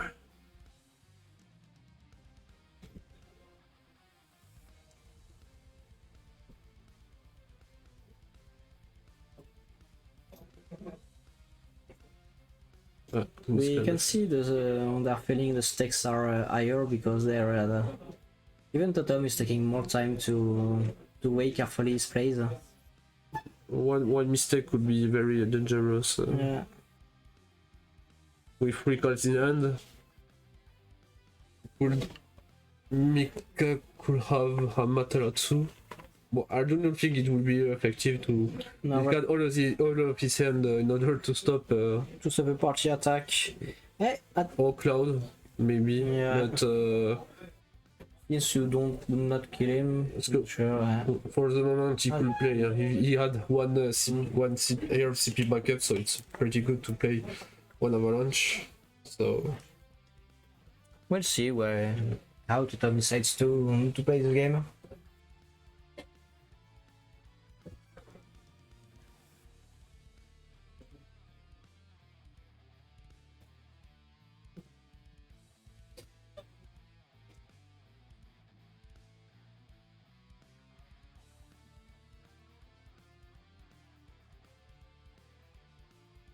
Okay, I feel.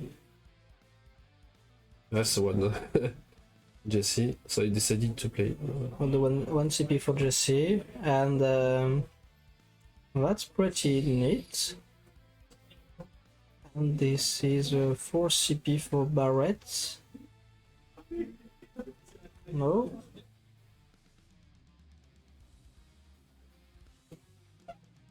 Nice Cloud. It's Lada, okay, it's a bit 6. Yes, yes. Okay, and he revives Barret. Alright, yes. Tenzin managed to go Gosetsu. Gosetsu will get Tenzin back. And now we'll deal the first damage of the game. It's Ranger? Ranger. So I think I don't know if he try to. Okay, we've got forwards on the field. The samurai player doesn't. The tournament is in Lyon, I say. Thank you a little bit. Yeah, the boutique is carte à jeu. It's boutique quite in the center of the town in the Garibaldi Avenue.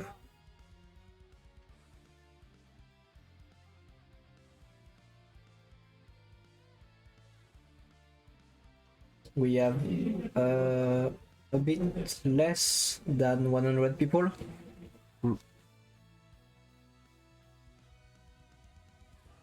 Ah, where is Ah, Amaterasu? as you want to refollow.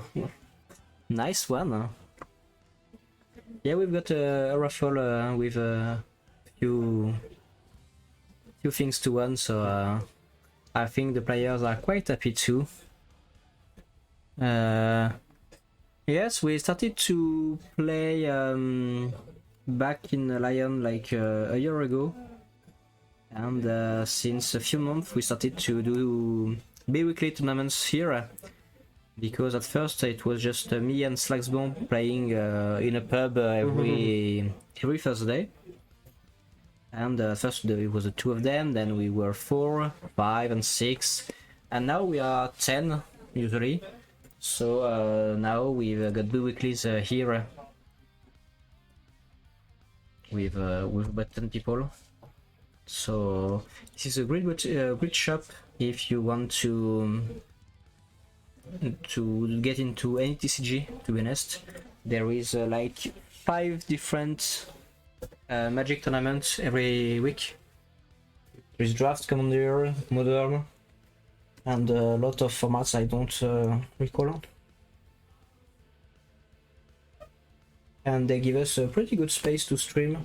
Yes, thank you. We could see the space when we're going to do an interview with the winner of a round with some logo, chocobo plushes, a little cloud, a little iris, and a good good coach too. So very thank you to Cartage for this surprise, because we didn't expect that much, and it was really fine to have this kind of surprise. We've got Cyan and Yen on the field, and Yen did not last long, and I don't know why, but it kind of means that Mikhail might be in trouble. Because now we are doing party attacks. Yeah, blocked by barrets. That's probably it. I really tried to do something more for the lights, but it's really... Yes, it's right. We got some light, like we said earlier, we have a light spots. We try to move the table in order to gain some better luminosity with no reflex, but nope. And we've got Cyanix EX. There is no Tenzen left in the deck, so are we getting Gasetsu or maybe the standard unit to deal with Barrett or an Avalanche? The problem is, Yen, when you Yen would be better. Like you can't deal with just an Avalanche forward like that, because if you don't deal with Barrett, it's just gonna get it back in the next turn and play it, and it will be hasted. So Barrett is just the pain. But Ian sure is strong, but your opponent has 1 damage, you're on 4. This is not the best time to play aggressive cards. The pressure would be here.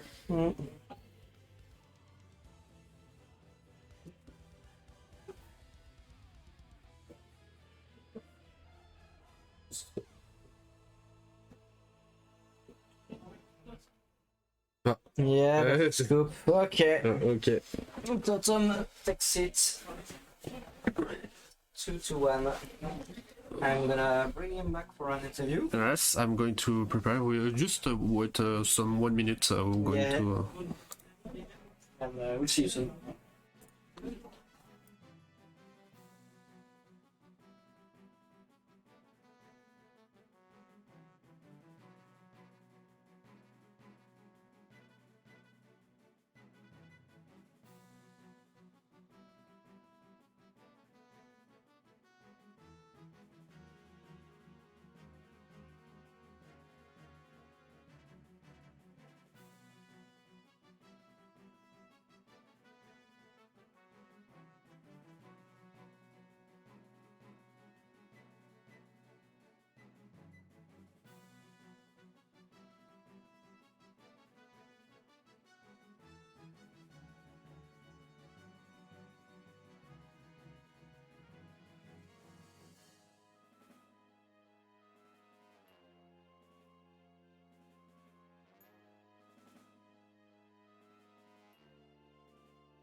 And we are back. I'm joined here with Totom. Hello, Totom.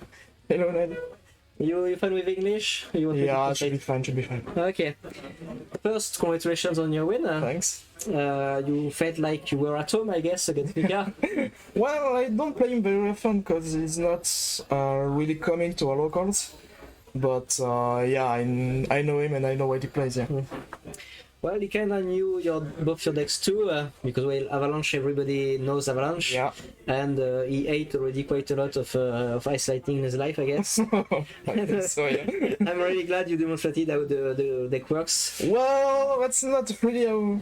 I didn't see any backup Yeah. during this game, so that was a But little bit weird. You don't have to see backups. I know you play like I played 12 backups in my... yeah, I'm on 13, but think so, I yeah. think I'm more aggressive than you, so that's quite fun. Well, I was quite aggressive this time, yeah, so... but, you just went straight to the head. But that's how you beat Storm. Yeah, like Yeah. you just put forwards and they can't answer it, and that's it. Yeah. But he could have cleaned if he didn't discard the Azura earlier, because he had to play Lulu to get it back, Yeah. and it was just what made him not able to play Luso. Yes. It was a good match. The second one was a bit harder for you. Well, it started well, and then he did a turn with like 10 plays, so it's... You gave him too much time, and he managed. yeah. One... Because you put down backup, then backup, then Yeah, backup, I was missing an Avalanche operative Yeah. this time, so I prefer to play Elf and just adjust my colors, and that gave him a turn he needed to wipe everything.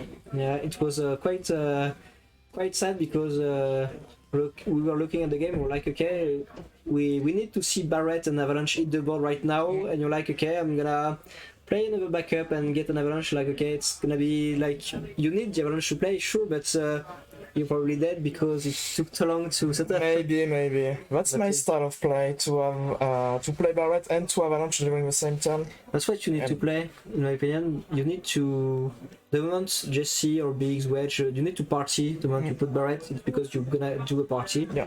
But it took you like 4 or 5 turns to do the party. It took me too long, yeah. It took me too long. And meanwhile, Mika was just starting to pile on. Yeah. CP, and he had everything he needed. Yeah.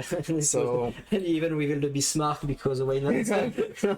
There was a. always a good play. Was F5 to him to be smart. To be honest, if it was like run with a shorter time, or if you didn't have time, to be honest, in your position when you revealed the Bismarck and went like, okay, now I'm gonna Luso clean everything, I would have just get my cat back and go to the next one. Yeah, but because, we had time, so yeah, you had time. And there is still 10 minutes left for everybody. So, but like you finished the first one in 4 turns, so of course you have more time to adjust.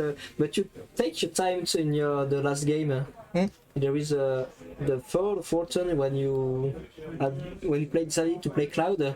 I think you spent like 3 or 4 minutes on the turn. Yeah, maybe. I was worried to not to make a misplay because that was a really important turn. Yes. So I took my time. I knew I had it, so Yeah, it was better like this, and to concentrate and to focus on what I needed to do. and that's and Mika lacked a bit of focus in the end. Yeah, clearly, when he attacked with his Yen.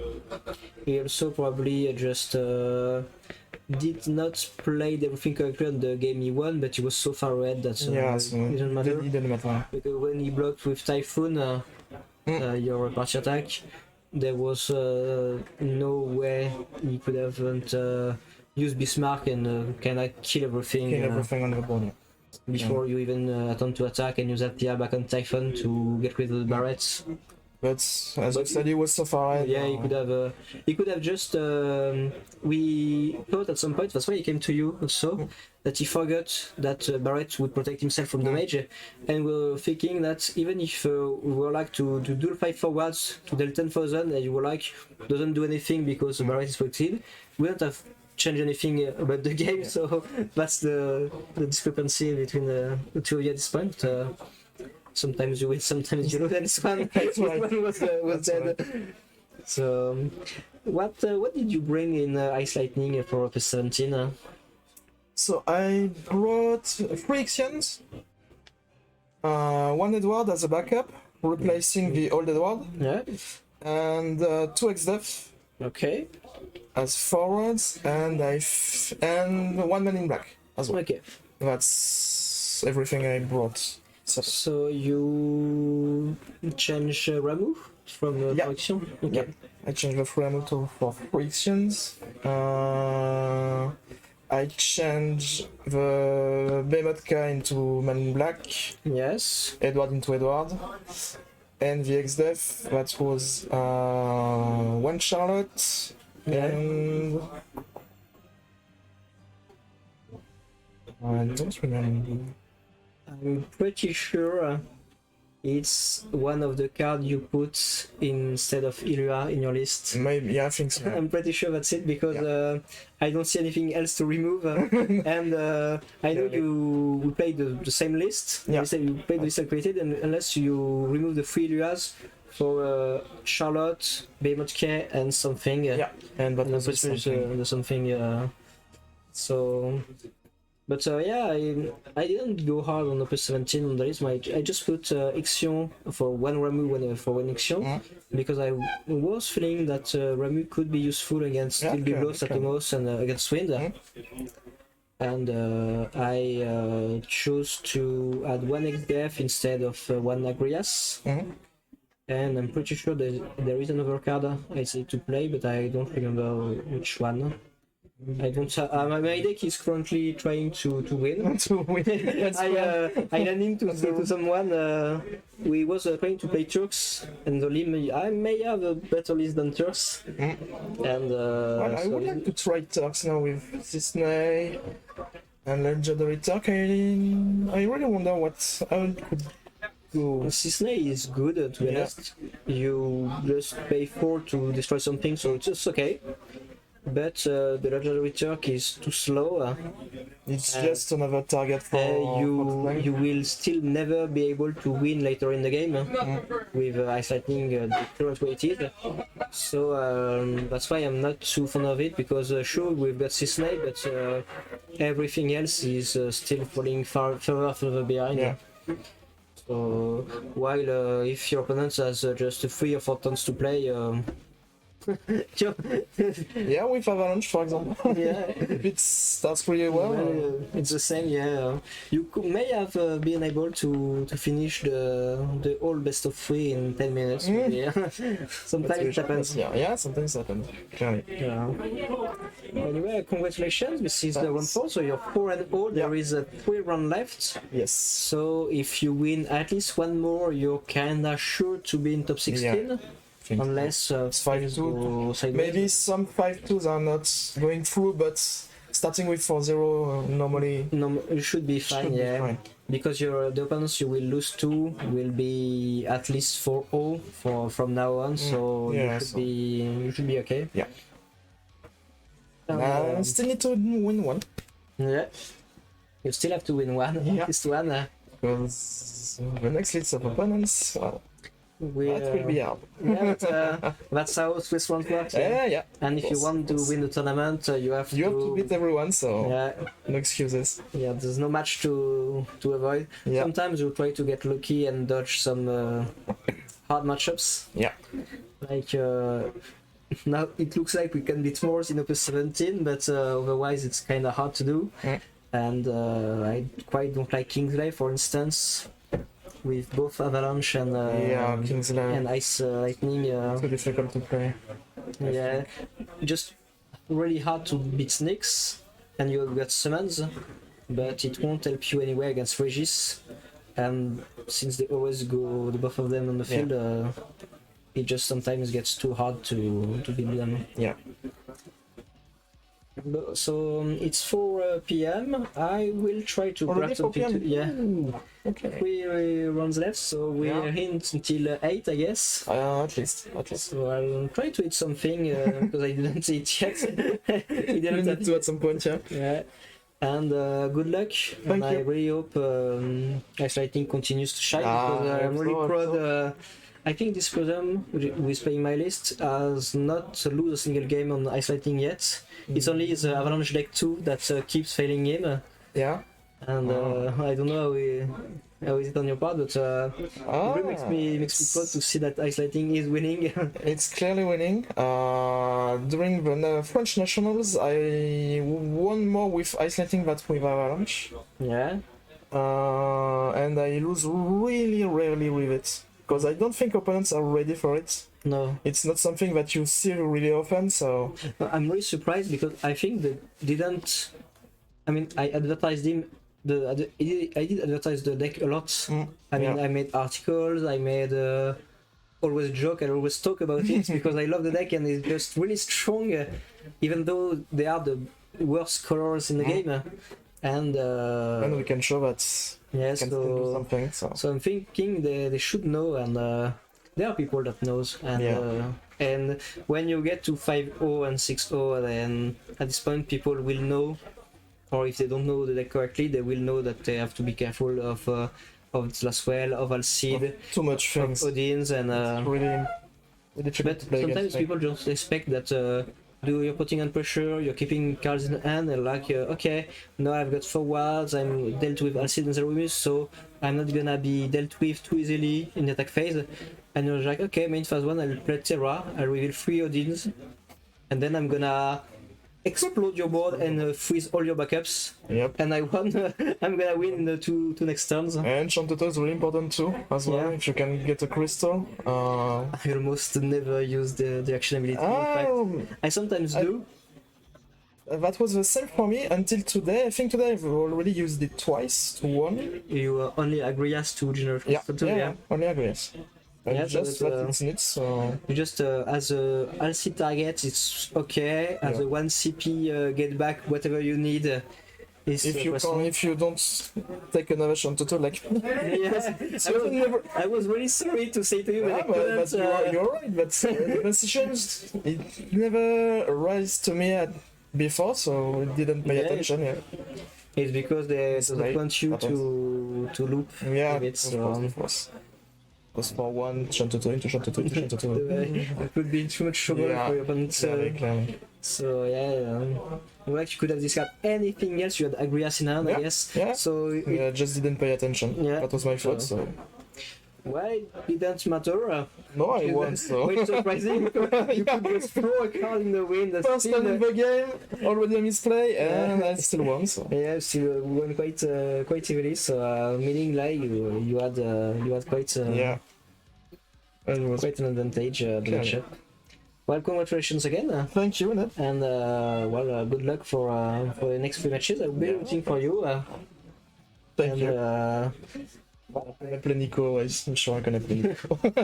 Well, it's mono win. You know how to deal with it. Yeah, and you know how to deal with me as well. Just slap him with Alcide. That was that simple. You just have to draw the Avalanche really early. And don't wait until turn 5 or 4 to draw Avalanche, and you will be fine. Normally that's That's how it was. not for this much. No, on the last round, I was commentating Greek. He had 33 experts in the deck, and he plays Fusoya. Yeah. He dealt himself 6 damage per game, and never ever had hit an exhaust. So he lost. That's of course. But he was so mad. Can imagine. So yeah, sometimes the one thing, bad things happen to good people. Yeah. So fun. So everybody, we'll see you in, I think we are at time, so in 10 minutes, give or take. And for the, maybe less. And we'll be back with the round 5. Yes. And good luck. Thank you.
Up. And we are back. For the next round. We've got South Squall on your right and Fervor on your left. South Squall is the winner of the 7th Dommage Art Tournament, which is We're a big tournament with more than 50 players. yes, it was probably one of the most intense and important tournaments we had in France for quite a long time. It was a Sky Pirate against Moors, if I remember correctly. And we had some really juicy prizes. The logo of the association we show everywhere is a Lulu, and he won the original painting of Lulu. It's just a masterpiece. And Fervent, you probably know him. Might be his last Final Fantasy tournament, to be honest. For numbers of reasons, he doesn't feel like playing anymore, so he will probably just stop right after this one. But you know him as the man who wins the Winter Crystal Cup in Wales, with usually water on or wind decks. Sure. We just heard Alest winning prizes. But he always wins. When it comes to luck, he always gets it. So. If you want good full art and cast, you must go to with your kit, your AP, and rub it on him. On the PS7, I bought a box and I rub it against Alest, and I open the foil Sephiroth, which was well played at this time, and the 2 non-foil ones in the box. I was like, okay, I'm fine now. Right. We have a bit of waiting time since we are announcing the winners of the raffles.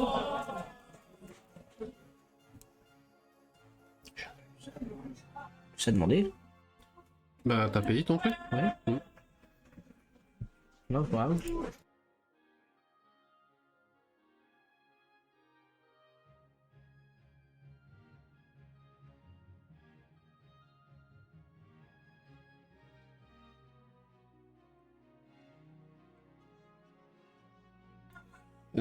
It's raffle time for it's for different prizes. I think there was at least one full art Amaterasu to win, and there is a few other things to win.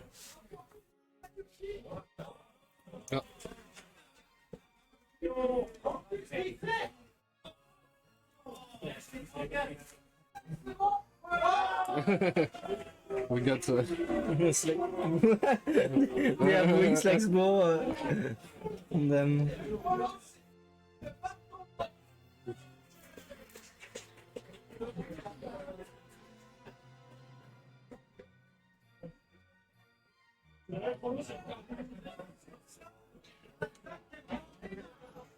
and 5th round starts now.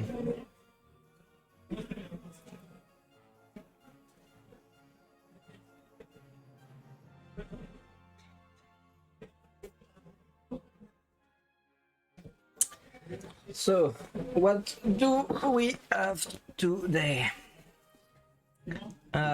Is Fervor going to play Mono Win? I think it's one of his deck. Yeah, it's one of his favorite decks there. But he might not too, I don't know. So Square, we can't predict what he plays because he plays every deck. He always plays every deck.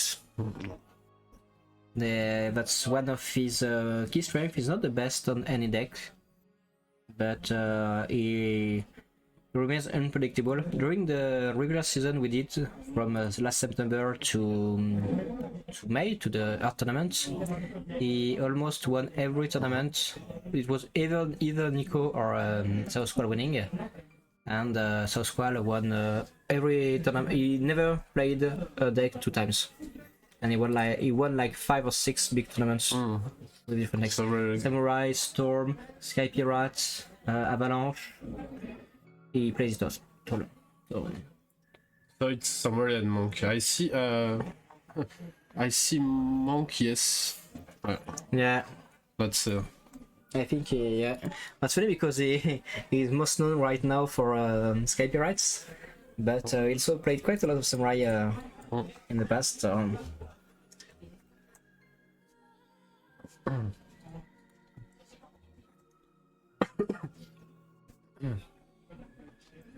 So classical monk. For other matches, you have Laurent Coloma, which is facing Evan. They are on 3-1, I guess. Fabien is on 4-0. I think he's facing Totem from the last match. Nico is on 4-0-2 and he's facing Greek.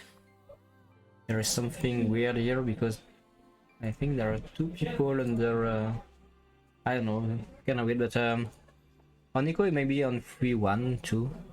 But yeah, it's we are starting to see who will get to top cut and who won't. The session will be very more harder since great players who got some good palmarès. Yeah. Now in the top table, it's always players that have some titles to the belts, or that didn't manage to get the title but are still really strong. Yeah. This is an interesting one. This is Earth, Water. They're playing Echo that managed to search a summoner to get the 2 Spiria. So this is like the Dogales Doga deck. Okay. You know, with Ursula, Sophie, Rydia, Sarah Mobius. I was thinking of summoner deck with a new Rydia, but I didn't see this card, the Rydia starter from the last one. No, it's complicated for a moment, or yep, and usually you prefer Rydia Earth. The legendary one.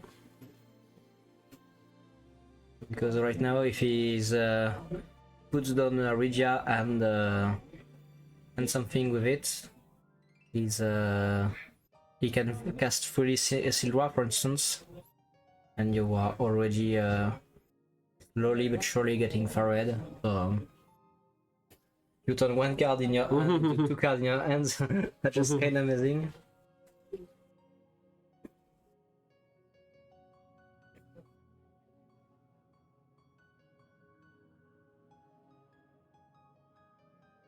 So we got Rydia for yes. And we played Matoya too, okay.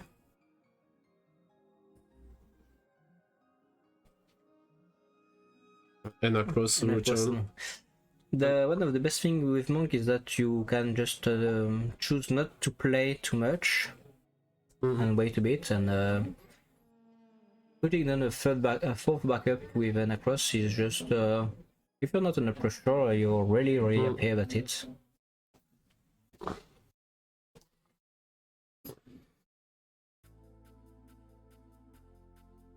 Kolka with had been searched by Sarah, as you see.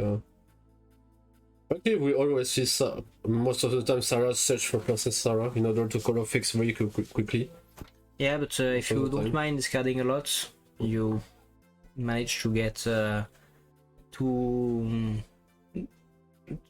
backups and a forward in your hand quite quickly, while Princess Sarah might is color fixing you, but it's also not getting you cards from your deck to play with. So, like I'm playing for instance in Water Lightning, you play Sarah and you use Princess Sarah to get a lightning backup. Yes. That Sarah can fetch. That's first turn will be optimal in order to get. Yeah, I would prefer like anything else, but the other king in that I can get in lightning are just awful. Like it's Vampire and Destin, and I can't play any of this. So you are tied with Princess Sarah, and Princess Sarah is good, but I think it's like the worst. Because it's the best because it's only one sometimes. So we are playing Ursula, getting back the 5th backup. We still have a monk backup ready to fire at any forward. The classic one. Deals a 3,000 for every monk on the field when it resolves. It doesn't count himself. And Lydia is back. Lydia is there. And you can't break it with Ursula because it's an ability, it's not Ursula dealing the damage. So so it doesn't work. Oh, we got to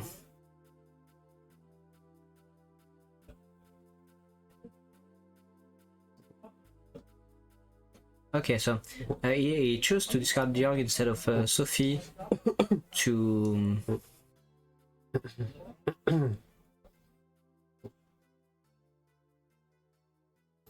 to bring back Young.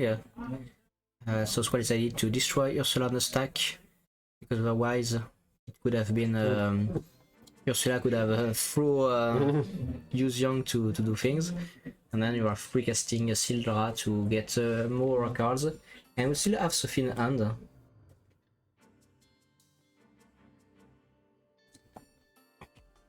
Oh, this is a new legendary Minwu. And Sophie. Is it? South Squad has Sophie in hand? I'm pretty sure we saw one earlier. Or was I just dreaming? Okay, well, no big deal. Now it's Sophie. I don't like the Minwu. I don't know about you, but The new one? yeah. Yeah, it's I play. He was good in Happy in pre-release, yeah. interview. But yeah, the cost is yeah very. The trigger effect is good, but if you want to play it, With reduced cost. yes, that's very hard. Maybe you can play with Yona Win Legendary. Someone a legendary who most player would like to play, but we never see one. Yeah. Him. Just 2 AV on your deck build. But to be fair, this is probably the sole home of this new legendary Minwu, because you play water summons like Sildra, which is the second one, so it's just a shitload of value. You play elf summons, of course, and you play Lena and Sarovius. We are indeed trying to fight for the gold there. And he also plays Amaterasu. Yes. And you can cast with Tyro if you have it, or Shantoto, or Rydia, of course. And something that didn't really understand, we have got double jobs, okay? Yeah. But why Minwu doesn't have a rebel? Because he's a rebel. Yeah, I don't know. Yeah, and he just It could be, and its Rebellion Skull is on the box, and yes, sure, Rebellion, it's not just the Rebellion of the FF2 characters. yes. It's also the Glaciela one, but still, Because you could have a boost with a rebel.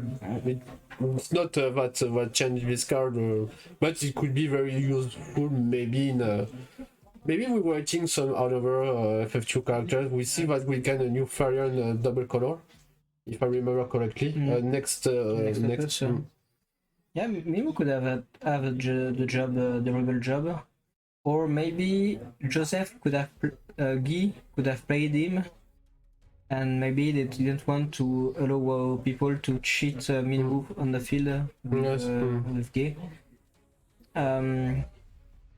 Guy, depending on how you pronounce it. I think it's Yes. in France we use Guy because it's also a really old French surname.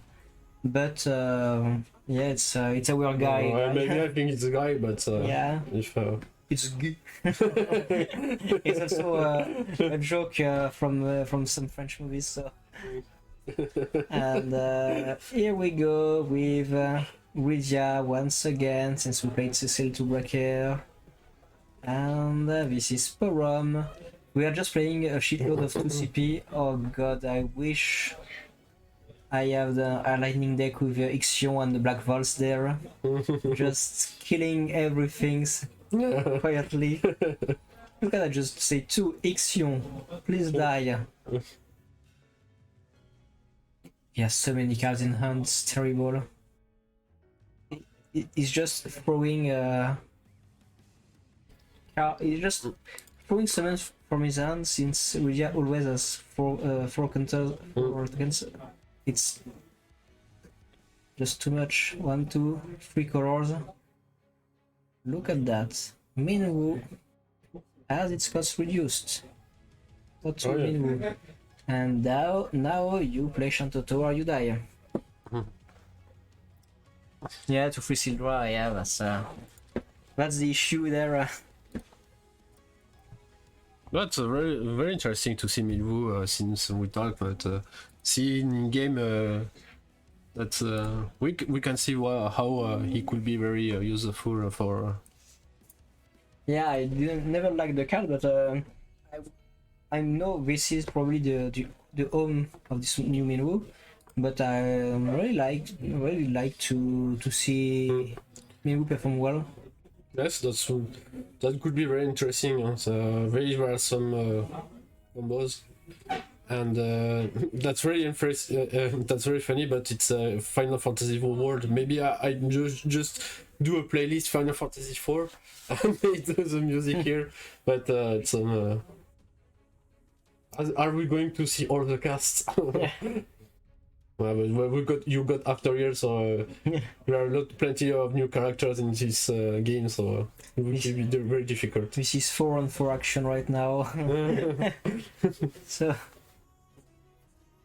it's really funny because it's never, you don't really play Final Fantasy 4 category like to play FF6 or FF7 with Avalanche, but you still play a lot of FF4. And now Ninja plays FF4 too, and you can go with Wind Lightning too. So quite. It's I don't know how much how many things about the starter of Final Fantasy 4. Like we said earlier, I don't know if we're going to see plenty of cards. Baigan is kinda useless. Scarmiglion is overshadowed by the 13-1. Zemus looks awful. Even with XDF, he sounds awful. You got Exes who can be more useful, but Golbez looks like a no-go to me. Both Kane are bad. Cecil is good in title, I think, but Cecil could work in some heavy wind, maybe lightning decks, where you have lots of FF4 forwards, and Theodore and Bismarck and Hooded Man, the 4CP X1. And then Cecil can just help you destroy everything every turn, like Bismarck would do, but without needing to have Bismarck on the field. So maybe it's okay. Back to the game, it's quite heavy on the removal side. They are really fighting a lot. A forward crucial. Yeah, but Southwell doesn't want Rydia to stick too much to the board. She stayed for just too long, and she managed to cast Sildra 2 times for free, and so like you don't want to. That's a very powerful card. Yeah, you can't have someone cast freely a summon that gives you 2 cards.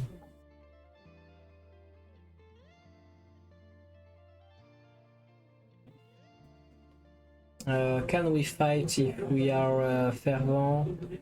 Probably a little. We are not under pressure. Cecil is 6k if I recall correctly, so 7 with Nakos. So we can attack maybe. And Sophie. Or we can just play Sophie and say the magic words that End of turn.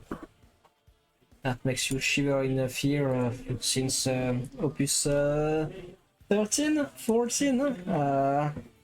It was 14 was Alcide Van. And was it Water? No, it was 13. 13. Waterboard. Are you gonna play Titan or Fantotos or Squall? Can you? Sif? No, we are not. We are trying to get back a solar on the field. We are trying to fight this one correctly, and we will bring back backup.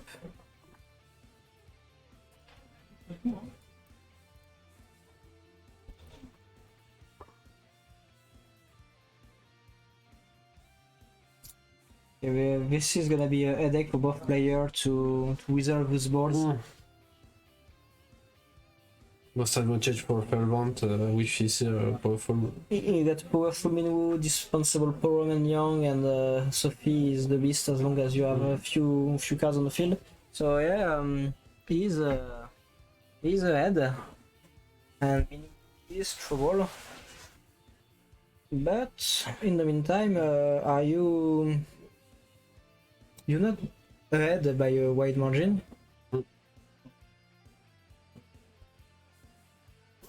So yeah, it's still gonna be an interesting one.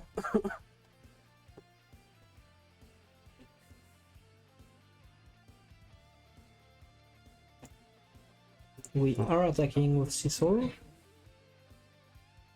Taking a damage. This is 6 CP Leviathan. Is this expert? No, it's the 6. It's not the 6 CP. It's the. See? Yes, it is the 6.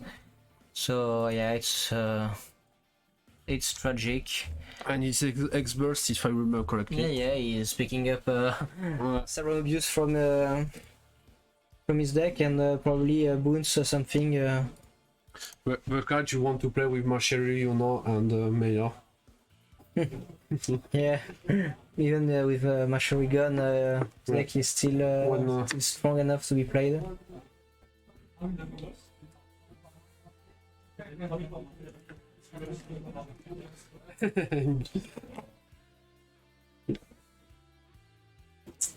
Yeah. Oh yeah, he does. He got his circle on the hand. Yeah.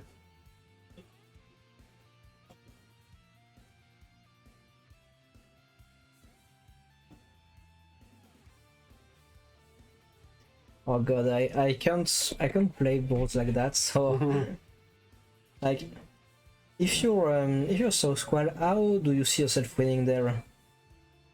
Do you play Titan and kill everything and make sure your forward survives? Do you try to fight Sophie with Sophie and put Eris on the board too? The problem here is Sophie with Minwoo. Sophie is the trait to. I think it's a trait to kill because one turn you get 1 damage. Yeah. So. If you say end of turn, enough with you can win. if you kill Porom, it's going to be summon the break zone. Yeah, you will see Kutsit getting back Rydia and Rydia going here. Or usually you loop and you get the 6 CP Leviathan, and with the 6 CP Leviathan you burn something or destroy the light dark, and you bring back the Porom from the break zone and play it again. So you just got one of the effects in terms of cards and CP for free. But right now, we are using several views to use Sophie to fight against Young, and it's going well. Quite a surprise, to be honest. It's in order to increase got Sophie more powerful. Because if Sarubius was destroyed, Sophie would lose 4,000.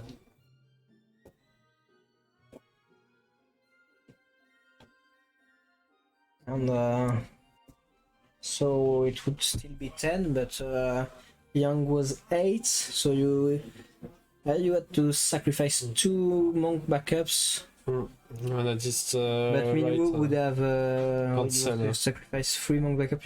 Yeah. He was dead. Young was dead. No way to do anything else that one he does. Being sacrifice Young to kill Serum Abuse. Still 1 less forward on the field.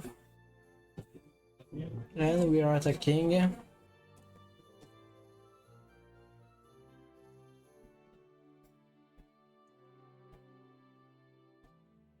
And got plenty of cards too, so that's not very.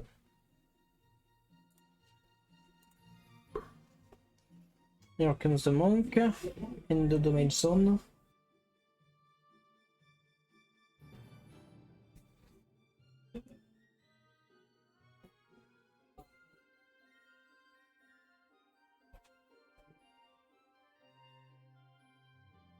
Lena. And then we are getting back Sour Mobius, I guess. Yes.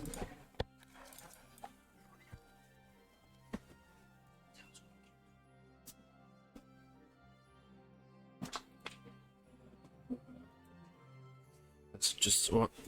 Oh.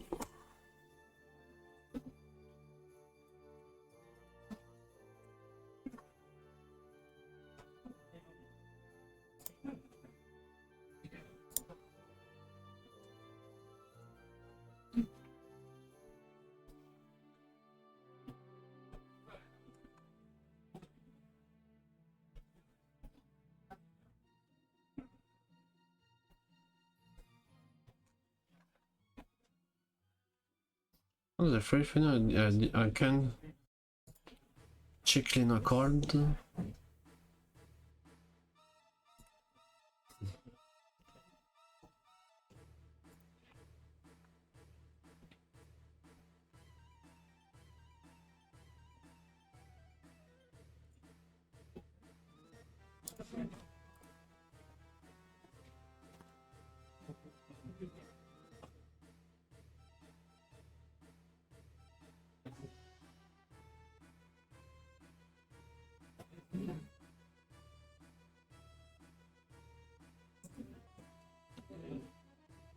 About this pretty rush, pretty complete for Fervent.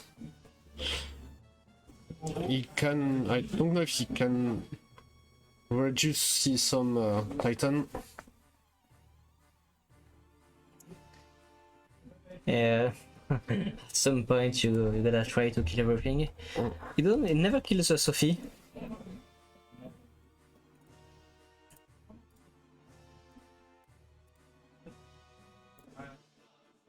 But it's really what you need as monk at this point. You need to be able to clean everything, yeah. And it did, so. And also the point of the mage is really nice to have.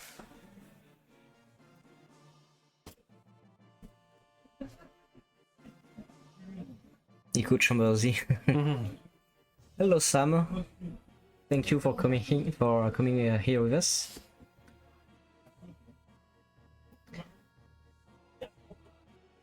I see some interesting card for +1.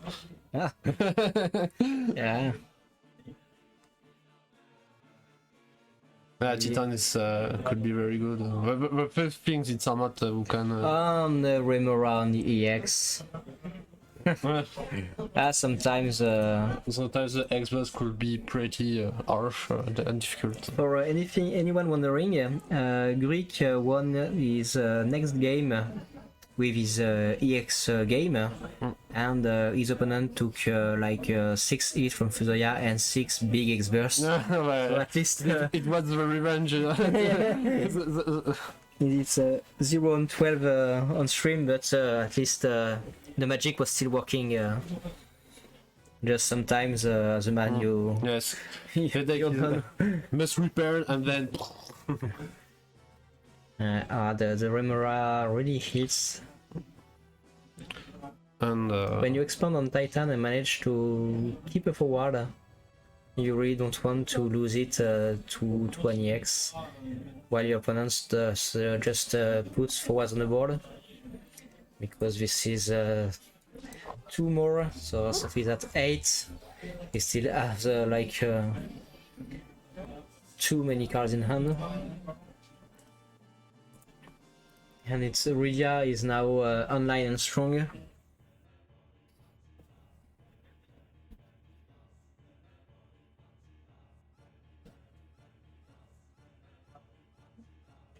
And also the top cut will start about 10 a.m. CET tomorrow. So We're going maybe launch a stream at this time. Time to all of players. it's 1 a.m. PST. 1 a.m. PST, and I let you try conversion in your own time zone.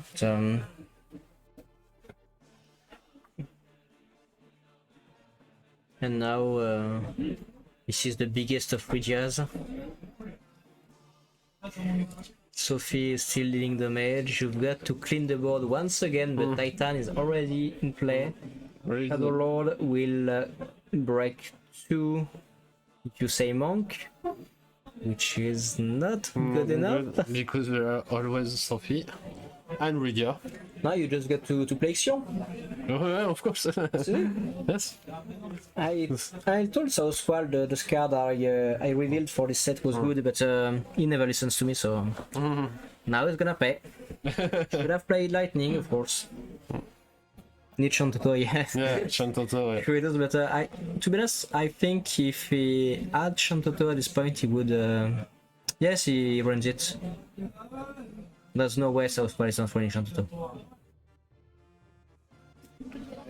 He might be running her in a one-off, and maybe don't recall if he get back Amaterasu from the Blazon, but he could have just draw into more, so into his other Amaterasu.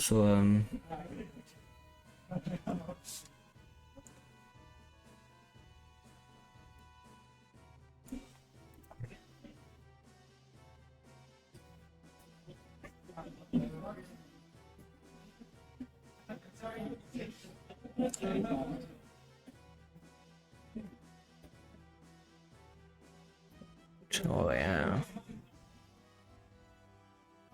We are just trying to put forward on the field, and It's a Sidra. he's just burning through his deck so quickly. Now he's playing Oran 2 to protect a bit more his key forwards. It was Sidra who was cast? I didn't see. I think it was Silra, yeah. Yeah, Silra he casted with Rydia before he died. Ah, okay.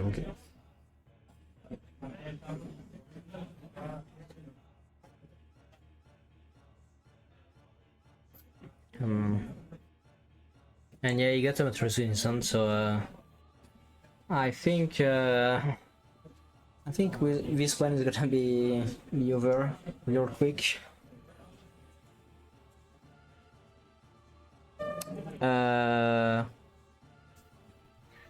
I can try to ask a judge very quickly. I will just try to see the card.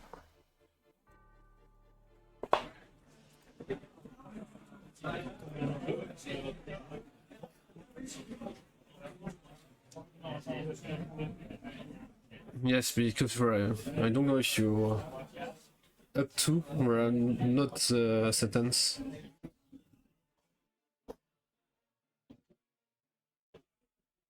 If he was up to, okay, but including translation, it's just 4, so you must. And that's why I was very asked why Silver was cost, because I only see Oran. I don't know if just let's come to see a judge in order to.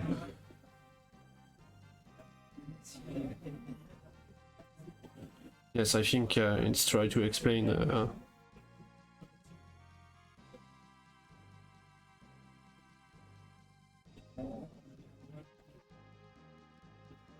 Maybe a French translation has some Juska who was here up to.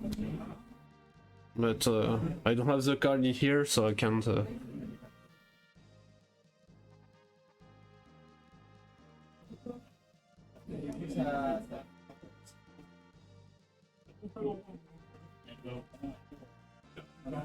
Ah.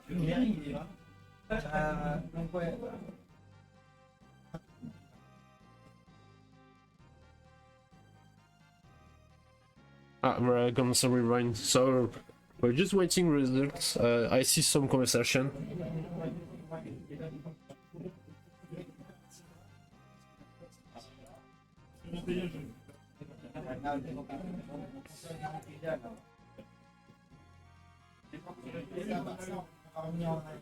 There is some rewind for before, in order to see.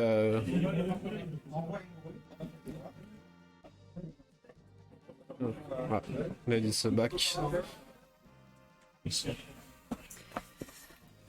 So yeah, the judge just confirmed that Sildra has to search 2, in fact, so it fizzles.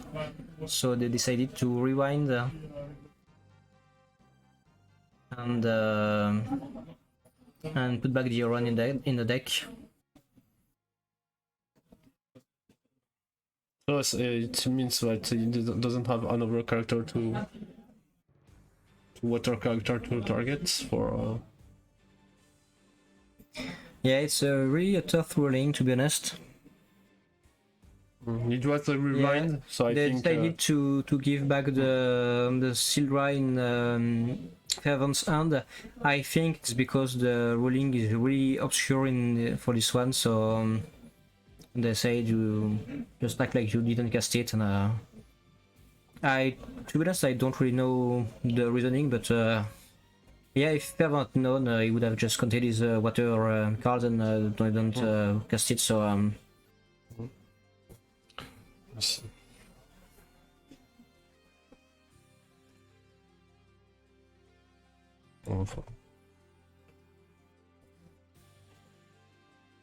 And now we are back into the fight with monk on monk action.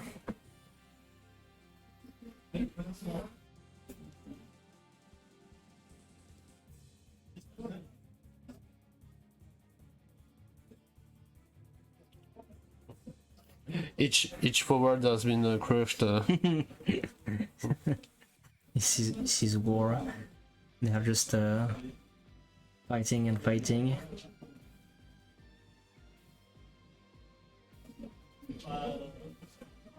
And we are using Young to block because we're at 5 and we don't want to die on Sophie. Oh, Young is at 7, is at 11, huh? It's a really big Young. I think it was not quite what he expected. Brynhild to complete. Oh, Brynhild does to get Brynhild since he doesn't have Regi anymore. Quite good. I'm not sure. Going to recruit this Brynhild or not? So... I'm not sure if he can cast it, so...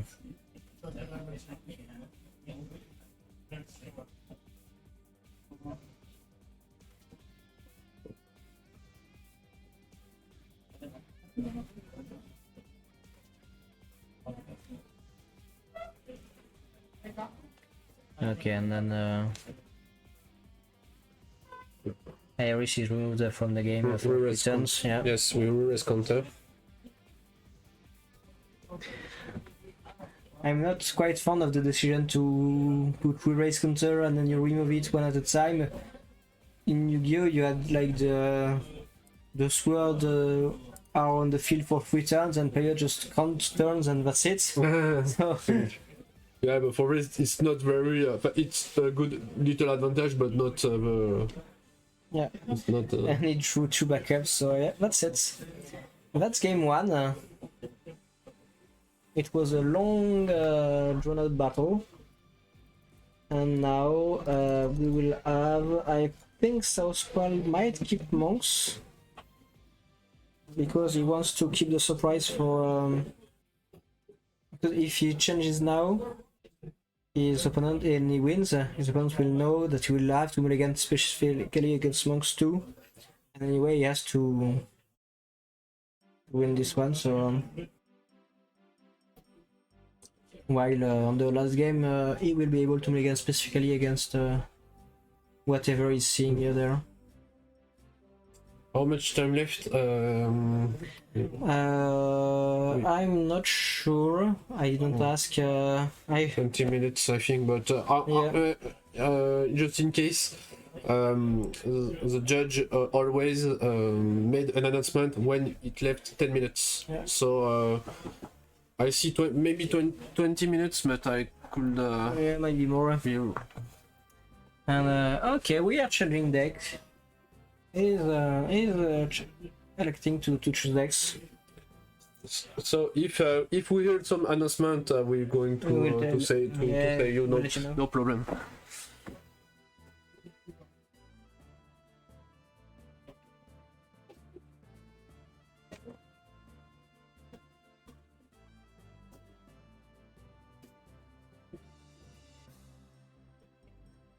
And here we go with game 2. South Squall will play Summarize.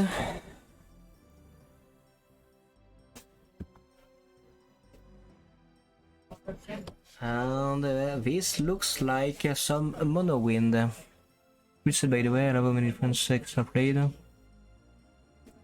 Yeah, this is really healthy meta, and what I quite like about France is that we have more Suarez players, but every really good players, they usually doesn't play the deck, and they're pretty good against it. So we're not invaded by Moors. Like on the art tournament, there were 4 Moorses in the top 16. Or sure, one made second place and the other made the 4th place. But it was really close sets, and the one that made it 4th place just won on time. So it was really hard. And in the end, South Squall managed to defeat everything with Sky Pirates. And I didn't see that many Moorses there. Yeah. I see some players I knew play Moors. Yeah. Lyon is playing it. So that's why.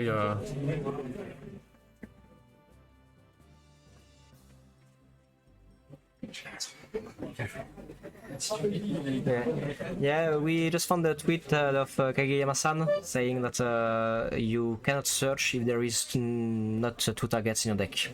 You always have to search 2 with Sildra. So Romy just found the tweet about it. Yeah, we are. I'm sorry, we have a lot of Samurais and Mono wins. To be honest, these are quite the dominant force there. Fervor might be playing a different version, I'm not sure. Fervor, it's very. He loves mono wind. I always when I saw Ferron, I always think mono wind. Yeah.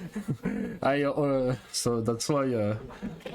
But yeah, lots of Samurais too, but to be honest, it's to be expected. Lusso is quite strong, wind cards are quite strong, Samurais were always safe but not that strong bet recently, but with the recent buff they received, it looks like it's a strong contender, so sure it's time to fluff. To be honest, I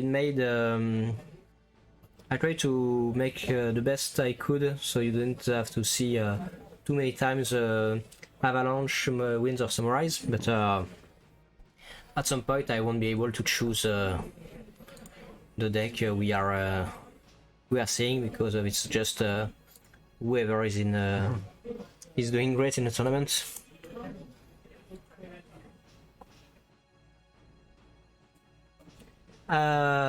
I spoke to a lot of Monowin's players to see if it was because of Christopher Mattis' performance in Melbourne, or if it was because they wanted to just play it. So Luca Riboldi was on Monowind and made some minor modification based on what he've seen and heard from Chris. I'm pretty sure Nico was already in Monowind 2 and Fervent 2, because Fervent played Monowind in Opus 16 too, and they were on Monowind, and they probably made the same choice as Luca, knowing we just correct a few things and you get some experience from someone who played it competitively, so you take the experience too. If you're not sure about Penelo and Chris says, I played it, it was shit, then you're like, okay, I'm not gonna try it too. But there might be some people that was just, I don't know what to play, and I was always a Storm slash Monowind player in my early days, so I'll go with Christopher Mattis' list, sure. But it's at least not too surprising to see it there, and if the time of the two tournaments have been reversed, Melbourne this weekend and Lyon last week, it could have been the same way around, to be honest. Some playtests Monowind have been done, and Monowind got some advantages. So I think the time that this deck has been released, the time maybe the time that all of the members have trained this deck, maybe some of players didn't have the time to train because of work or holidays, and yeah, it's not the same. When Fervent get back in the competition in when did I saw him? In March, I guess, early March. He was playing a Monowind deck with Cecil, Theodore, Bismarck, and Udidman. And it was like assembling Exodia in the board and just swiping everything with Theodore and Bismarck effects.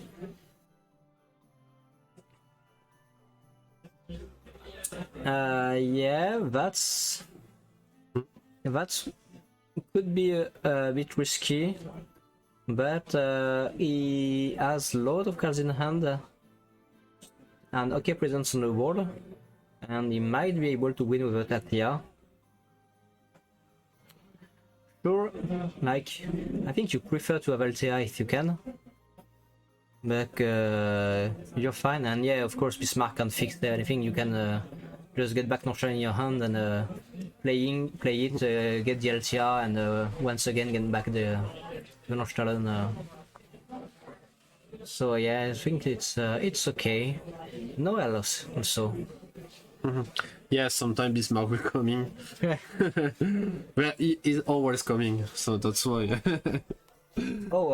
Sometimes you think you will see your main assets, and sometimes you just don't see them. You can ask South Squall about it. He did the whole best of 3 in their tournament without ever seeing Van as a Sky Pirate player, and he managed to win it.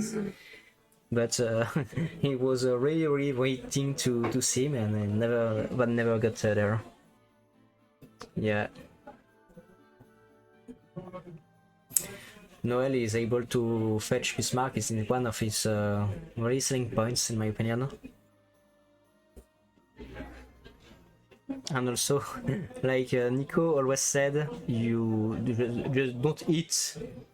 And because if you eat, you will eat some X-Burst, so you will have Duel Forward and then lose. And he's really quite liking Noel because you can still go to combat without touching your opponent. So yeah, Yen will allow the 5 damage. No, 6 because this summer is 14. So this is 6 damage, yeah, so it can be lethal with unanswered Yen. Ouais, Gosetsu, yes, I don't see Gosetsu in his hand. But yeah, it can be, but I think we are going to see Lusso played on the field. This is Azura. We are untapping everything. And with Lulu in the board. Yes, let's go for 7 cast. Yeah, this is Also, 30, as you are you. this is 37, the 7th cast turn, yeah. Lulu just reduced Tenzen to 5k, so also we'll kill everything. And then we will go to town. There's no way Fervent is not doing it. It's the 3rd, I guess. We will play Chocobo. Okay, 1 Alexander, draw 2. Then we will probably try to... Oh, here comes Althea. Not late at all.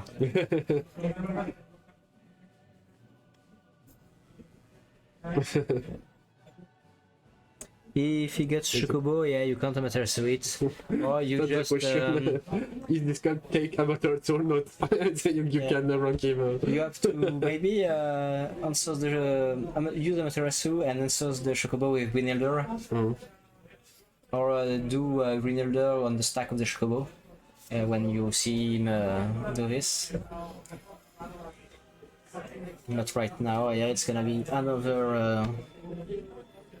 Are we see? What are we seeing? 3, 5. Alright, let's work. This is the whale. He's here. And 7.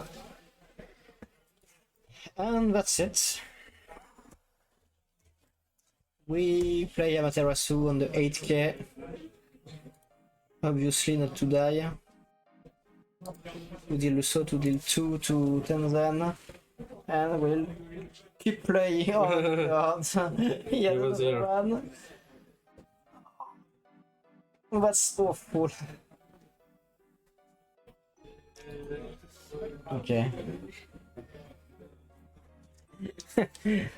Yeah. And Zaiden now is just there too.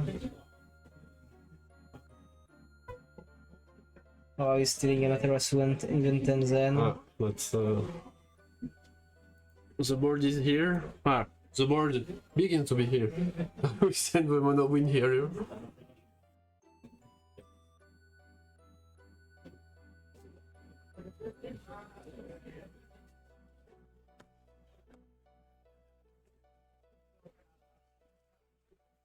Yeah, Fina exists too, so far.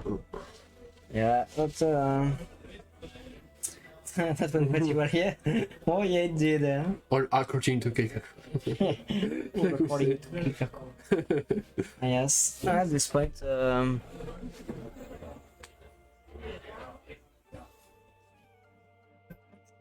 just he still has no, you don't draw. You drew only one with Bismarck. No, here actually. Maybe. Yeah. But he drew from Bismarck once, and he drew from Lusso too. The second Lusso drew one.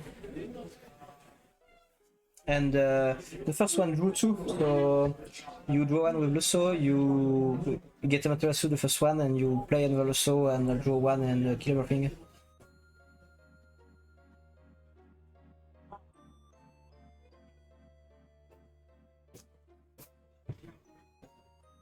But to be honest, I think it's over.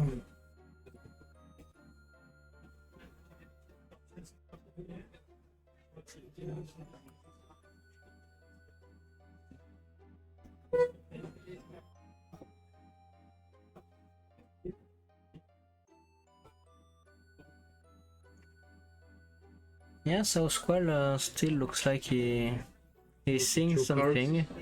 This is Susano. Yeah, Susano works.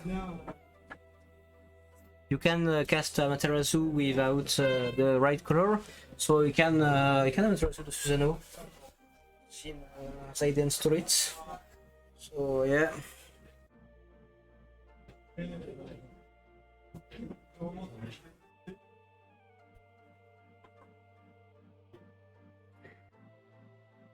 Yeah, Bismarck is really strong. And is the draw a problem? I don't know, maybe he could just cost 6. Because sure, it's 5 CP 9k, but he almost always draw 1. Anyhow, so just make him cost 6 and it would be a bit more fair.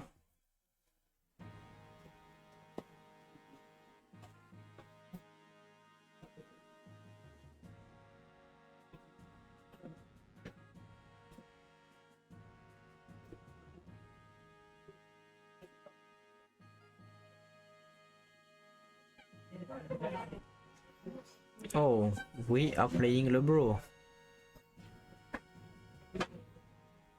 If I remember correctly, it was a suggestion from Somatisk. yes. Yeah. But I'm not quite fond of limitations, but if you want more low chances for do Rosa and Bismarck like we see earlier. Rosa's 5th cast revealing a Bismarck is just so violent. So It's a Kadaj. well, I'm not sure it's gonna miss Kadash, but yeah. And we keep on attacking. Lyon. Yes. 3 Xbox in a row, that's good.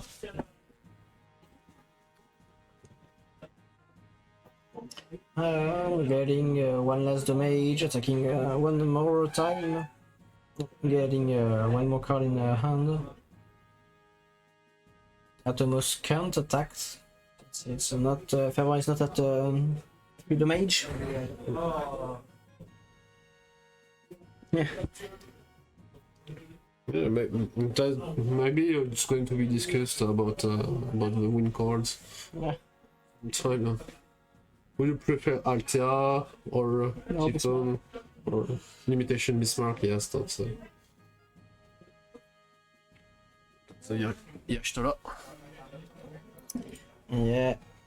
Of course, once your board is ready and good, you just put Yashua down and just in case. just in case anything bad happen, you keep a Fina in hand and you're fine. That's very interesting because you couldn't really play Fina in anything else because Sky Pirates, it was a bit risky to play Fina in it and you didn't have the slots. The same goes with Ice Wind, but now that we are playing Storm with Mono Wind, Fina finally has a slot in the deck. Good times with all the Fina legendary. Yeah, I could have seen some play with things like Vinera. Yeah, the Amaterasu and yeah, even Terra, to be honest, is just too much.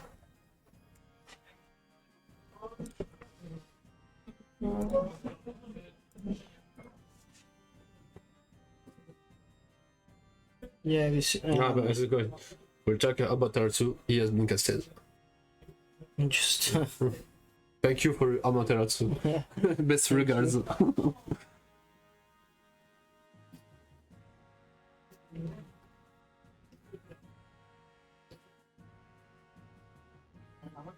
I fear it might be it.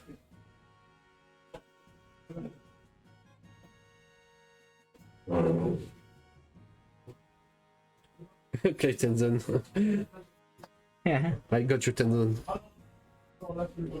To be honest, yeah, he's on the.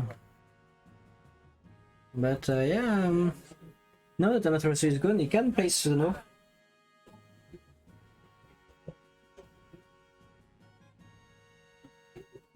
Super Deer. A classical one. Yeah, getting rid of the Zaiden. And draw 1 card. Bonus time.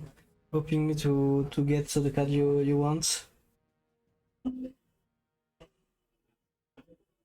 But Suzano would still fall down to Yashtola. So and there is, to be honest, there is only 2 forwards left in Cavern's side of the field. So it looks not doable because he is still behind and it's wind. But it doesn't look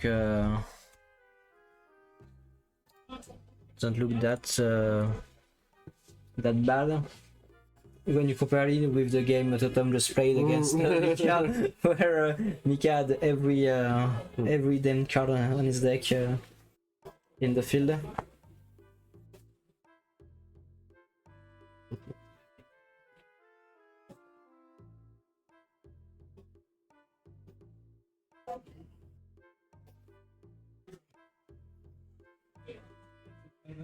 Sure. To be honest, South Squall is not the kind of person to abandon the fight or anything, so I'm pretty sure he has a rough idea on how to try to defend himself until deck out if possible. Here comes another Benilder. Getting rid of the Zidane because we don't want to mill and to get stolen cards. And this is 2 more damages. So first one is Rain and the second one is Barnot. But not its bursts. No, it's no EX. 5-2 and 5-2.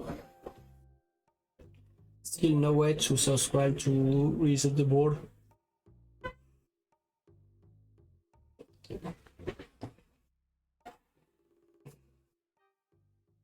Yeah, I don't know, man, how can you do it?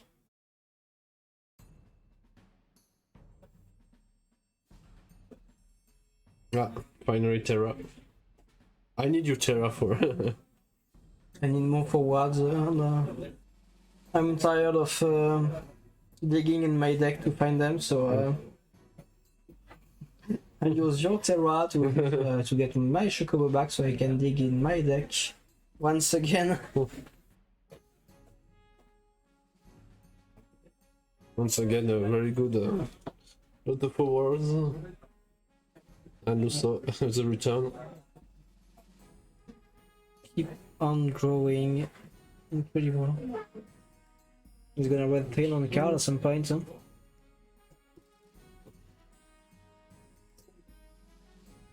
Oh, he even drew one once again.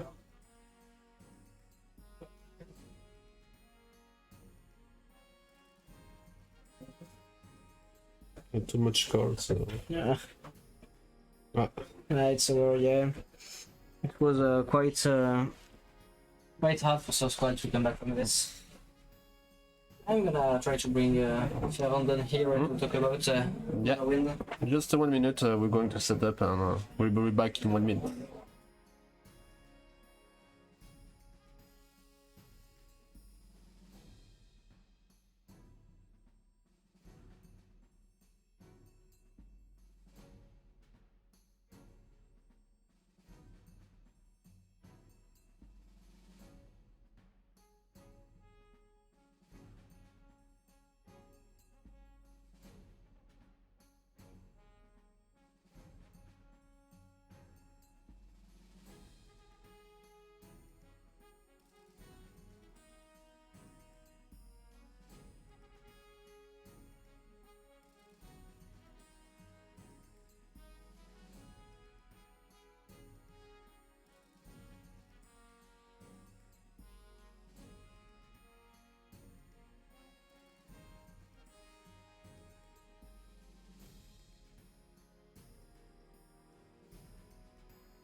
We are back. I'm joining with Fervent. Congratulations on your win. Thank you. So mono win and the Dogales Doga deck. Yeah, exactly. So how did you choose this deck? Because mono win is quite strong, but Doga, the Water Earth deck, lost Machery recently.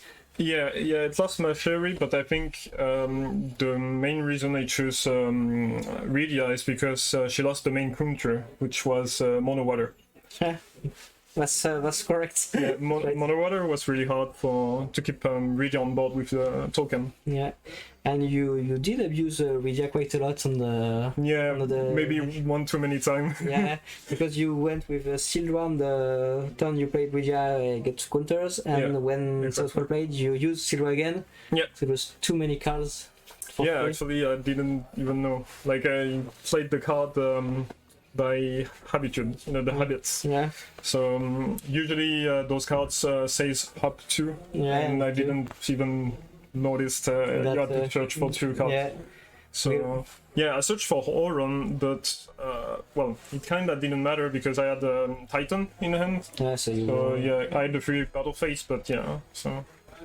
and it was quite a pill battle and back and forth. Yeah. The monk against Rydia. And finally, there was like a 6 CP Leviathan Exburst at some point. Remora. And Remora. Yeah, Remora. Yeah, the Remora was really clutch. He attacked with the Ursula, and when he board wiped me, I thought like, okay, I have cards in hand, I can come back from this. I expected the Titan at some point. But with the Titan, you could kill the Sophie with Yeah, you Ursula. can't, yeah. So I was like, okay, it's annoying, but I can manage. And when he hit the Remora, It kind of was, lost the game for him. yeah.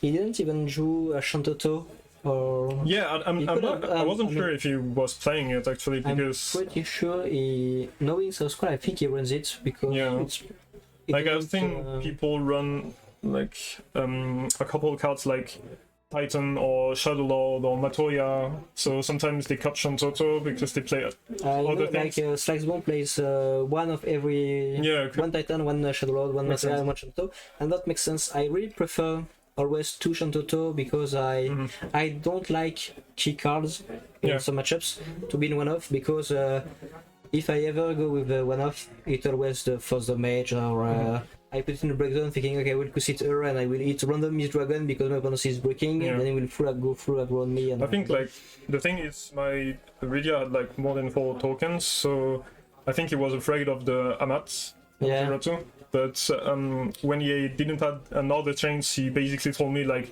well, if you have it, you have it, and Yeah. I lost, but I didn't have it. I tried to bait him, but no, Yeah, I didn't do the Amaterasu in this game. until later in the Yeah, game, really late. And at this point it was pretty much too late for him to get Yeah, back. exactly. And Mono Wind, I like you took the game with just the 2 double the Saturn. Yeah. Yes, it was Well, really clutch.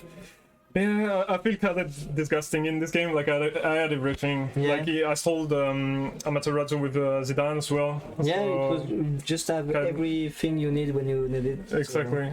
So No way to. yeah, the deck is really strong. I always liked Mono Win. Like I've been playing it since I don't know Opus 2 or something. But yeah, this one is kind of different. Yeah. But- How did you decide to play Mono Win? Was it because of Well, Marquez performance last yeah, week, obviously. or, We tried it at local tournament, local store. We Yeah. played some games and Mono Win was really strong. But actually, the main reason I'm playing Mono Win is because I couldn't play 2 water decks. I wanted to play Rydia and FFB Crystal, Yeah. but I couldn't make the cut with Sarah and Sildra, so I had to make some choices. Okay. I'm really sad we don't. I didn't see any Glaciala yet. Never in stream or in Yeah. a few tables I've managed to see. What do you think about Glaciala?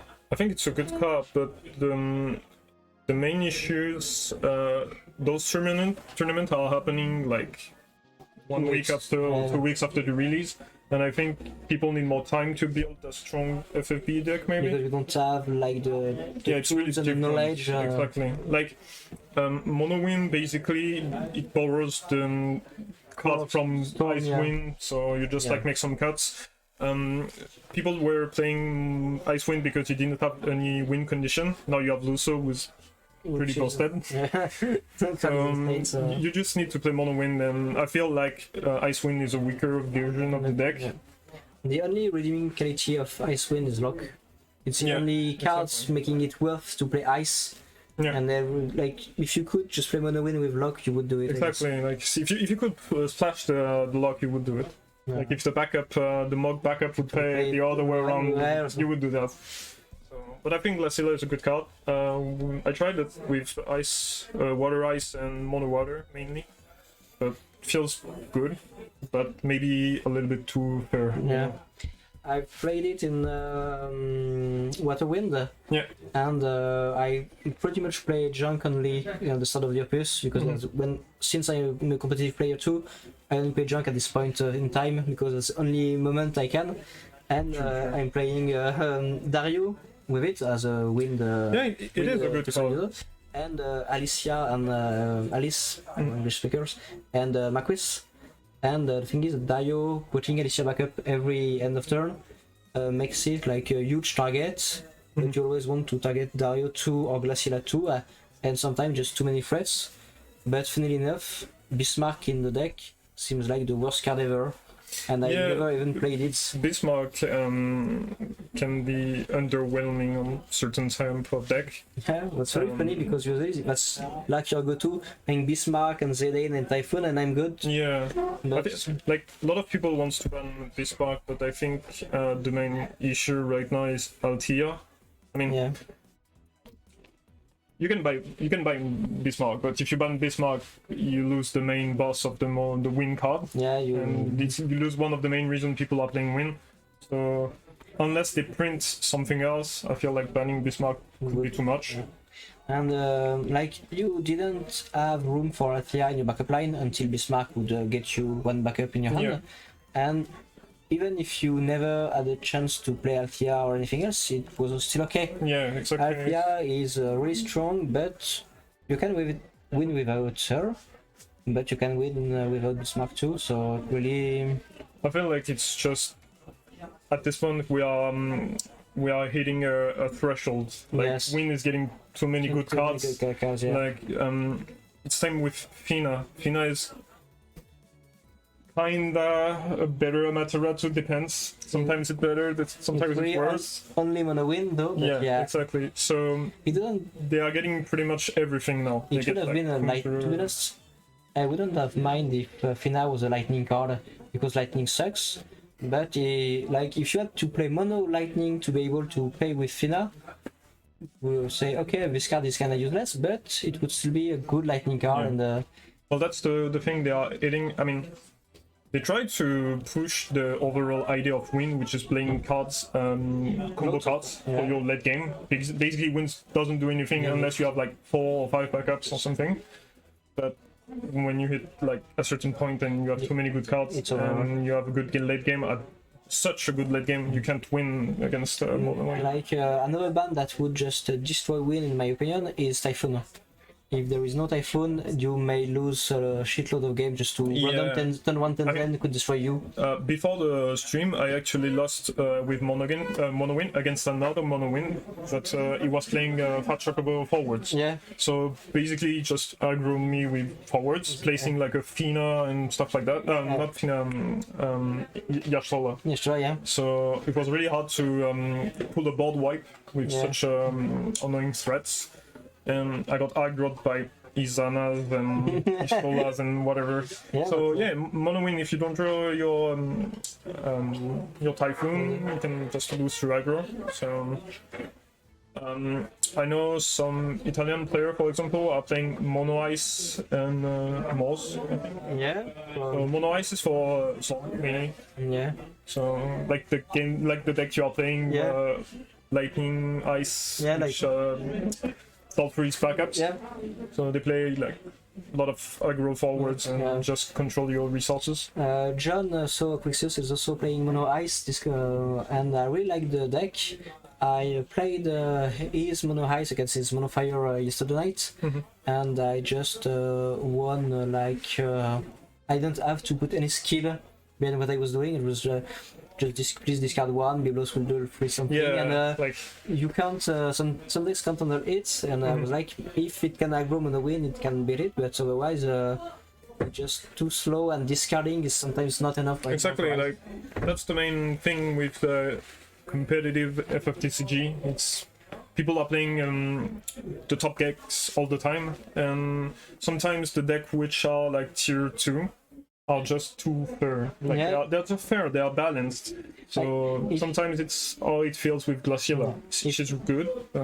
Yeah, with Glaciella, you're discarding one card and one crystal, which is kinda like 2 CP, less, but you're playing like 3 CP, 4 CP to break forward, and this is not enough. She's a good Cloud of Darkness from Opus 5. Exactly. But that's a power creep from a card of Opus 5. Yeah. So And but the thing is that Glaciella, at some point, the more if we got more specials from FFBE with just the special as a cost and non-fighting effects like draw something or get things from your breakdown, something like that, it's gonna be busted. yeah, I think Because if you like, can turn crystals into cards, totally. you're fine. Like, she can be future-proof. Like Yeah. people are gonna play that card at some point, I feel. But she might also be she might block design space. Like you can't print some cards now that it exists. There are some special in FFB you can't play. You can't print. Yeah, you like, can play strong There's specials. quite a lot. Like the the same thing. 2 CP Yuna from Opus 1 made every Water summons for a long time too expensive to play. Totally. Like I think it's the same thing. Yuna was a poor design, in my opinion. Yes, it was really nice because you play a fan favorite character, but it was not the. Yeah, good I don't card. really like auto includes. So I mean, Say Bismarck the is an auto include. So, but that's the thing with Bismarck. I mean, if you don't want to ban him, limiting him to one or maybe even 2 could be enough. Like Monowin can't cycle his breakthrough, so like would be a small step. Noel is also one of the first cards I can fetch Bismarck from your deck with Fiona. Fiona is really expensive, and you can't afford to use Fiona if you are being aggro. Yeah, totally. Like against Fiona is not even played in Storm, so yeah, right now you can get it. Yeah. For Noel, personally, I never drew him. So I'm only playing one copy of Noel, and I never drew him the entire tournament or even in playtest, so I don't even know how good is it. To be honest, I don't know about Noel. I can't know if it's good or not. The cast, yeah, it's a puzzle to me. Well, it's a good card, but I feel like you need the haste. Yeah, with the haste, the card is unplayable. And it's the same with Atmos. Like, if you place Mono Wind, be careful when you hit 3 damage. No. Yeah. And also, one last thing, you played Minwu in the Media deck, which is a card I feel like, to me, is really underwhelming, unless you can really play it for 2 CP like you did. Exactly. That's pretty much the only deck I can see Minwu being played. Yeah. What do you think about it? I think he's not a terrible card, but he's not the kind of card you make a deck around. It's more like, oh, you play 3 color summons, might as well play 1 Minwu. He's there, you know.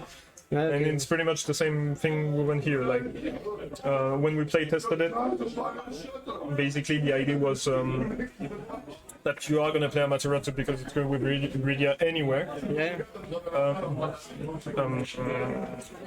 Grenadier is in a good spot as well because you have a card like Venera Fenes or Tidan or whatever. Yeah, Grenadier is.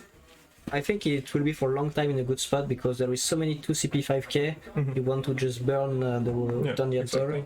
Verovidia, if you could, if you have Kucha spell or things like that, you want to burn it as soon as you see a York. So Minwu was not really taking much spot in the deck.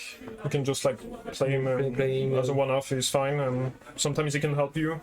It defends really a bit from cards like Typhoon or even against Monk can help. Because helps you. It helps getting one more monk's use for solar. Certainly, it's cheap and it costed you 2 CP, but I don't think you can make you could really make a deck around him because he's not really a win condition or anything. Yeah. It's kind of clunky because like even if you want to cheat him like with the 5 CP wall who's playing with the legendary wind, you need like a lot of summons to make use of him, so it's kind of awkward. I think. Well, thank you for this. You are right now at it was the 5th. Yeah, I'm 5th overall right now. So 2 more to go. Maybe you will go undefeated. I hope so. I'm not sure about who else is in 5-0 right now. Yeah, I'm not sure either. There might be Fabien or Totem, depending on which one is winning. They were just beside you. I think there's Matthew as well. Matthew. Yes, Gluance. Yeah, Gluance. Nico lost one, I guess. Yeah, he lost to him actually. Yeah, because he was facing. I'm kind of scared of facing Gluance because it's the guy I'm playing with, so we know each other's deck, and he's actually playing might be counter to mono win. Okay, so he's playing Meal, so okay. Yeah, it could can be an interesting match if you manage to see, but I hope for you will maybe stay later in the run. And thank you for the interview and good luck. Thank you very much. Next.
So we're back for the next round. Gluance against Jack Frost. Two players who got actually 5-0, if I remember correctly. Yes, they are both on 5-0. This is just the table one. And we are starting with really aggro Avalanche. Yes, and one Shantoto has been. And this is the Loop Mill deck from Gluance. I'm not sure if everybody is familiar with the Loop deck, but I know that Jack Frost is. So he knows what to expect, what to play, and maybe how to counter it. So that and being already aggressively attacking with Avalanche. Yeah, the camera has been. Fabian is just trying to destroy the setup. I'll fix it once everybody is settled. And yes, no, we're not. Zero. No, one to go. Yes. One already, and Yes. we are playing Cloud. We are bringing back Tifa. Water. Draw one. Very aggressive Cloud. deck. Okay. He's just gonna fetch so many cards. Oh, for the cloud pawn. Yes, you play like 3 different clouds usually in the Avalanche deck. The 6CP, the 5CP legendary one, and the cloud pod.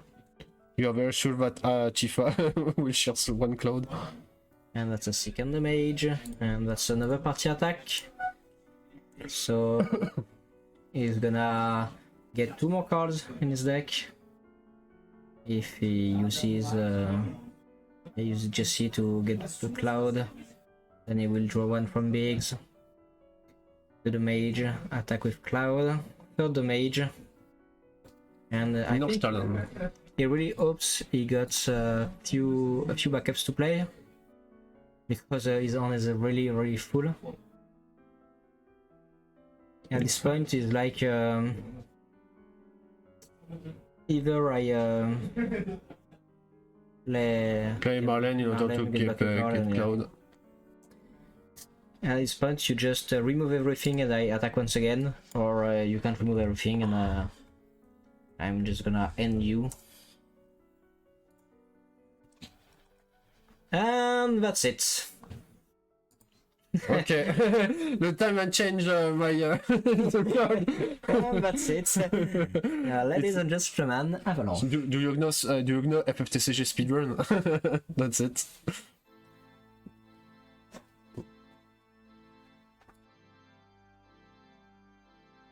FFTCG speedrun, because Zelius is a speedrun commentator, so he's right where he belongs. And very fun fact, Final Fantasy VII Remake speedrun. That's... I show you the strat.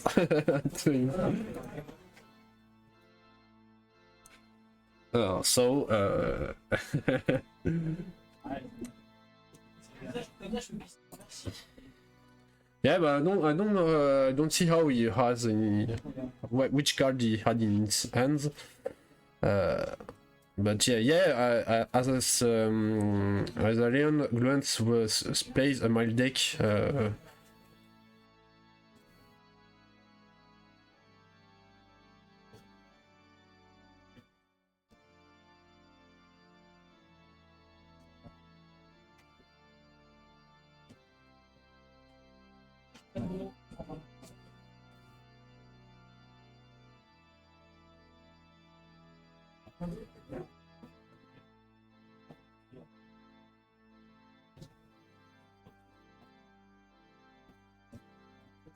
Yeah, but that's very I don't.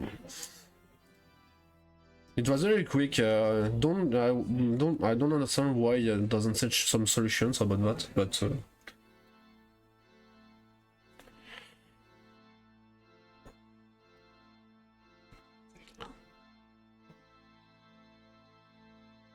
And we're going to play some yes. Ice Wind, yes, with the return of a lock, maybe. Where it's you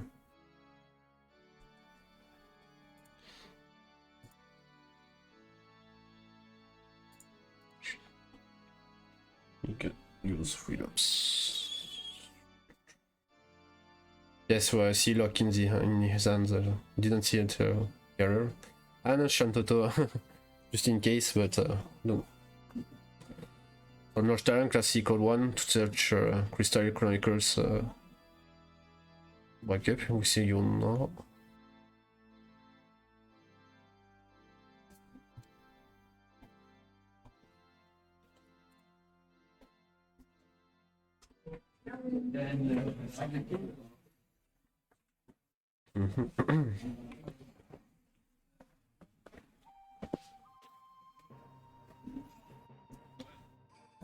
Yes, just Northern into Jilica Classical 1. Classic stars. That's what's interesting is Fabien chose to play Ice Wind, and we see a lock in his hand. yeah. Going to search. And that's really interesting because we were just talking right before that with Fervent that he felt like Mono Wind is just stronger, bearing lock. So it's really interesting to see how it goes for Fabien, and I wonder why he chose to stick to ice instead of going mono. But he might have his reason. I know that he usually goes with a way more aggressive play style.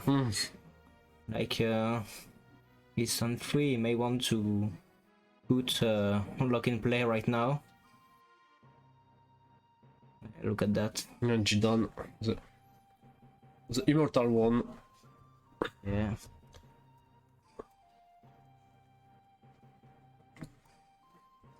Nation Toto, Lusso, Typhoon. Holy fuck. I mean, do we even need to show this Aiden? Yeah, it has been played so many times before.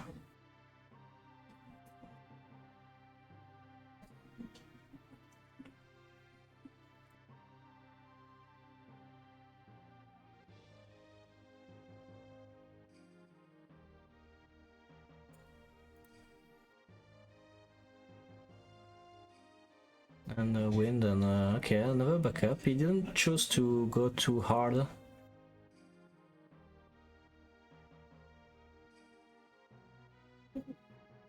I mean, I would just play dumbly as aggro as I can against the loop deck, but to be fair, I have no experience against it, so I'm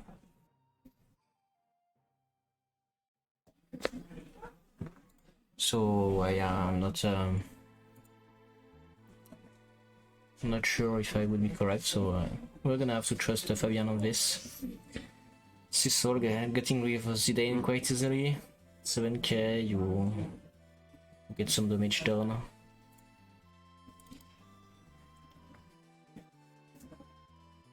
No.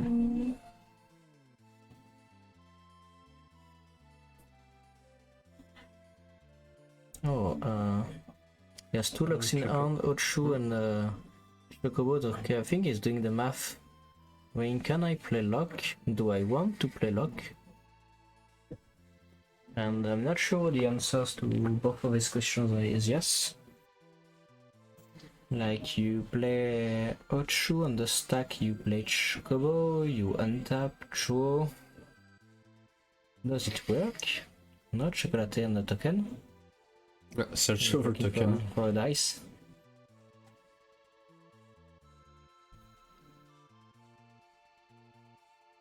Hushu. I'm gonna activate 2. Tatsu. Oh, he's going with Alethea. Interesting. Yeah, okay, he wants to play lock.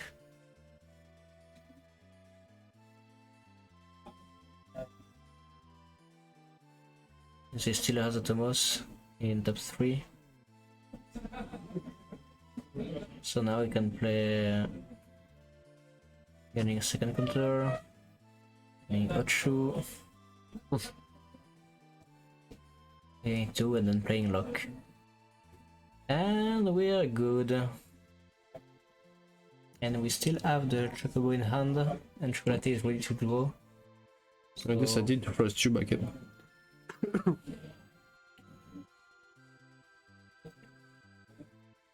Yeah, freeze 2 and discard 1, you just want to attack the opponent's resources.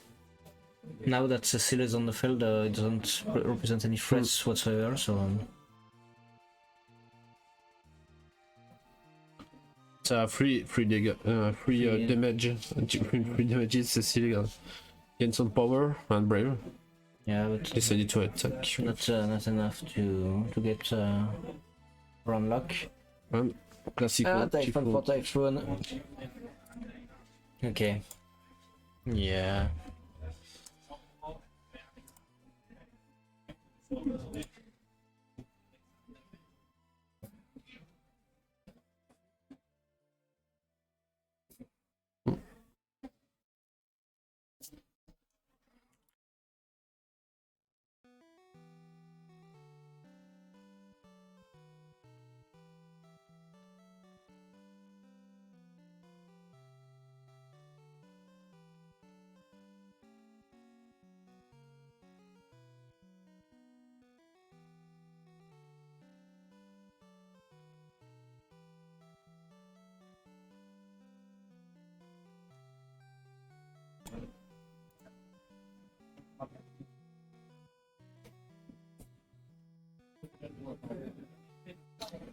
Typhoon is really a huge tempo swinger, to be honest. Like, you just put a forward that 3 CP puts the opponents back in time for a few turns. Oh, we see a little one. Good old whale. Interesting. Knowing Fabien, he wants to see if he can play lock again. Because if I manage to Dulse 2 and discard 1, he will be far ahead. And if he can't, maybe he will try to put Bismarck down and get back the Ochu. Yeah, Bismarck or Bismarck, okay. In hand, end of turn. Yeah, of course, Ochu and draw. Going to be prepared for the second lock. It's quite dangerous for the Bismarck to be wide open like that. And it can be a signal that you have, in fact, Chocobo in hand. Or that just you are willing to take the risk.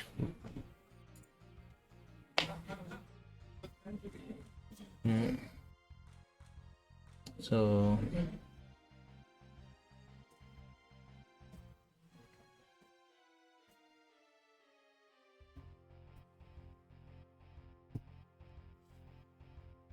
it's gonna be a long one, let's be honest. Icewind, that's... Against Storm. Like, I think Mill is supposed to be favored, but is it really against Lock? Maybe Lock can do what Monowind can't do. This is Jonah.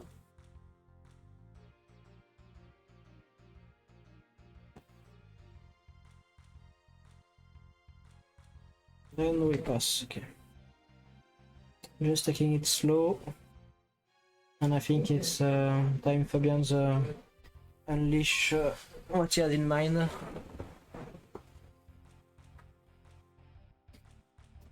Yeah, play 3. Saidane. Another Russian Toto. Yeah. Now you could play 3 Zidane, yeah. Back to the hand, please, second time. And to finish lock. He might go up to 2, to be honest. True. Now that he knows his opponent's hand, he knows exactly what to expect, so it's fine. with Atomos on the field, we have to remember that Atomos is there. He gets a lot of freebies about CP.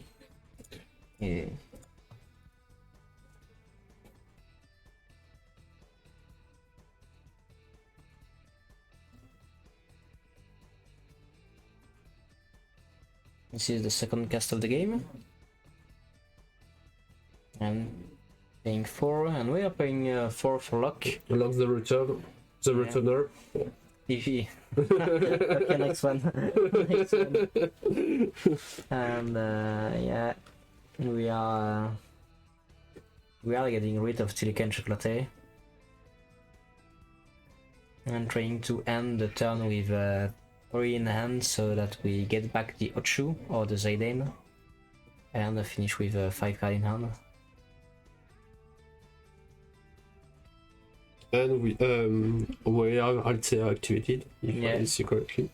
Yeah, a perfect defense for lock. Also, while Bismarck's on the field, if you get back Althea, you Althea your lock or Bismarck and you still draw, so just too many value. Yeah. I'm pretty sure Fabien is not playing Rosa because he finds Rosa to be too slow for his taste, because he likes to be in his opponent's face quite a lot. So playing Zidane, Bismarck and Lock and going aggressively, like Lock on turn 2 is definitely one of his favorites play. And yeah, right now he's in the lead. I mean, Grunts is not even playing every turn. Fabien is just making sure he discards every turn so that the situation doesn't change. One of the Alta, so he could redo Lock or Jidam. Going through Altea for Chocolate, yeah. Too many cards in hand, too many choices. Yeah, I'm absolutely not worried about him. The worst case scenario is just like he's gonna playing Echo, or might activate one and draw. Yes, exactly. Then you have Ochu as the second cast. Atomos will untap 2, so you got your 5 backups up if you play Ochu right now. But what do you do with all those casts and 3 CPs? That's the question. Do you use Chocobo and Zidane, play Zidane, play Lulu, get back the Chocobo? Don't forget Lock and or too many choices. Chocobo Lock and go with Lock again. Chocobo. Yeah, with many cards. That's another damage. And here comes the next one. And Alter. Yeah. They are both 9,000. You can't face them. Oh. He was not crying on the table as I could have. The search of a card. After it's Search for Friends from FFTCG. Yeah. Search for Searching for friends. And magical in the music, searching for friends. Yeah. The streams will be magical. We had it just before, I think, if I heard correctly.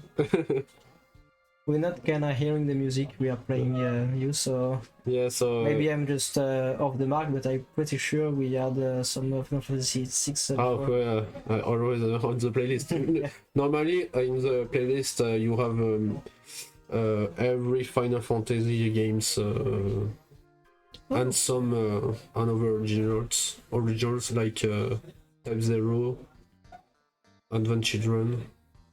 Look at that. Isn't it Lock? Oh, it's Azura, we did tap everything. Okay. This is getting out of hand. You still have Bismarck on board, mate. I really hope he knows what he's doing. Lulu. Okay. And again, too many cards in hand. Yeah, it's still so far ahead. But it's a loop deck. Once it's ready to fire, you're toast. Okay. And Again. lock once again. This is getting strong. He's getting ahead and ahead every time. Now he got every still gets 2 cards, but this time he gets 2 more backups. He managed to freeze all the backup. So So Road one again from the first Chocobo. Okay. we'll check it.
Yeah, nice catch, boys.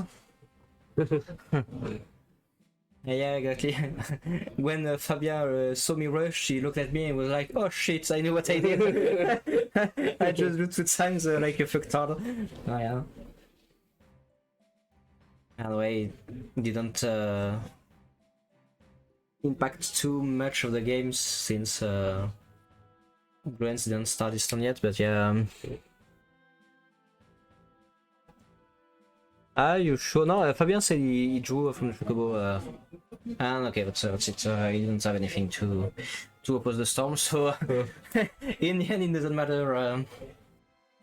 Yeah, so it's Well, it doesn't matter. So whether we were right or wrong. that's the end of the round.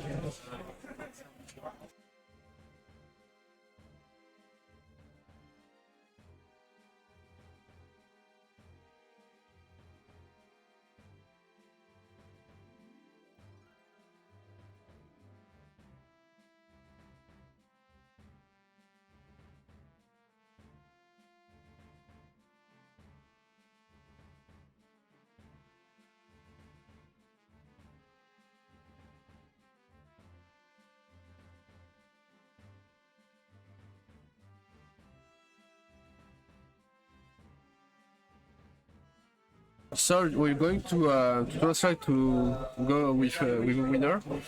So just a moment, please.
sur Chocobo.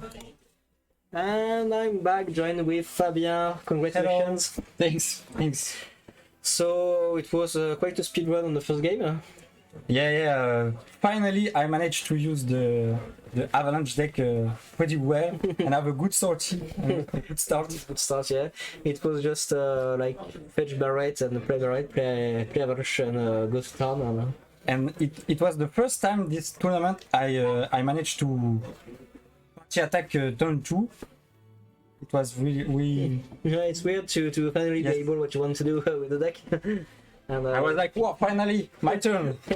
And maybe Gluance did scoop early, but I don't know. Maybe he felt like he couldn't win, or it was too far. I had still 5 in hand and a board like. Even if he cleaned everything. It was the first damage Shantoto that really closed the game, because he could still, when I had 2 in hand, he could play Shantoto and try to survive at least sometimes, but yeah, we didn't got. draw them.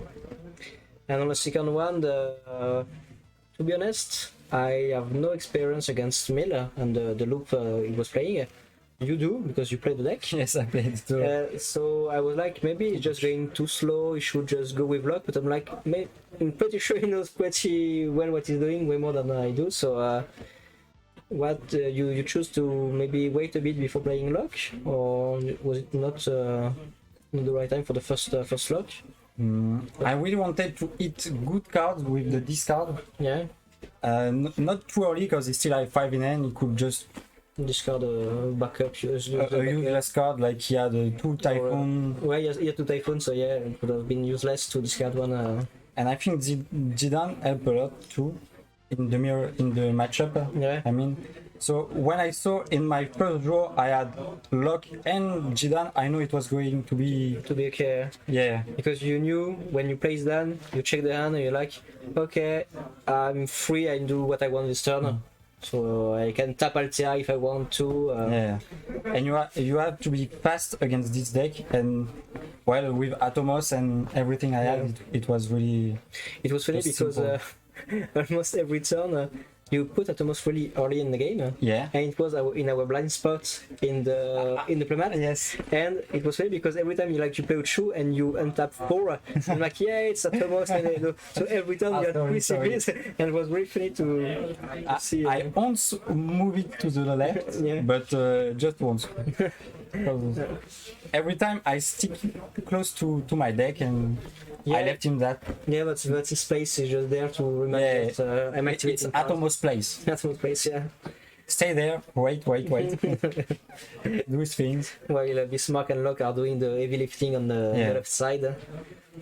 So it was 2 pretty fast games. Yeah, I had a good draw.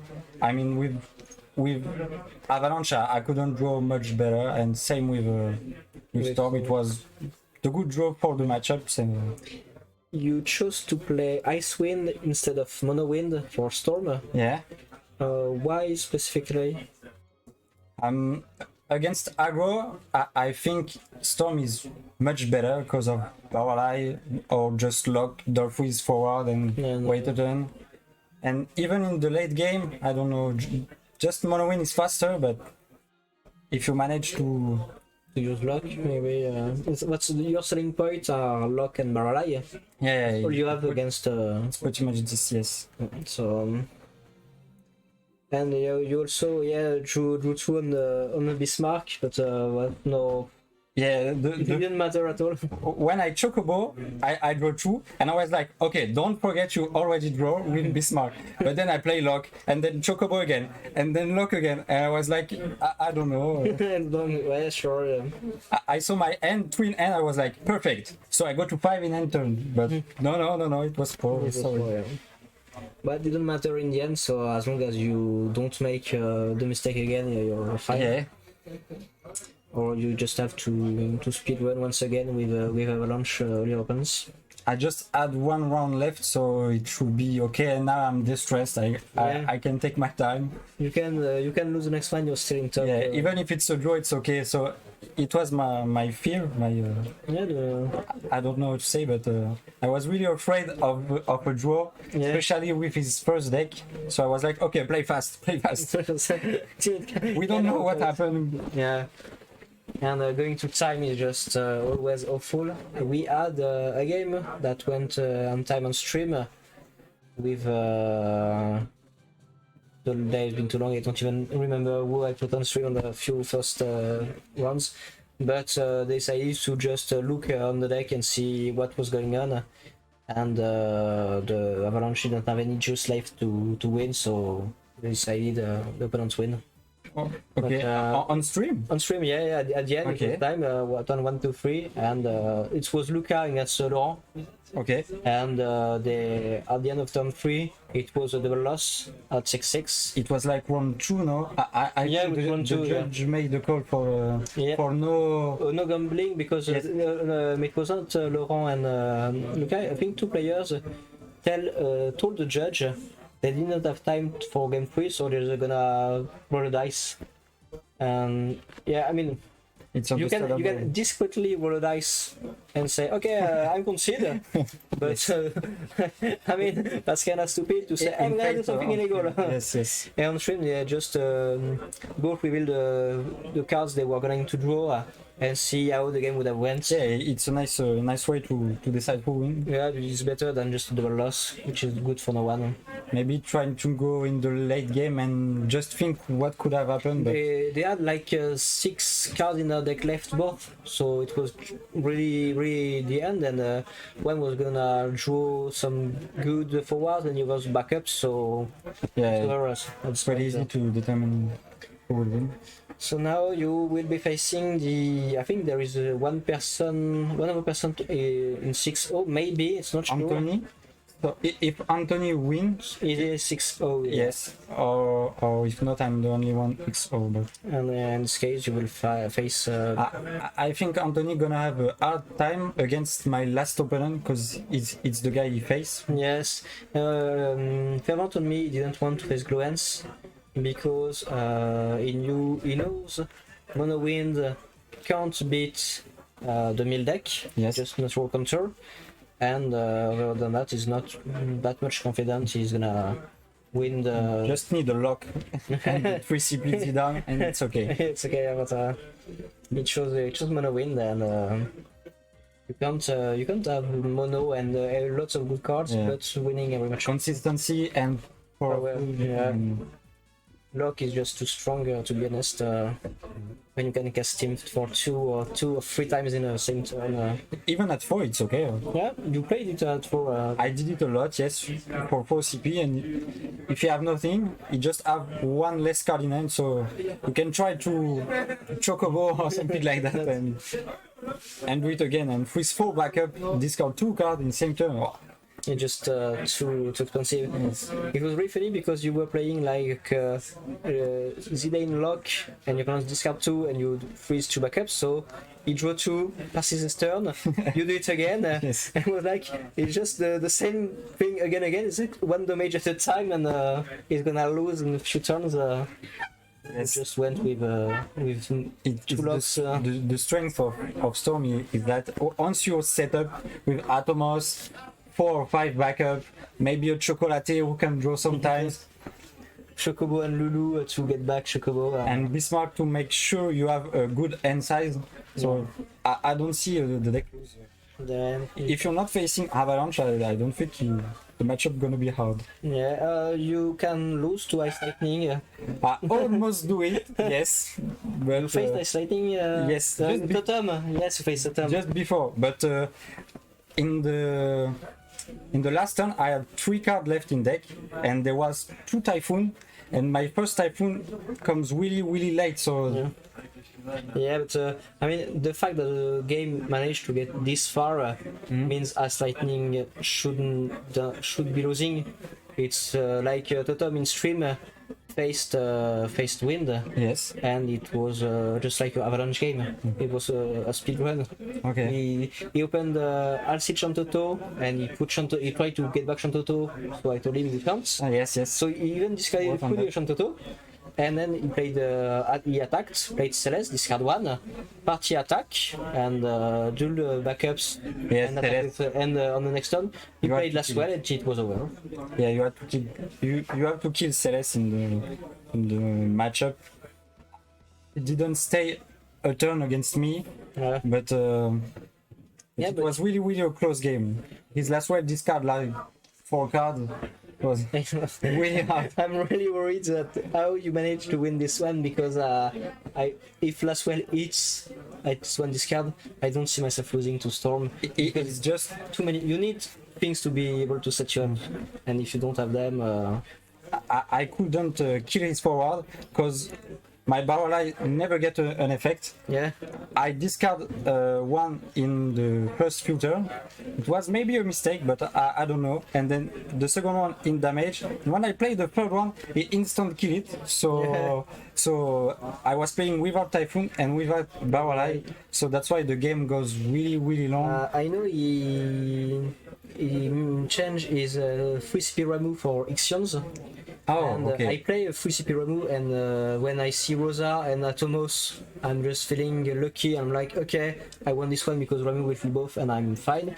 And the same thing goes for Balai. Like you had you put Atomos down, you put Balai. Like I'm gonna just untap 2. You will, but everybody will die first. Yeah, I was really afraid of the 3CP Ramu, but I never saw it. I was Yeah, like, maybe yeah. the last card. I was pretty sure removing 3 of them for Ixion was a mistake, but not my call. Against Avalanche, Ixion was really good. He killed like 3 of my forward, none of them. But yeah, against the Storm, my Atomos was waiting there. Please, no Ramu, no Ramu. It's also really strong if you're facing the Rydia deck, Ah yeah, because you're playing Rydia, Ursula, Porom, Yang, and there is another 2CP forward you're playing, so you can just match 3 or 4 forwards with Ixions, which is nice. But in many more matchups, just Ramu will do the trick with a 7k, destroy a monster, or 7k, or duel and ace to a forward. and he played a bunch of 2CP forward, so that Yeah. was really. When I saw Ixion, I was like, okay. Yeah, I put 1 in my list, and I removed 1 Agrias for 1 X death, and that's pretty all I played for PS17, but that's enough, in my opinion. I think now Knight is really not that much. We don't see that much play, so I think I wouldn't play Ixion. Just Ramu is better. He hit everything. Yeah, Everybody play 2CP monster or yeah. Ixion is just there if you, as a take card, if you fence twins or brass cards or Yeah, whatever. twin. Like sometimes Monofire will just put Ilua and Luna on the field. You're like, okay, I'm gonna destroy both of them for 2CP and I'm fine. But other than that, yeah, Ixion is great, but really situational. Whereas Ramu has way lower ceiling than Ixion. Ixion can be really awesome, but Ramu is always good. yeah. And sometimes you're in the top deck, and Ixion rarely gonna make you win. Into the situation, yeah. Yeah, but when you're like 3 forward against 3 forward, you top deck Ramu, and you're like, oh, maybe I'm winning. I can deal 2 damage with this one. Yeah, 3CP, Dolphin, Killer Things. Yeah, and you're good to go. Yeah, when you play aggro, it's really the card you want to. Yeah, So yeah. I really like this one, and you just if you're playing Alcid on turn 1 and 2, Reason Seat, Last Well, this kind of cards, you are on the aggressive end of the spectrum. Just like when you play Avalanche, and sure, you could go to 5 backups and play slower Avalanche, but you probably won't win that much games than when you just go Kolkat on 1 playing Barrett and just against the old mono water with Mashali or everything, you had to play some backups, but against other matchup, you can just discard and discard and discard against something that puts everything back in your hand. yeah. That's how you lose the game, actually. Thank you for being here with me. I think we've got time, so we can get some fresh air. Yeah, I want to go outside. Yeah, the room is kind of hot right now, and so we'll just grab some fresh air. we will see you for the last round in a bit of time because your match was quite fast. Okay. Usually I finish the interview when they say time's over or this kind of thing. I think we've got some time left, so at least 30 minutes. So yeah, please count half an hour before we are back on stream. So guys, I'll see you and thanks for the interview and the congratulations. so far. Yeah, thank you. That's really nice to sit correctly. Okay. Yeah. Thanks.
This floor, ça compte.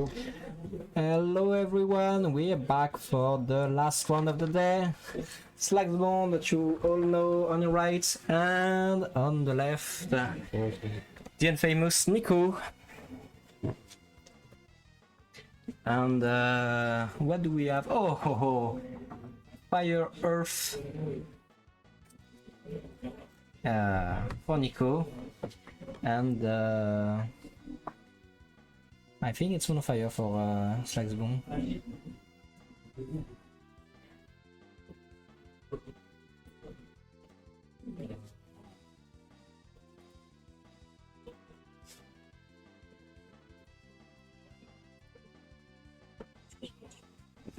Okay, we're set. Quite fun on Slagsbone's part. That just started with Kadaj.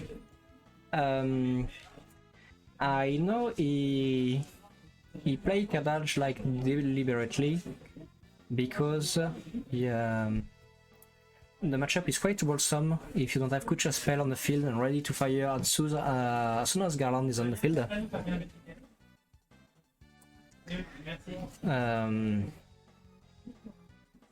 Because this is a Garland deck. This is the Earth Fire Garland deck. So we play March and Reach to have Raviv plays. We play the 4 CP Garland and the 3 CP Lightning Garland that you can fetch with the Beastmaster.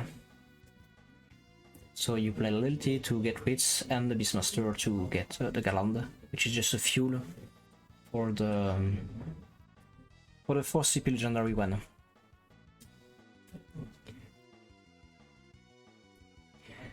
So Slagsbone will probably just go with full damage with his Kadash and try to now get some backup in play.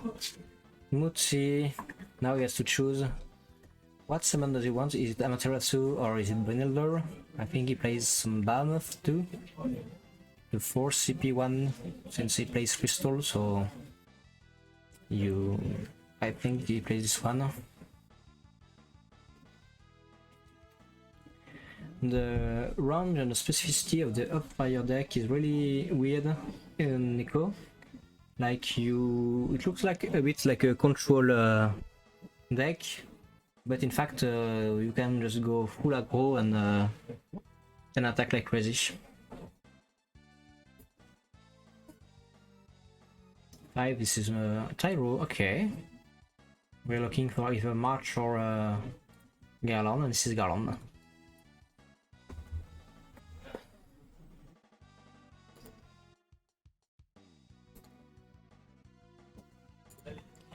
Garland, one of the favorite cards of Nico. If, Yeah, this is a really interesting deck. I didn't see many people pick up the deck while he was playing it in a plus 15, if I recall correctly.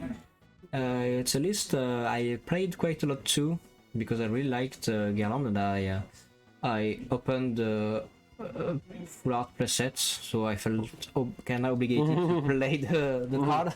the full art, sorry. Yeah, I mean you cannot not play. Yeah, thank you, Jeremy, for not putting the cards in the light. Yeah, I told them, and so yeah, he's gonna pick up the Priestess Goblins. He really wants his backup more than he just wants to empty his deck from the Goblins. But if he doesn't draw into Kocha spell really soon, he might be in trouble, because Garland is gonna pick him up. Like he's gonna kill Kadash and Muti, and if it happens, I think it's game.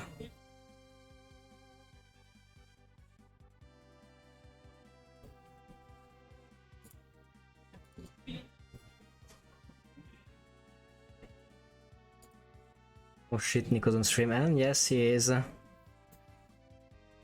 He kinda asked me for it, and to be fair, the Van playmat are the judges one, and the judges that owns the playmat on Nico's side to left, so we didn't have a playmat to put there yet, and felt like the Lulu one from the association would be a nice fit for the next for today, so Yeah, Nico was the obvious choice.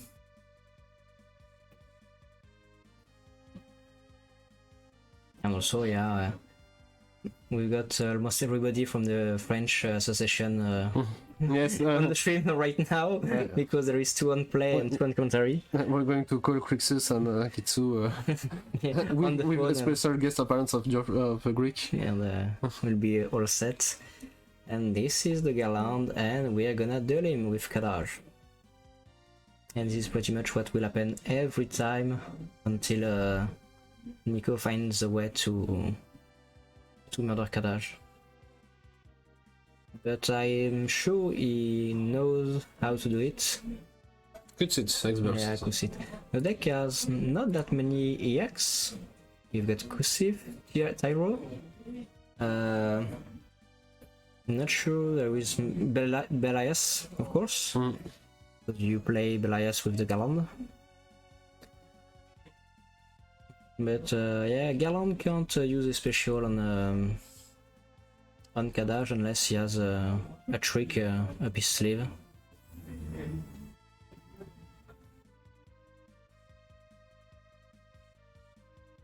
And with oh, okay, Mont Blanc for 4. It looks like we're getting March, and we didn't play Ritz.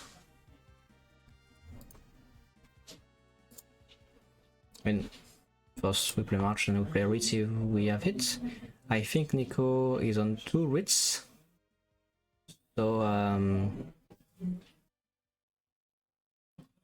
So if he wants to... We got this message. What did Nico search with Process Goblin? Nothing. It's Slagsbone that played the Princess Goblin and he didn't fetch anything. He only plays Princess Goblin as a 2-3 backup that you can search with the Goblin monster.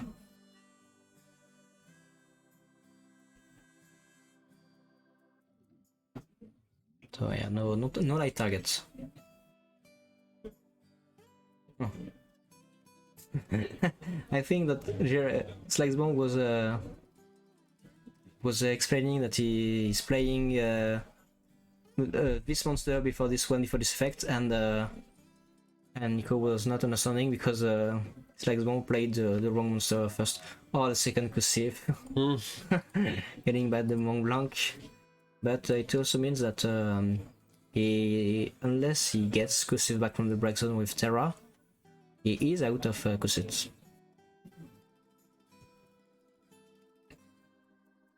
And Kadaj leaves the field, of course.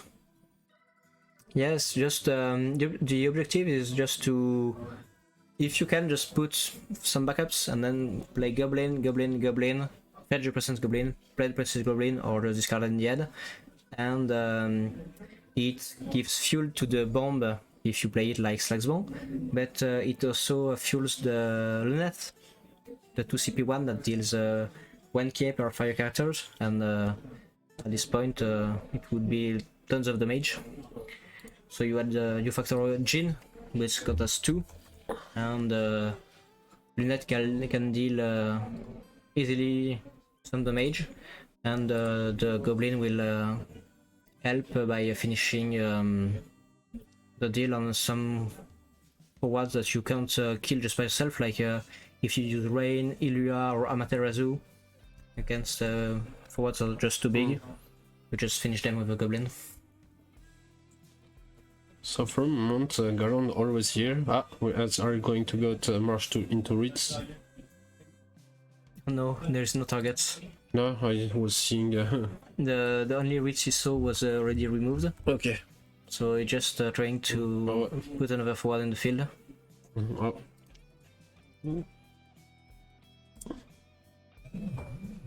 Pretty sure this is not what he wanted to see, but I guess sometimes you just do with what you have.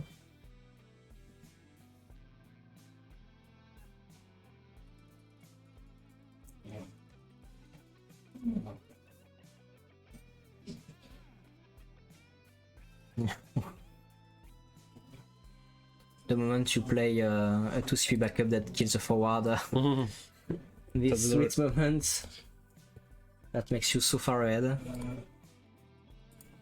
And then of course Xande, which didn't use any effect, but now the bomb is at full strength.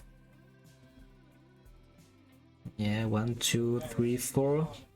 It has 4, and maybe not full strength, but soon. So this is first damage. Okay, use the Xande on the march. So this is damage 1. Yeah. Too much X burst.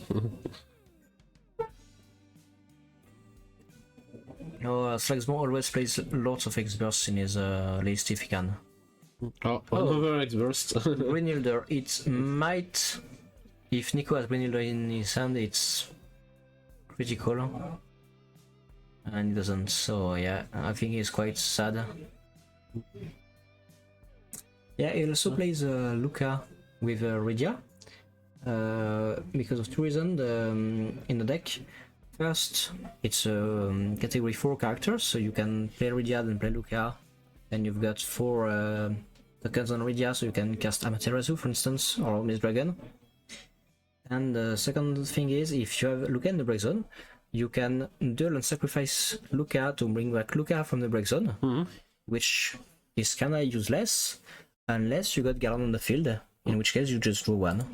That's And so you can just deal 2 to draw 1, and that's sometimes all you need. And you can also do a few tricks with recipe backup, such as the Ronin. That makes all your forwards indestructible until the end of the turn. And that's Luca. so to counter because Luca is also Final Fantasy IV. Yeah. So damage wise, from Slagsbone is far red and Kadaj is just tearing apart. You're just doing Garland. But it can turn sideways for Slagsbone, because now Nico has a full setup, so he just needs a way to fight back. But yeah, Slagsbone is also ready to fight, and if he has just enough removals to get over any defense. Fire Summon, yes, that's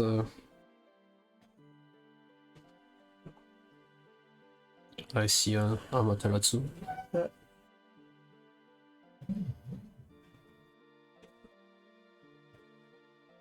Yeah, we're going to combat, and we are eating once again.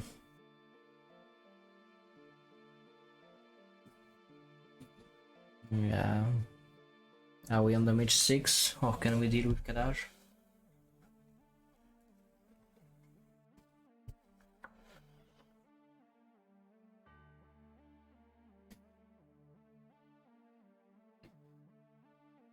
Good. Kadaj is just a pain, but I maybe Slagsbone knew it from the start that he had to use Kadaj, and he knew it was Nico was gonna play this deck, and that he had to go for Kadaj on turn 1.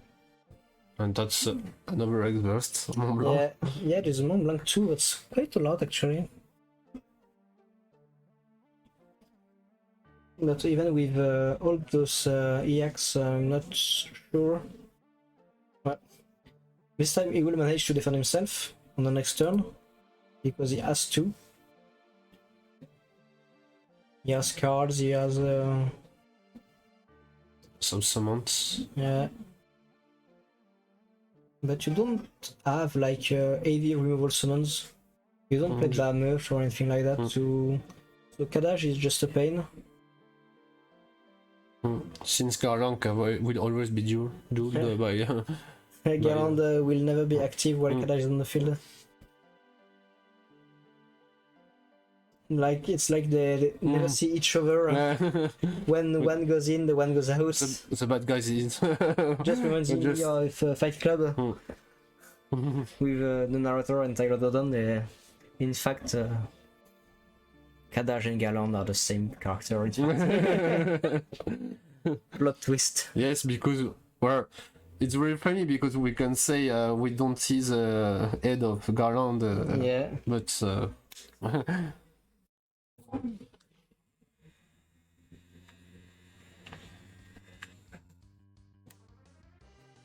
Just on something noisy. I'm sorry. I'm just a kid. I see a button, I press it, and it makes noise. I'm very sorry.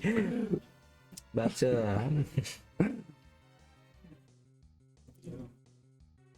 and no, it was not a dildo. It looks like one actually, but it's not. One of Slagsbone's favorite card, March. The 4CP1. there are 2 mods. Yeah. This one has an EX, and so he plays 3 of it. It's quite simple. It has an EX and it can bring you a card. He's gonna play lots of copy of it. It's simple as that. So 3 marches, 3 terras, 3 of everything. And we got birth too, so that's Yeah.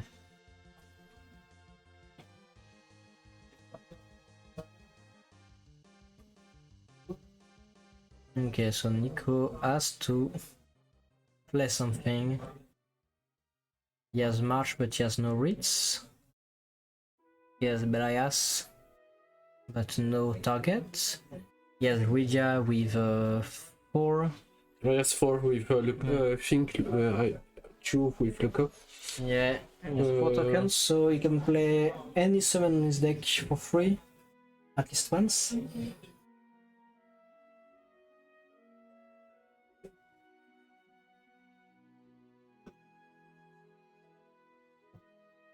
Even with Xbox, Nico take a lot of damages, so that's very.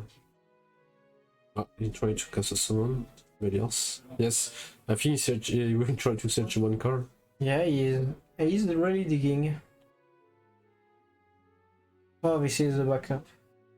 He's a 2CP Black Mage, which is a great backup to have when you're playing March Fritz. But when you are digging from a surf for Kadaj, it's not that great. But hey, he's got a 6k already on the field now.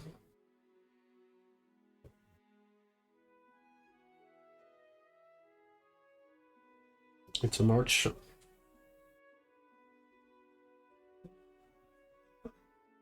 We're paying 3 for March since we have enough FFTA character.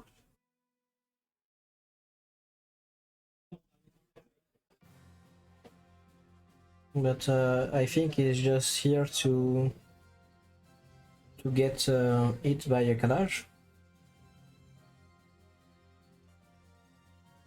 Like, Slagsbone has 2 goblins, which is 6k, a bomb, 10k.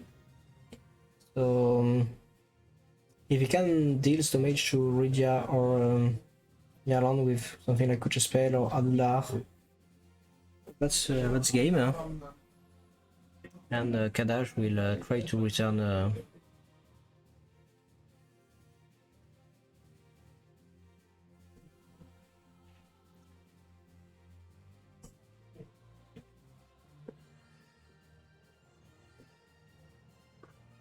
Yeah, Slagsbone is being extra careful, but he's right to. Okay. What with Maria, that would be such a nice little combo. Yeah, but yeah, the trigger of Maria is on the stack, so it won't work. You would have to. Sadly, yes. There is a way you can do it. You have to use Ovyang and Nashing Dispel on your own goblin, then use Maria on it. But yeah, unfortunately, not working. But to be honest, I tried Maria and was not impressed, but surprised, because I fear it would be awful, to be honest. It was okay. It's like I would say new mechanics in order to play with backup, but I think the only thing we could be very useful is you play some card with his class. The job? jobs.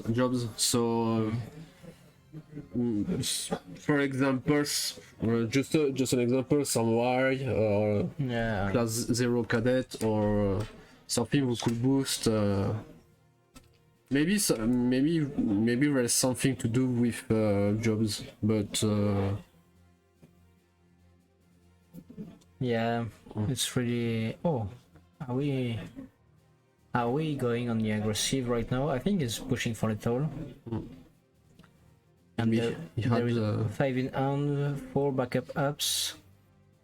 Rydia already. I don't see.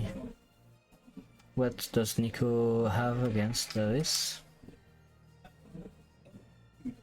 Yeah, and Maria was. I mean, when you transform your free CP backup that searches for a character, like I used it on Seed of the Empire of Gestalt, and I was playing FF6 deck, and it was like, okay, I'm gonna turn my backup into a forward attack, and if it ever dies, I'm gonna play the other copy I got. yeah, which backup you would like to play with? Anything that fetches like any free CP that can search for a category, like the category 6 searcher, Okay. Steve, that's the Empire of Gestalt. Okay. But you can use the new Sid Polendina for FF4 or Jesse for FF7 or whatever you choose. But or even like things like North could be great to transform into forwards. But You can play, yes, that's be very good to play backups you want to break. But you would prefer 2 CP backup for them to be buffed by Maria.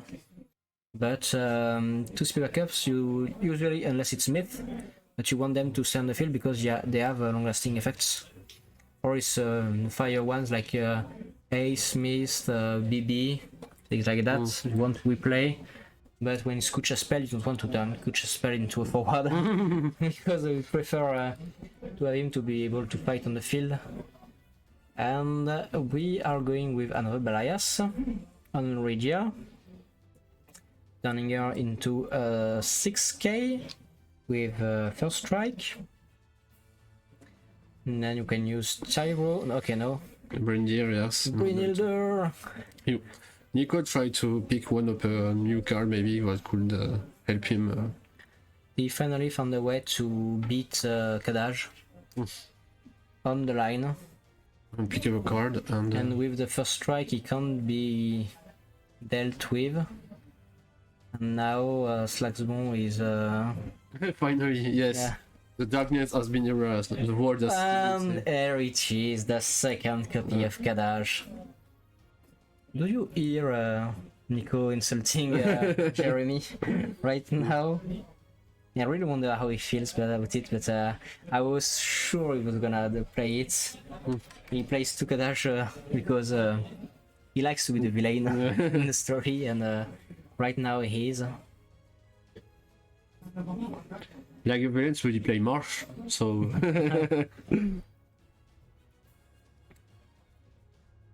Oh, yeah, please remove your gallons.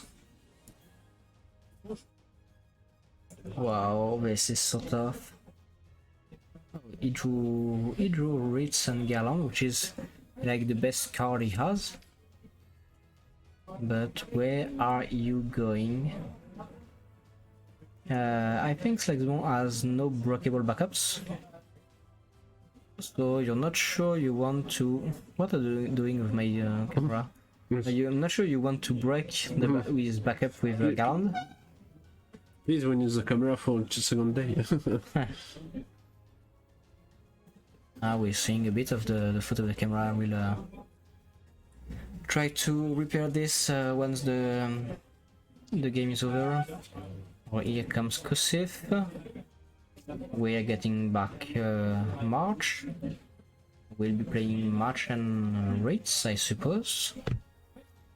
And we'll probably eat some Amaterasu. Yeah, Nico, please do the fire one. Did you pay for it? No, I think he used the Rydia. Rydia, she's since she's 4. Okay. ReRaise is on the field. ReRaise is so here. no Materasu for Salzburg.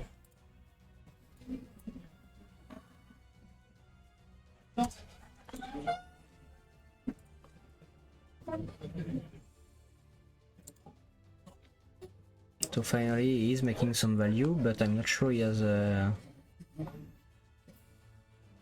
like are you playing hard before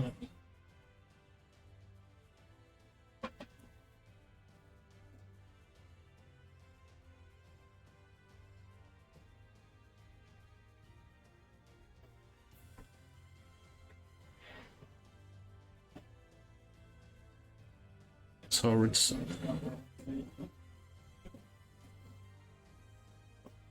the congratulation. I see a garden in his sand. Yes, he has one, yeah.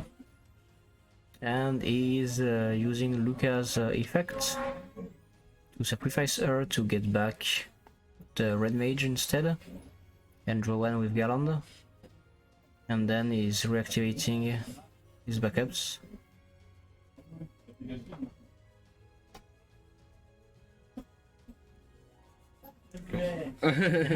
Yeah, we can hear we can hear Jeremy say, "Oh, I want it." Yeah, I wanted it, yeah. And can Nico survive? Maybe. He still has some answers, and we know that Garland might get dueled once again. Yeah, okay.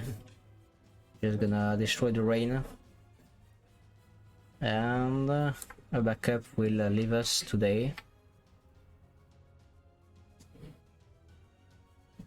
And this is Myth. And what did I drew? Okay. The Ronin.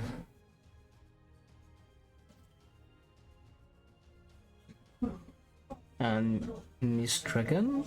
I think it's big cards and the 1/1. Yeah, at this point I'm pretty sure he's just digging for some inserts in his deck.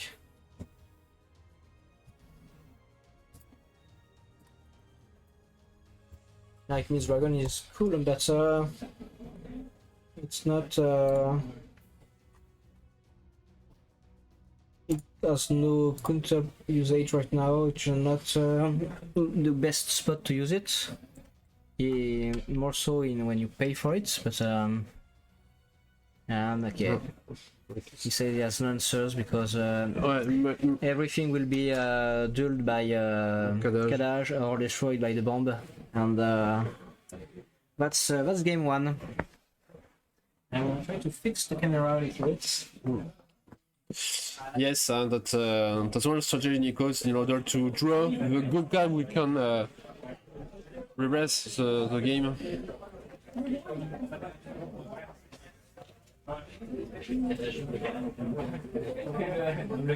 Je savais qu'il allait le faire. Je savais.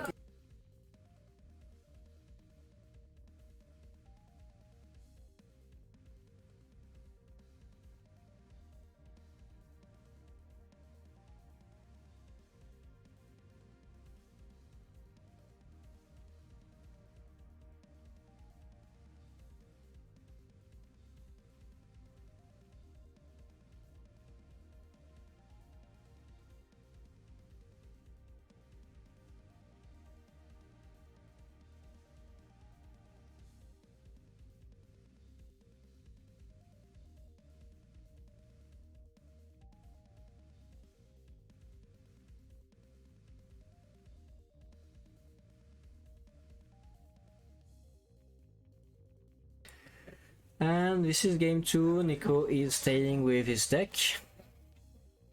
I think he's just he wants to win with it, otherwise it's just useless to play the other one. While I'm not sure there is any element of surprise because they really know each other well. Oh, it changed actually. He said to go with win. So around no Sky Pirates. Yeah, I really want to ask him why he dropped Sky Pirates, because I think the deck is still Very strong. Okay, but in an okay spot, maybe not as prevalent as it was, but still strong. But yeah, we'll see how it goes. And this Chocobo Sam, one of the best backup if you're playing this kind of deck, because it fetches backups and summons. Really the master of Chocobo. He is the owner of the Chocobo.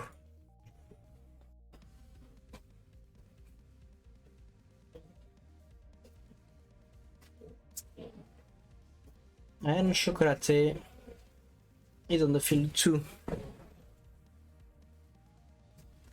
So we are having a Wind versus Monk deck. We see earlier when at second round. Yes. Yes. So no big surprise here. I'm going to. But at least we got some fire good stuff and some fire earth Redia Garland deck. So at least we managed to get a few spicy things. And it comes the Chocobo. Like he's kind of bland and blank, but yeah, you can fetch him and he can bring back. He can count as a Chocobo for your deck.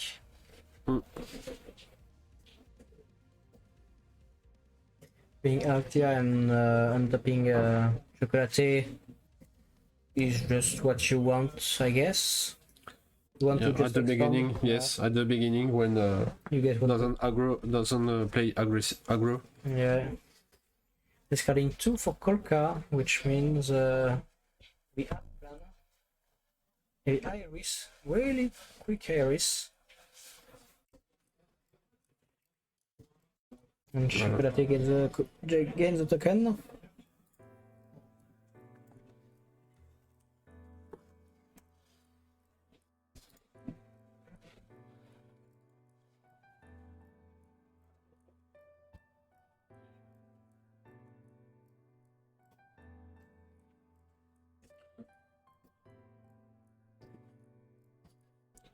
I don't know if it's good to play Iris earlier because if Nico can.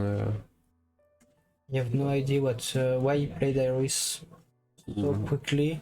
I think he doesn't Because have. he has 4 in hand, so he could have just played Kolka without discarding 2, but just discarding 1, and you would have had one more, just 5 in hand. So I don't know. He's an which is it was just a useless old Chocobo card, and now it's a win staple because there is so many things you want to tutor as with Izana. It's too bad that his brother doesn't have good cards like him who can play. It's 8, I guess. No, it's maybe I will do some mistake, but if I remember correctly, it's Machina brother. Oh, it's Machina's bro. Okay. Yes, I don't know. I felt like the artwork was kind of like 8, but to be honest, I don't know. I'm going to check, but no idea about Type 0. To be honest, I just know kind of the whole plot, but that's pretty much it. And the Psychom Enforcer, Enforcer or Executioner, I can't remember which one, but it doesn't matter. That just goes and kills Atomos.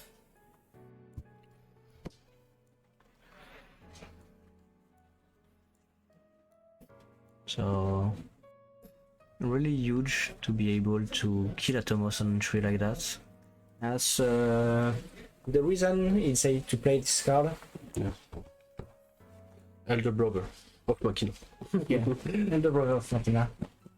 This was the lower point of today. Yes. Please. It's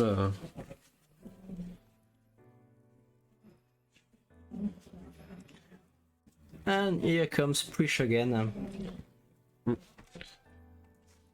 Really funny. No, is it Prish? Did he pay 2 for it? I don't know. I'm not sure We mixed it up. So Yes, it's like fresh. What? yes, that's fresh. No, I don't know. We are attacking. No, then it's not. I Yes, don't know. Angel Monk can discard, that's it. You do the monk and discard It's to see fresh. if it's a quiz. Yeah, just reposition. We can see that Okay. it was. Okay, thank you.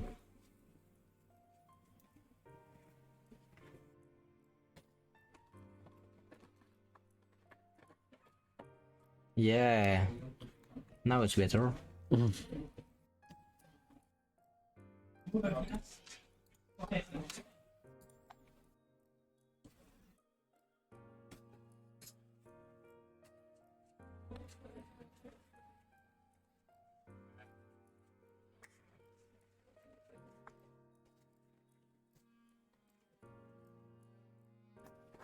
So yeah, they are taking it kind of slow, but no big deal there. I think maybe Jeremy tried to attack. Didn't pay attention for a second. What's that Opus 5 card doing there? Which one?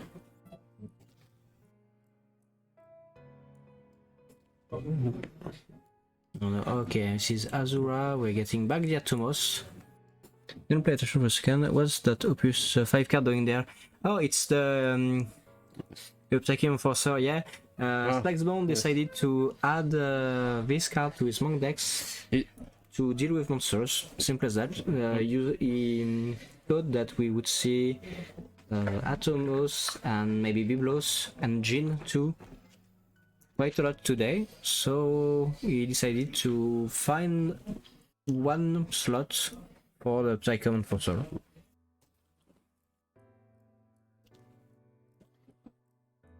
I discovered one card that was in the table, so that's why I was thinking that was we see this Opus 5 card. Yes. Always nice to find some deck cards. I gave a Morse's Wise deck to someone to play on the tournament, and it contained 2 CP Prish, Wind Prish that destroys the monster too, and it sealed the deal against an ice deck that was playing Biblos too. So I guess sometimes you just sometimes your tech cards are doing okay and you're fine.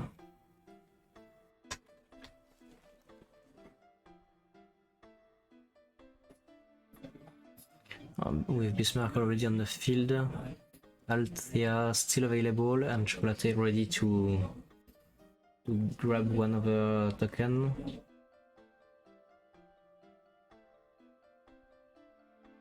Where are we going? Althea. We are Althea-ing his and okay. Drawing from Bismarck. Let's make sure he drew once. This time. Yeah, it was a good addition, and I'm pretty sure he used it in not just this game, but in other once or twice before. Because you can find some room in Monk, like just removing, depending on the number of backups, summons, and for what you play, you can find a few slots. Here comes Typhoon. I guess this is Prish remove, of course.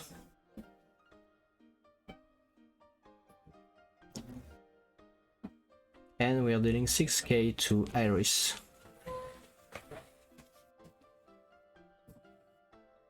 And she's removed from the game, yeah. And ReRaise counter. Like we said, RB And at the end of turn he gets the Typhoon back, and he does not draw on the Bismarck. Nice one. Good time to draw a Toto. Yeah, but... Yeah, because you have to play it, but... Since on the field, Nico will expand a bit more. And he will show you his new smart strategy of not attacking. As he say in French, faut pas taper. The motto. Yeah, it's... he doesn't attack if he doesn't have to.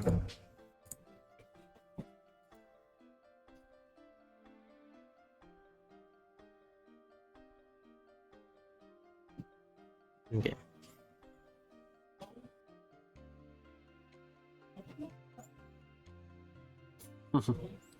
It doesn't show me.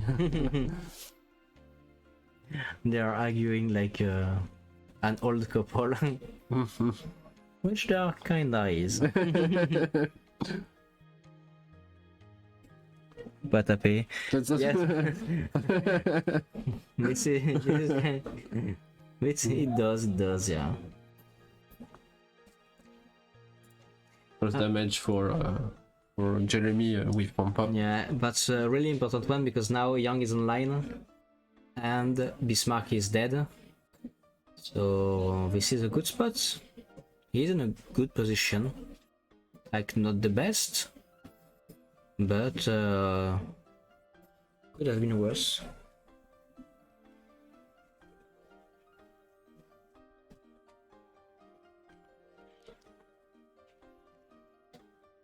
This is Matoya. I think he's a bit mad that the Matoya is. I think I heard I want that. Yeah, or that it drove him crazy. Yeah, but yeah. He can pay for the extra cost.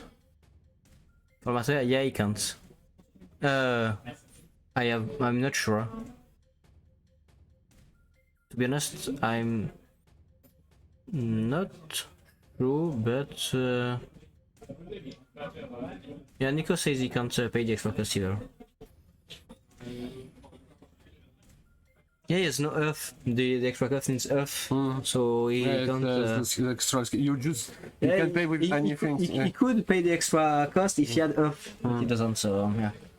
Surprise! I thought that it was like a ruling issue that you can't pay the extra cost, but yeah, he can. He can just. He needs to find some CP to pay for it. And you can't use the overcard you stole from your opponents. Because we do not reward thieving, Nico. If only we have 2 hours. one card. The only way, the only thing that we are thieving is working in the government, I think. But, since we are not, I think that's the price fable, the double Althea draw. Oh no. Okay, that's okay. All right.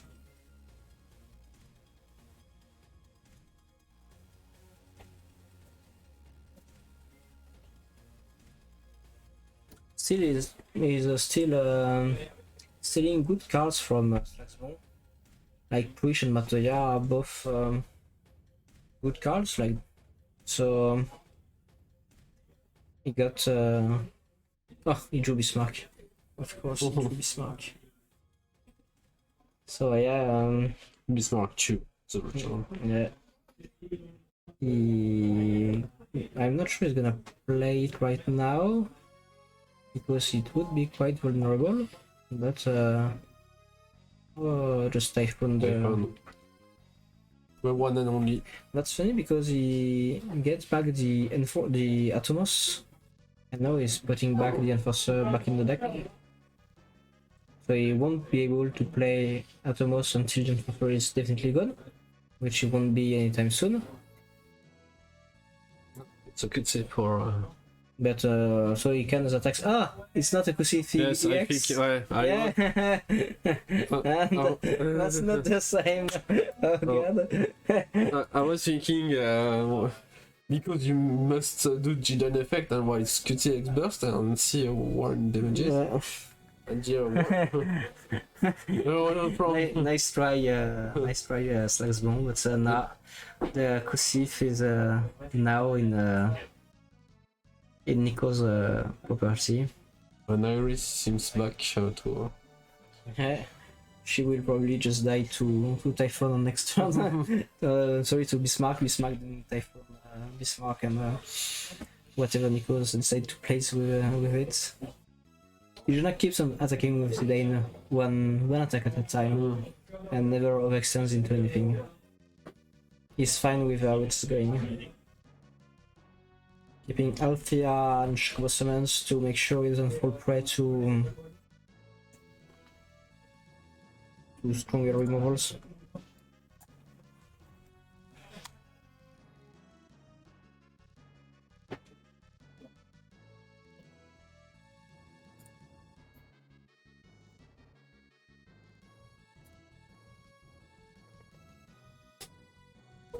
Yeah, I think we are in FF6 territory as far as music is concerned, so I'm quite hyped right now. Here it's Final Fantasy V, so that's we're going to check. To do everything in order. We don't see Kelgar here. Well, it's the. I was surprised to not. I see Kelgar in one play, but. Yeah, Kelgar. The problem with Kelgar is I love the card. The problem is in Mono Wind, like it's played currently, is not a good home for Kelgar. And then Kusif and getting Rosa. Thank you for your QT. Yeah, I really wanted to get back the card I just discarded, so thank you.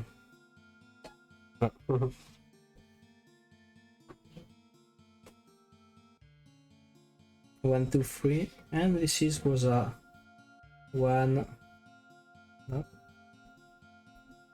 Thinking. 2.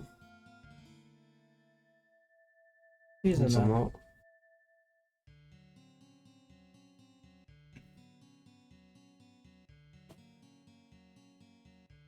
This is Sunan.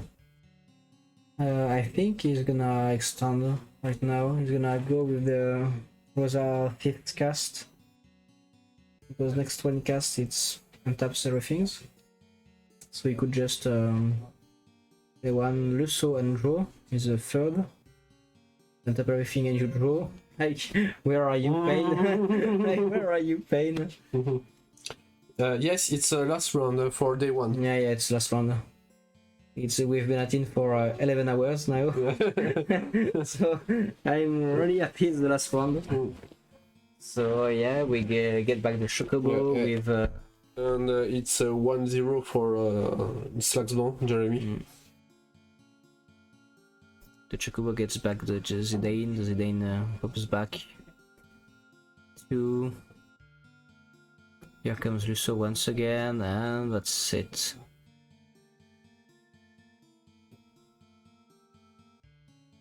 Try to calculate, but I agree. So. I forgot the Rosa trigger. I'll ask, but I don't see it ever.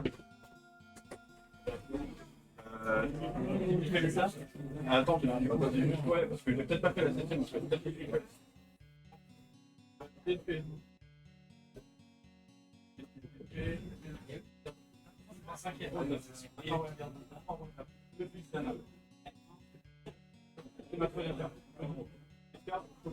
Just search because I think we missed maybe one trigger for Lusso. Yes, they rewind the effect. It's also there's one card left for Lusso. Yeah, they mixed it up, so they just kind of remind back and see where they were, and so we were at the 5th for Rosa. So we just played the Fat Chocobo, and now we will see the number 6.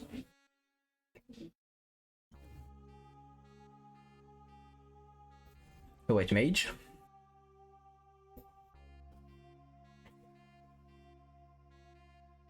And Lusso. It is 8 to everything. 8, it kills Iris. Prish is 6 plus Young. 7. Is there an across?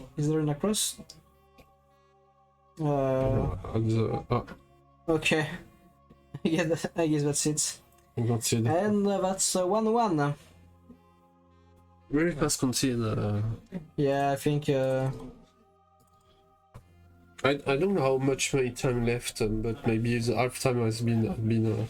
I can check. Yes, we are. Give me a second. Yes, I'm going to check. I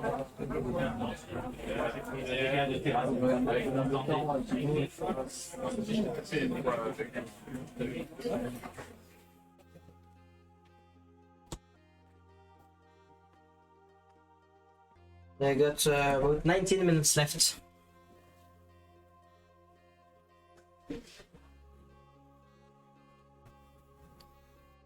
And now we have monks again. Fire Earth Galonridia.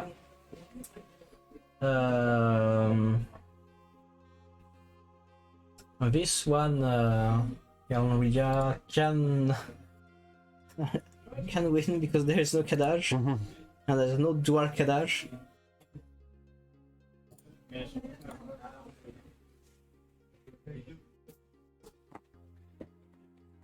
It's the last one for this day.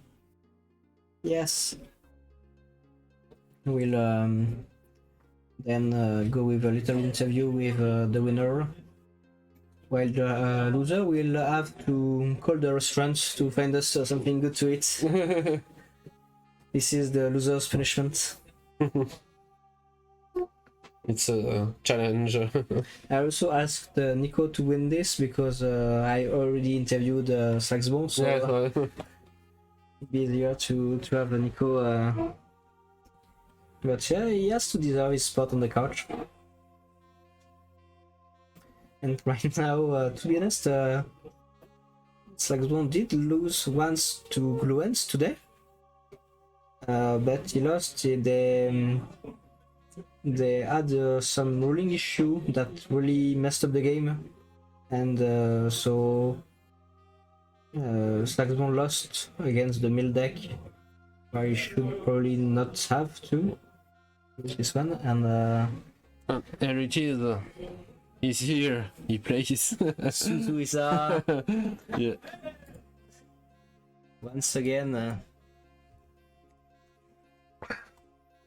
He's playing himself on the field. It's not nice for Slagsbone. It doesn't look like that. So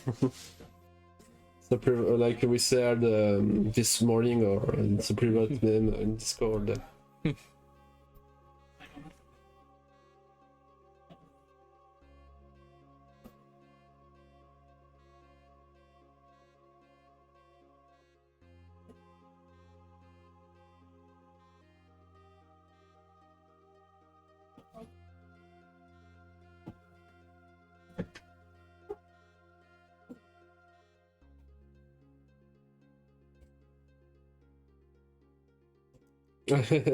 Yeah, Nico will not see Kadaj.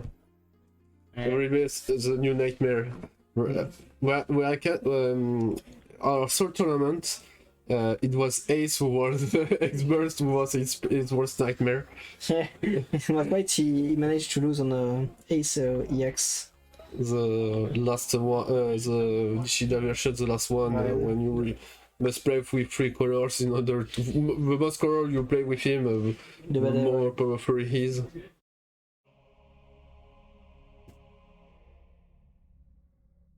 But yeah, there won't be Kadash, but there is Miss Dragon, so still can be an issue. We are putting backups back on. Are we getting Prish? Are we getting Prish can oh sorry, just along the stream. Prish can kill Rydia and Garland. So Prish is the answer. Monk will have to use against those two, because before Prish it was really a pill battle, because you only had a Cotton Choir or Titan 5 CP if you play them. Otherwise, it was just the 3 CP backup that is in play, that gives back a monk when it enters, and you can sacrifice to do an Cotton Choir against you and your opponent's forward. And now Prish can just do it for free. And there we go, swinging for the Lightning Garland.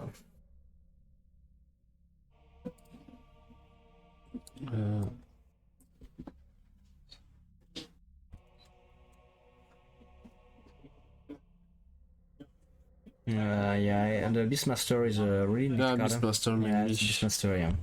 Yes, just record. If you want to see up. It's one of the cards that you just put in the field and it gives you one of the two colors right after on the element cycle, being fire, ice, wind, earth, lightning, water. So earth gives lightning, water, water will give fire and ice. And on a piece 12 or 13, I don't know, we had some fire fantasy legends, red mages or blue mages and alchemists, I don't know, and paladin. That was the other way around. So the earth one would give you wind and ice, but you don't have any one that can give you the last element, the further away, which is fire for earth.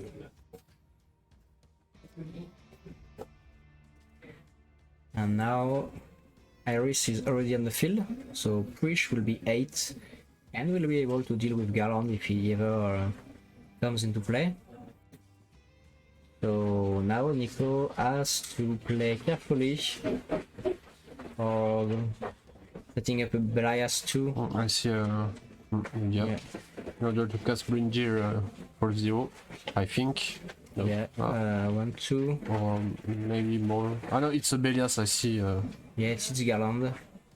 I was thinking it was Brindir, but No, it's a Garland.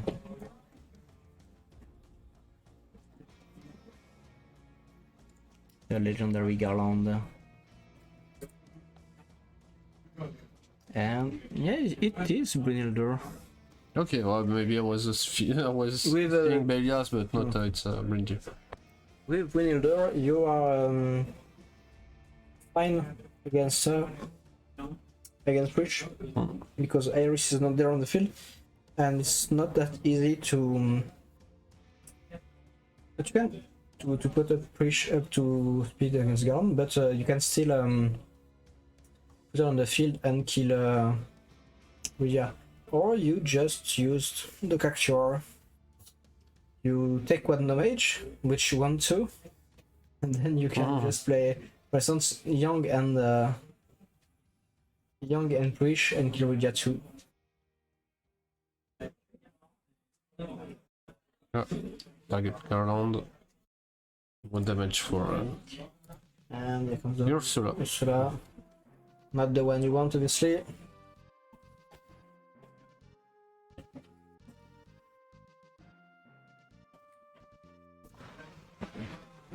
Now that Garland is gone, it's like Zbone's turn to put forward on the field to fight back and put pressure on Nico.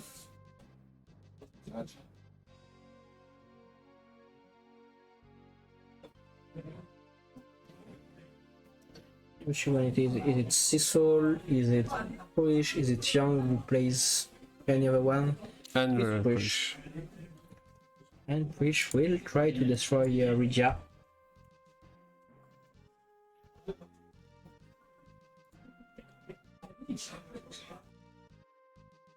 Prish being able to buff herself means you can't just say, okay, I'm gonna use Belias and we both die because we buff 6k. It's never gonna work. And for strike is useless there, so if you get Kusif, oh, he's still using Belias because I think he wants to discard. Yeah, discard one. Maybe also Belias in order to pick one card in order to get what card he needs, like reads or. Yeah, you could just but in fact he turned his since he didn't pay for it, he turned the blast in his hand into another card. You just cycle it for free while making your opponent discard. So you just you gain, replace the dead card with for a good card, maybe a better card, potentially a good card, and yes. You make your opponent discard. So yeah, Belias was neat.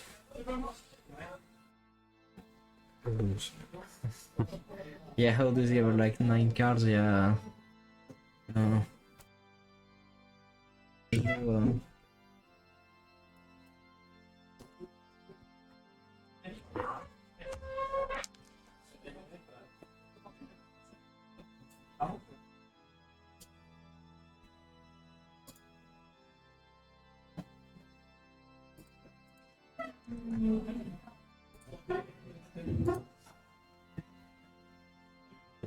Some question about the backup.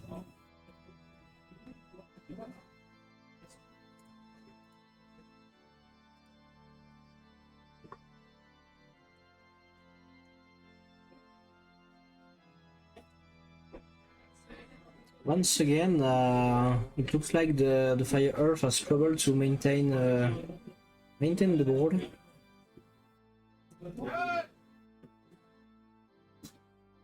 They're just yelling judge while the judge is saying, "I'm coming, please, let me walk." Please be gentle with your judges.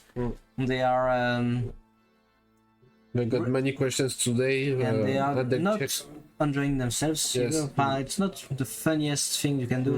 Sometimes you like it, but it's not as fun as playing. Sometimes, you know, they're not playing; they are walking, so you can play. So remember to be gentle to your tournament organizer and judges. You can also be gentle and nice with your commentators, but yeah. Please at least TO and judges. Yes, judge. I mean, every time I see someone being rude to a TO, I just want to get them out of the place. For this event, we had 4 judges, if I remember correctly. Yes, for what? We had Yannick and Romy, both very experimented judges in France. It's Lyon, you probably know from Facebook. And Twitter also, he's Yeah. very contacting every players. Yeah. When you speak about FFTCG, he's there. And, He had also a good knowledge about chapters. yes. He's got a great collection about this. And the final judge was Alicia. It was her first event, but I think she did a really good job. Yes. She's really fluent in English, so she was like the assigned judges for everyone that did not speak French, even though everybody on the judge team speak correct English.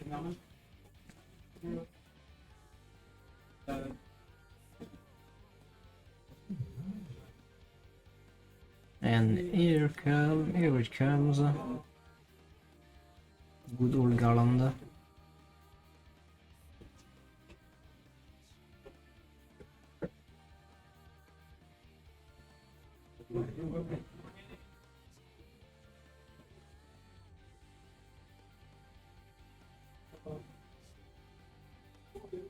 You can only use it during your turn. Yeah, that's the trouble with this monk.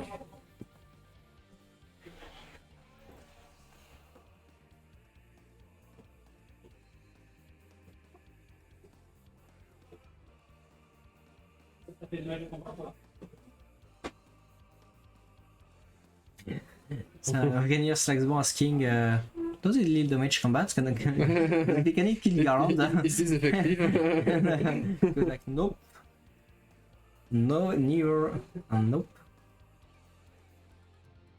You've got Prish, you've got the one you can only use on your turn, and that's it. Or you could just play Kucha spell in your Earth deck, but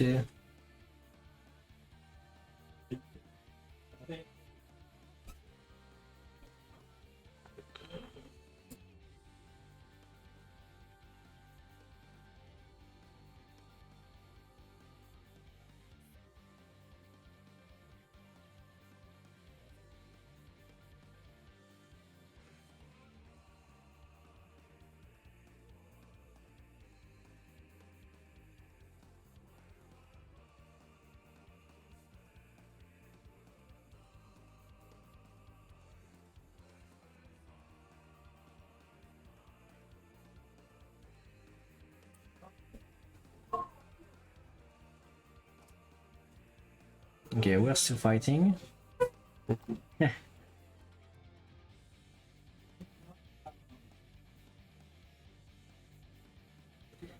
Just so you know, I think a lot of people finished the matches already, and everybody is just looking at this game because they want to see who is the top dog there.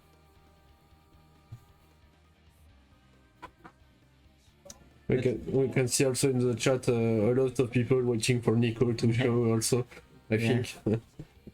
Yeah, Nico took his sweet time to be on stream and finally give you some Nico.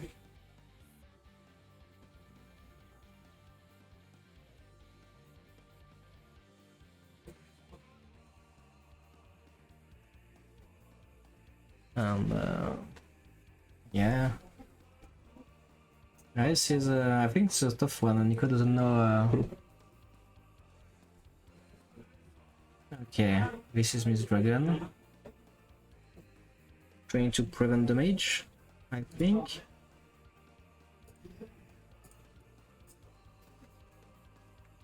And here comes Lail to cancel the Miss Dragon.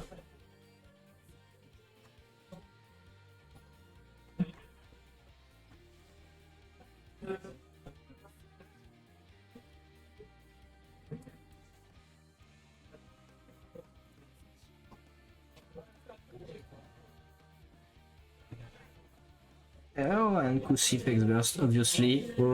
Oh, what am I gonna choose? Hello, Garland. You're my best friend. Hello, Garland, my old friend. They missed the Luca effect.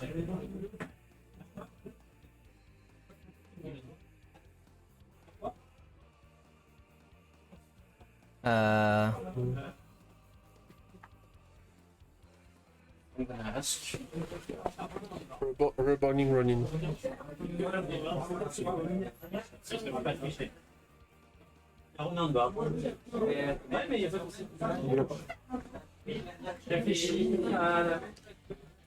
It's about running. Yeah, running, Yes, that's running is back. Effectively, yes. I think everybody just wanted me to get my hats up and I said we were not drinking. so yeah. I got up, I look at the scene, and I see the running in the field, and then just they look at me and they're like, "Hey, there's wind on board. It's fine." It's funny, no, it's okay. It's okay.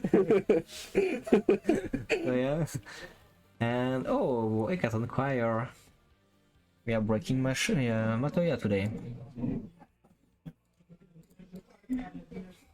One of the few last cards in Opus 1 we still play. Funnily enough, it's an elf card.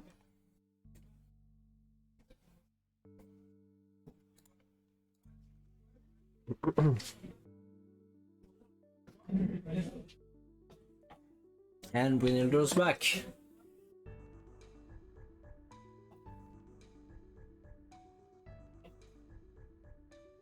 Which means we have some time to deal with Prish and oh.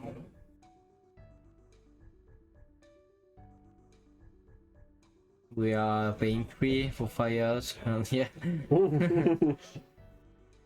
And just like that, I mean, he's so far ahead. And it's really interesting to see because he destroys the opponent's resources. This is Shadow Lord for 7. Shadow Lord is here. We didn't see it. It's first time of today we see Shadow Lord saying knight. And yeah, Nico managed to pull ahead. It's a free chance. Yeah, we are on our time. So yeah, we don't have to tell them how it works because yeah, Nico has been in his fair lot of tournaments. Yes, he can't have a chance, so it's the first of the 3 last one.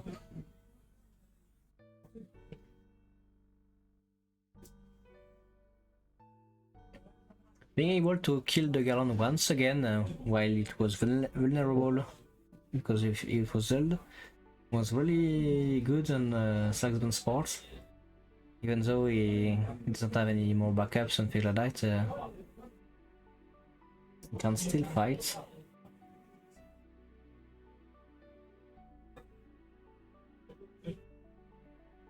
Now Nico has to wait because he Let's search for Garland. for the Galant, but he has to know whether he wants to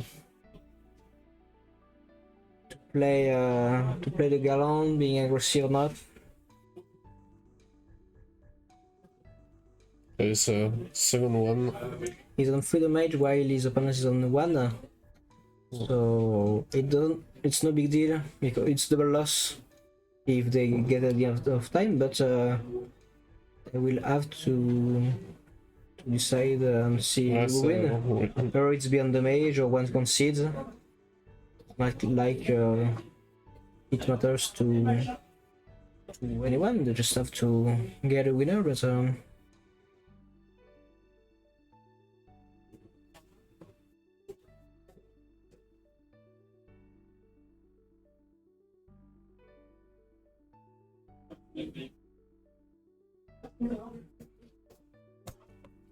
okay.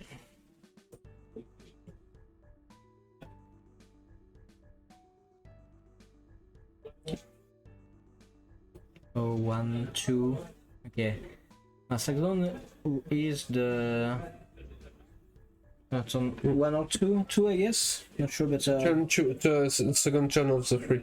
Yes, because the select one was 0. Yes, if you can see the dice here. Yeah. And Nico put the one dice when it was his turn. Okay. Normally, once Jeremy will finish his turn, we're going to. To the last one. Yes, Okay. normally. The dice here, as you can see. Yeah. As you can see at the top of the screen, is the turn of.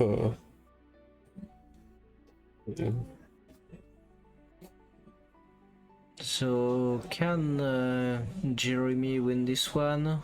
Will Garland prevail? We are fetching Ursula, finally. Maybe she will hit the board at some point. Only to be met with a Mist Dragon, or are we past every Mist Dragon? I think Nico used all of them.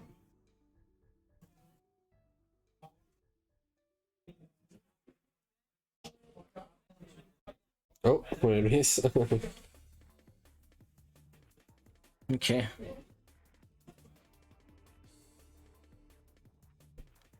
So next one on may will stay in exile, obviously.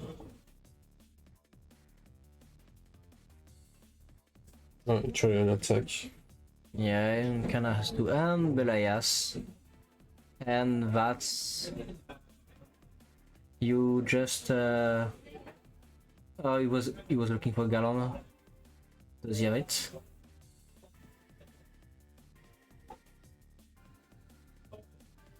March. Or did he just went with Belias hoping he gets the Galon? Yes. It was just to try to get the Galon or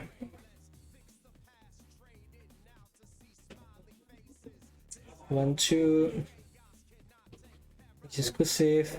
Garland. He has this is obviously Garland.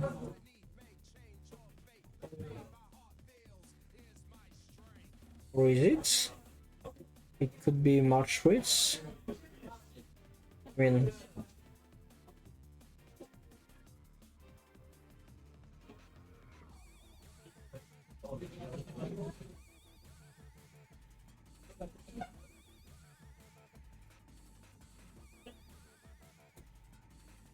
he went with the cursive, but he did not think through. I think another idea crossed his mind. He went with cursive, thinking Garland, and maybe something else struck his mind. He goes after the free turn. He depends with his board. Yeah. if he can get the game. He's still under lots of pressure, and he can dive to the mages, so it's not like you can say, yeah, I win this because you don't have any more backups and forwards, and Garon will finish you, are special, and you're dead. Slagsbone can win this.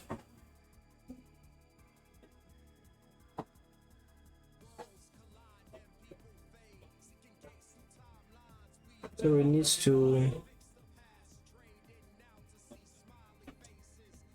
see it through, because they are going to do double lose unless someone concedes. So you have to Check. to beat Slagsbone to submission with so strong. It is the only method.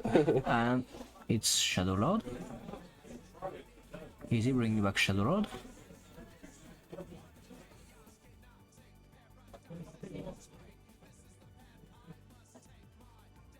Which is okay. Okay, they are talking about how the game would end.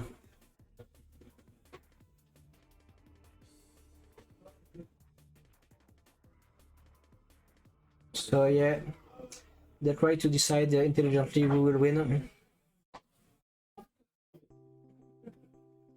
We'll probably let them discuss and interview the winner.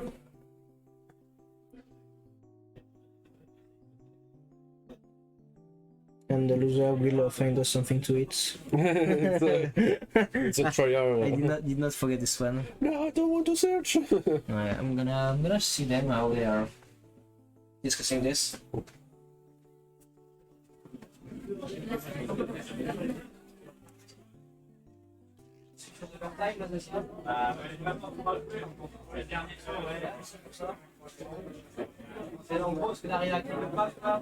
Il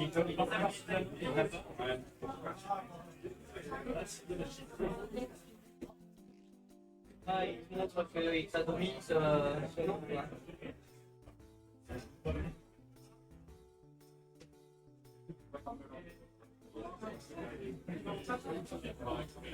C'est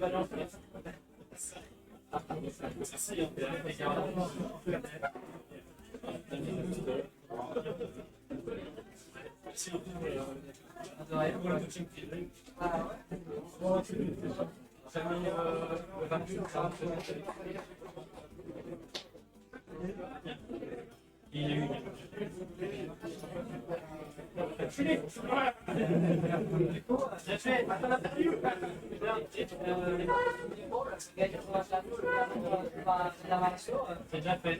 Et qu'est-ce que tu crois de l'organisation d'œuvres? Japonais hollandais. Ok. On ne verra pas. Le verrons en blanc. En plus,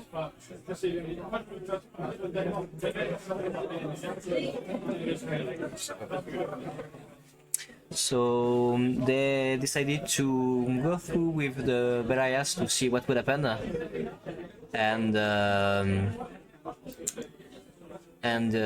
it was the Susano that Nikos was looking for, so it would just seal the deal because Slagsbone had nothing left, and it would just clean everything. So at this point, Nico would have Garland, which would attack, Susano would attack, dealing 2 more damage, including 4-3, and Nico would have 3 backup left and maybe 1 in hand, while Slagsbone would have just 1 backup and 0 in hand, and drawing 2 on the stone, so it was over. So Nico won this one. Je sais pas, c'est Slagsbone qui sait.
And welcome back. I'm John here with Nico. Hey, hi. What's up, Nico?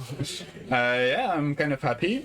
Congratulations on winning the last round of today. So your 6-1. 6-1, yes. My only loss was against Fluence. Yeah, we saw. I think maybe his only loss on stream against Fabian, but other than that, Okay. he also beat Slagsball. Yes. So it was a close one. Well, So how about we just talk through the game, like the first one with Kadaj against you? yes. So 50 cards against Kadaj and Kadaj wins. Yes, that's basically this.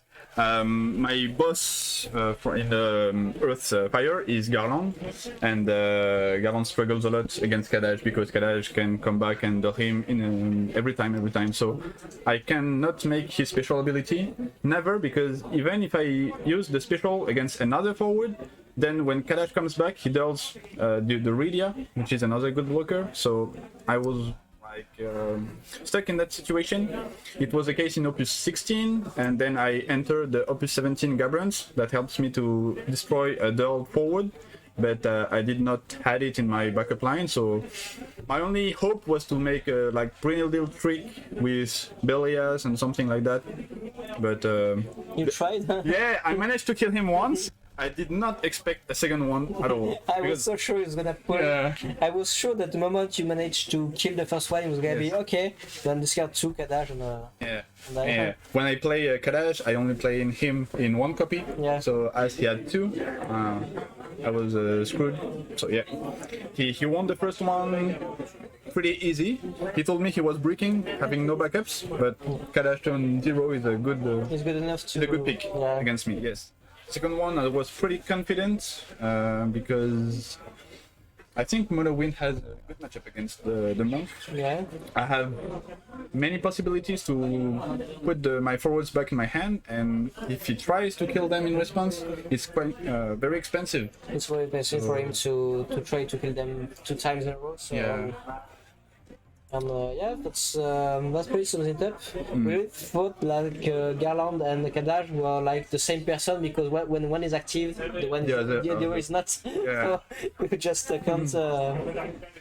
You just never see them together. Yeah.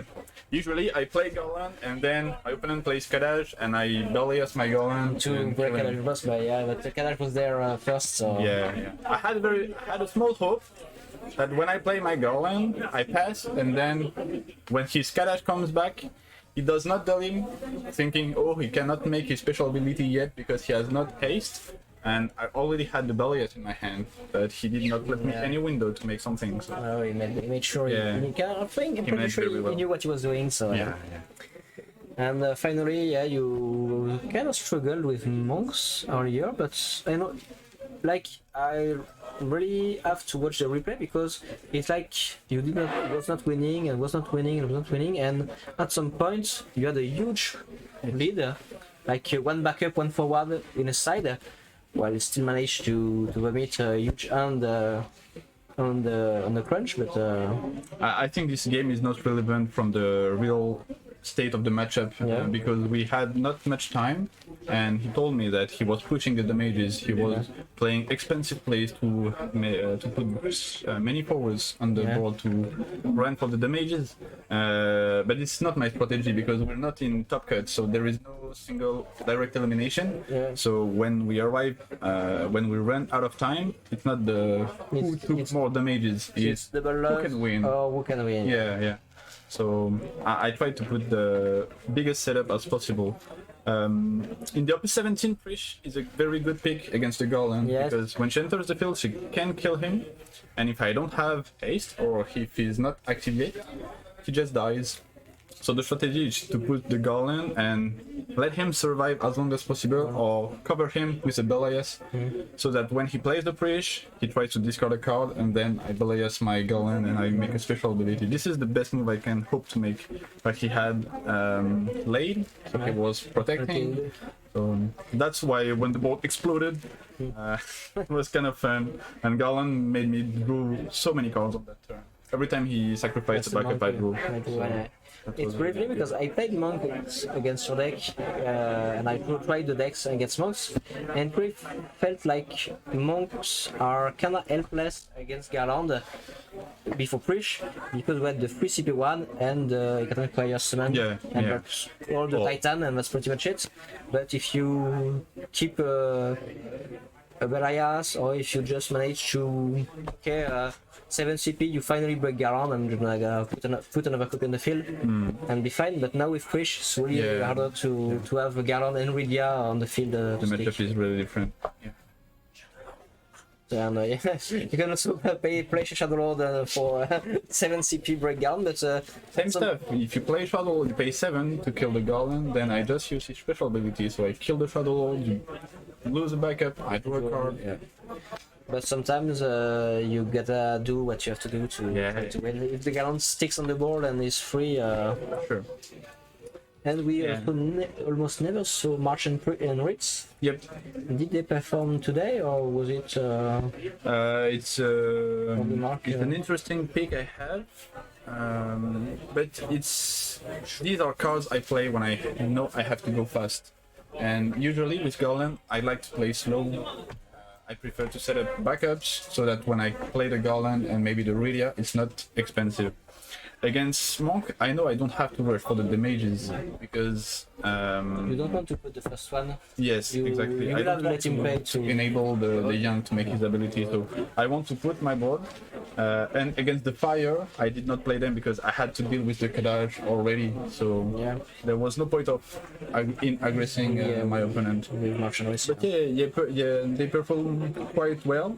They are really good against wind because I can set up them like in turn 2 or turn 3 and active backups. So I put pressure and I keep resources in order to make an Amaterasu or Mist Dragon. You are still putting pressure while retaining value. Yes. Win just is putting value on the board. So you can do two things while Win will make more value, but will not defend himself if he does that.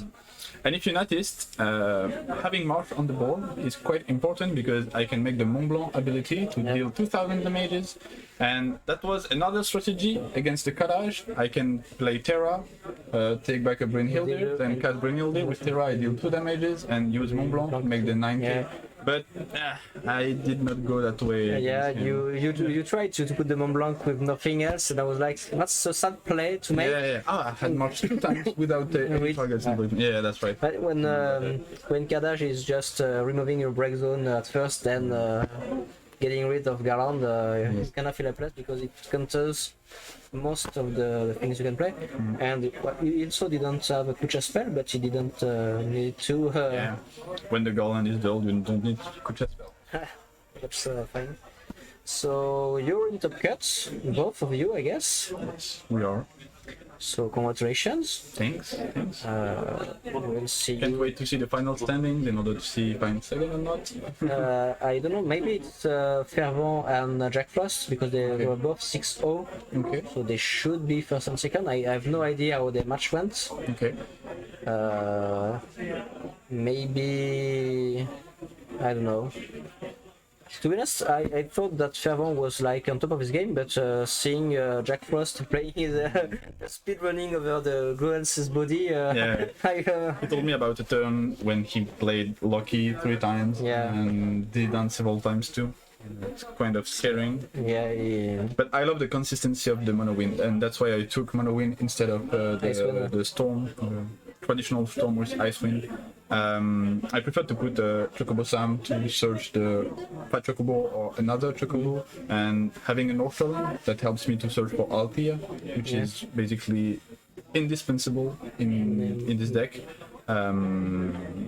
And that's why I think Mono Wind is a bit more consistent, and I like consistency. And Fervent also thinks Mono Wind is better for consistency, and you interviewed? Yeah, I interviewed Fervent too, and I interviewed Fabian, and he told me that he preferred the Icewind version because it lacks consistency, but it's probably better in the mirror, and he truly thinks that the sailing can still be high enough, even maybe higher, or some depending on the hand, than mono wind.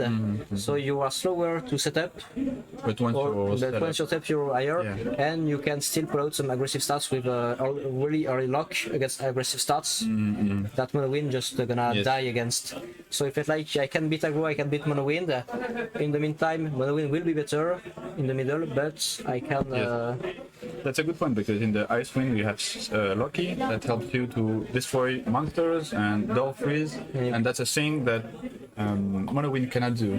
So you have more tools at your disposal. We've seen like Mono Wind die really fast against Avalanche, against Ice Lightning, Totem and faced Mika in the 1, 3 or 4, and it was terrible. It was like 3 or 4 turns. I was kind of glad to see it, but and because you need the luck to be able to face this deck, and even if you play luck, sometimes you just can't beat aggro. But if you don't have luck and you just have a Fat Chocobo, or if you are on the Fat Chocobo side, or just Lusso, but you can't go to cast 7. Rosa and Atomos are useless, so that's a lot of dead cards against aggressive starts. I wish you could have seen the game I made against Gluens, because at some point he had the water earth deck, so the FF4 with radar, etc.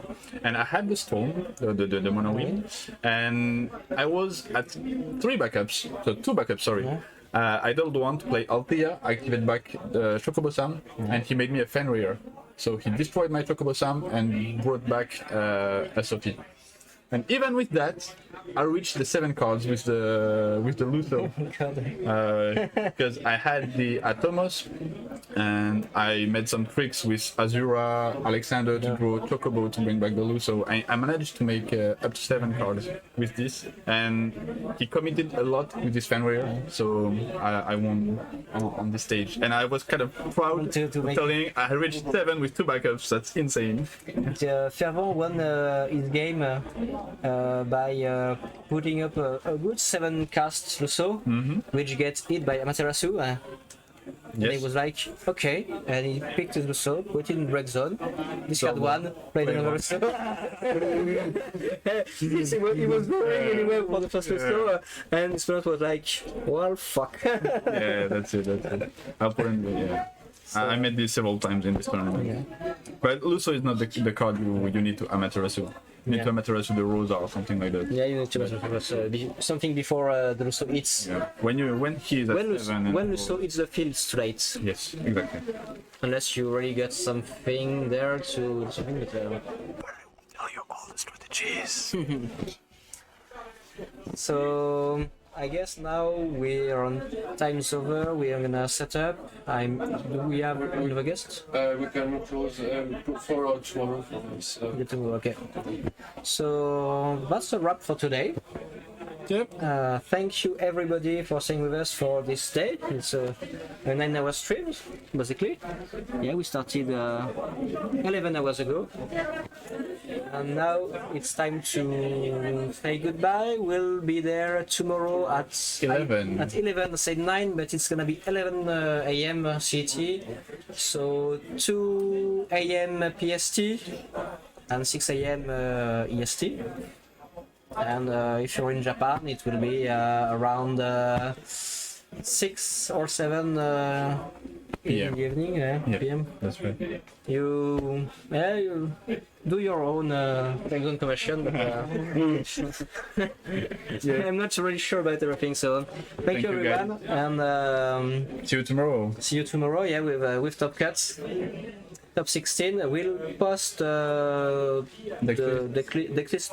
I'm not in charge of it, but I'll make sure we've got the name of the people in Top Cut and things like that available on internet as soon as we can. Yep. See ya guys, and bye bye. Bye.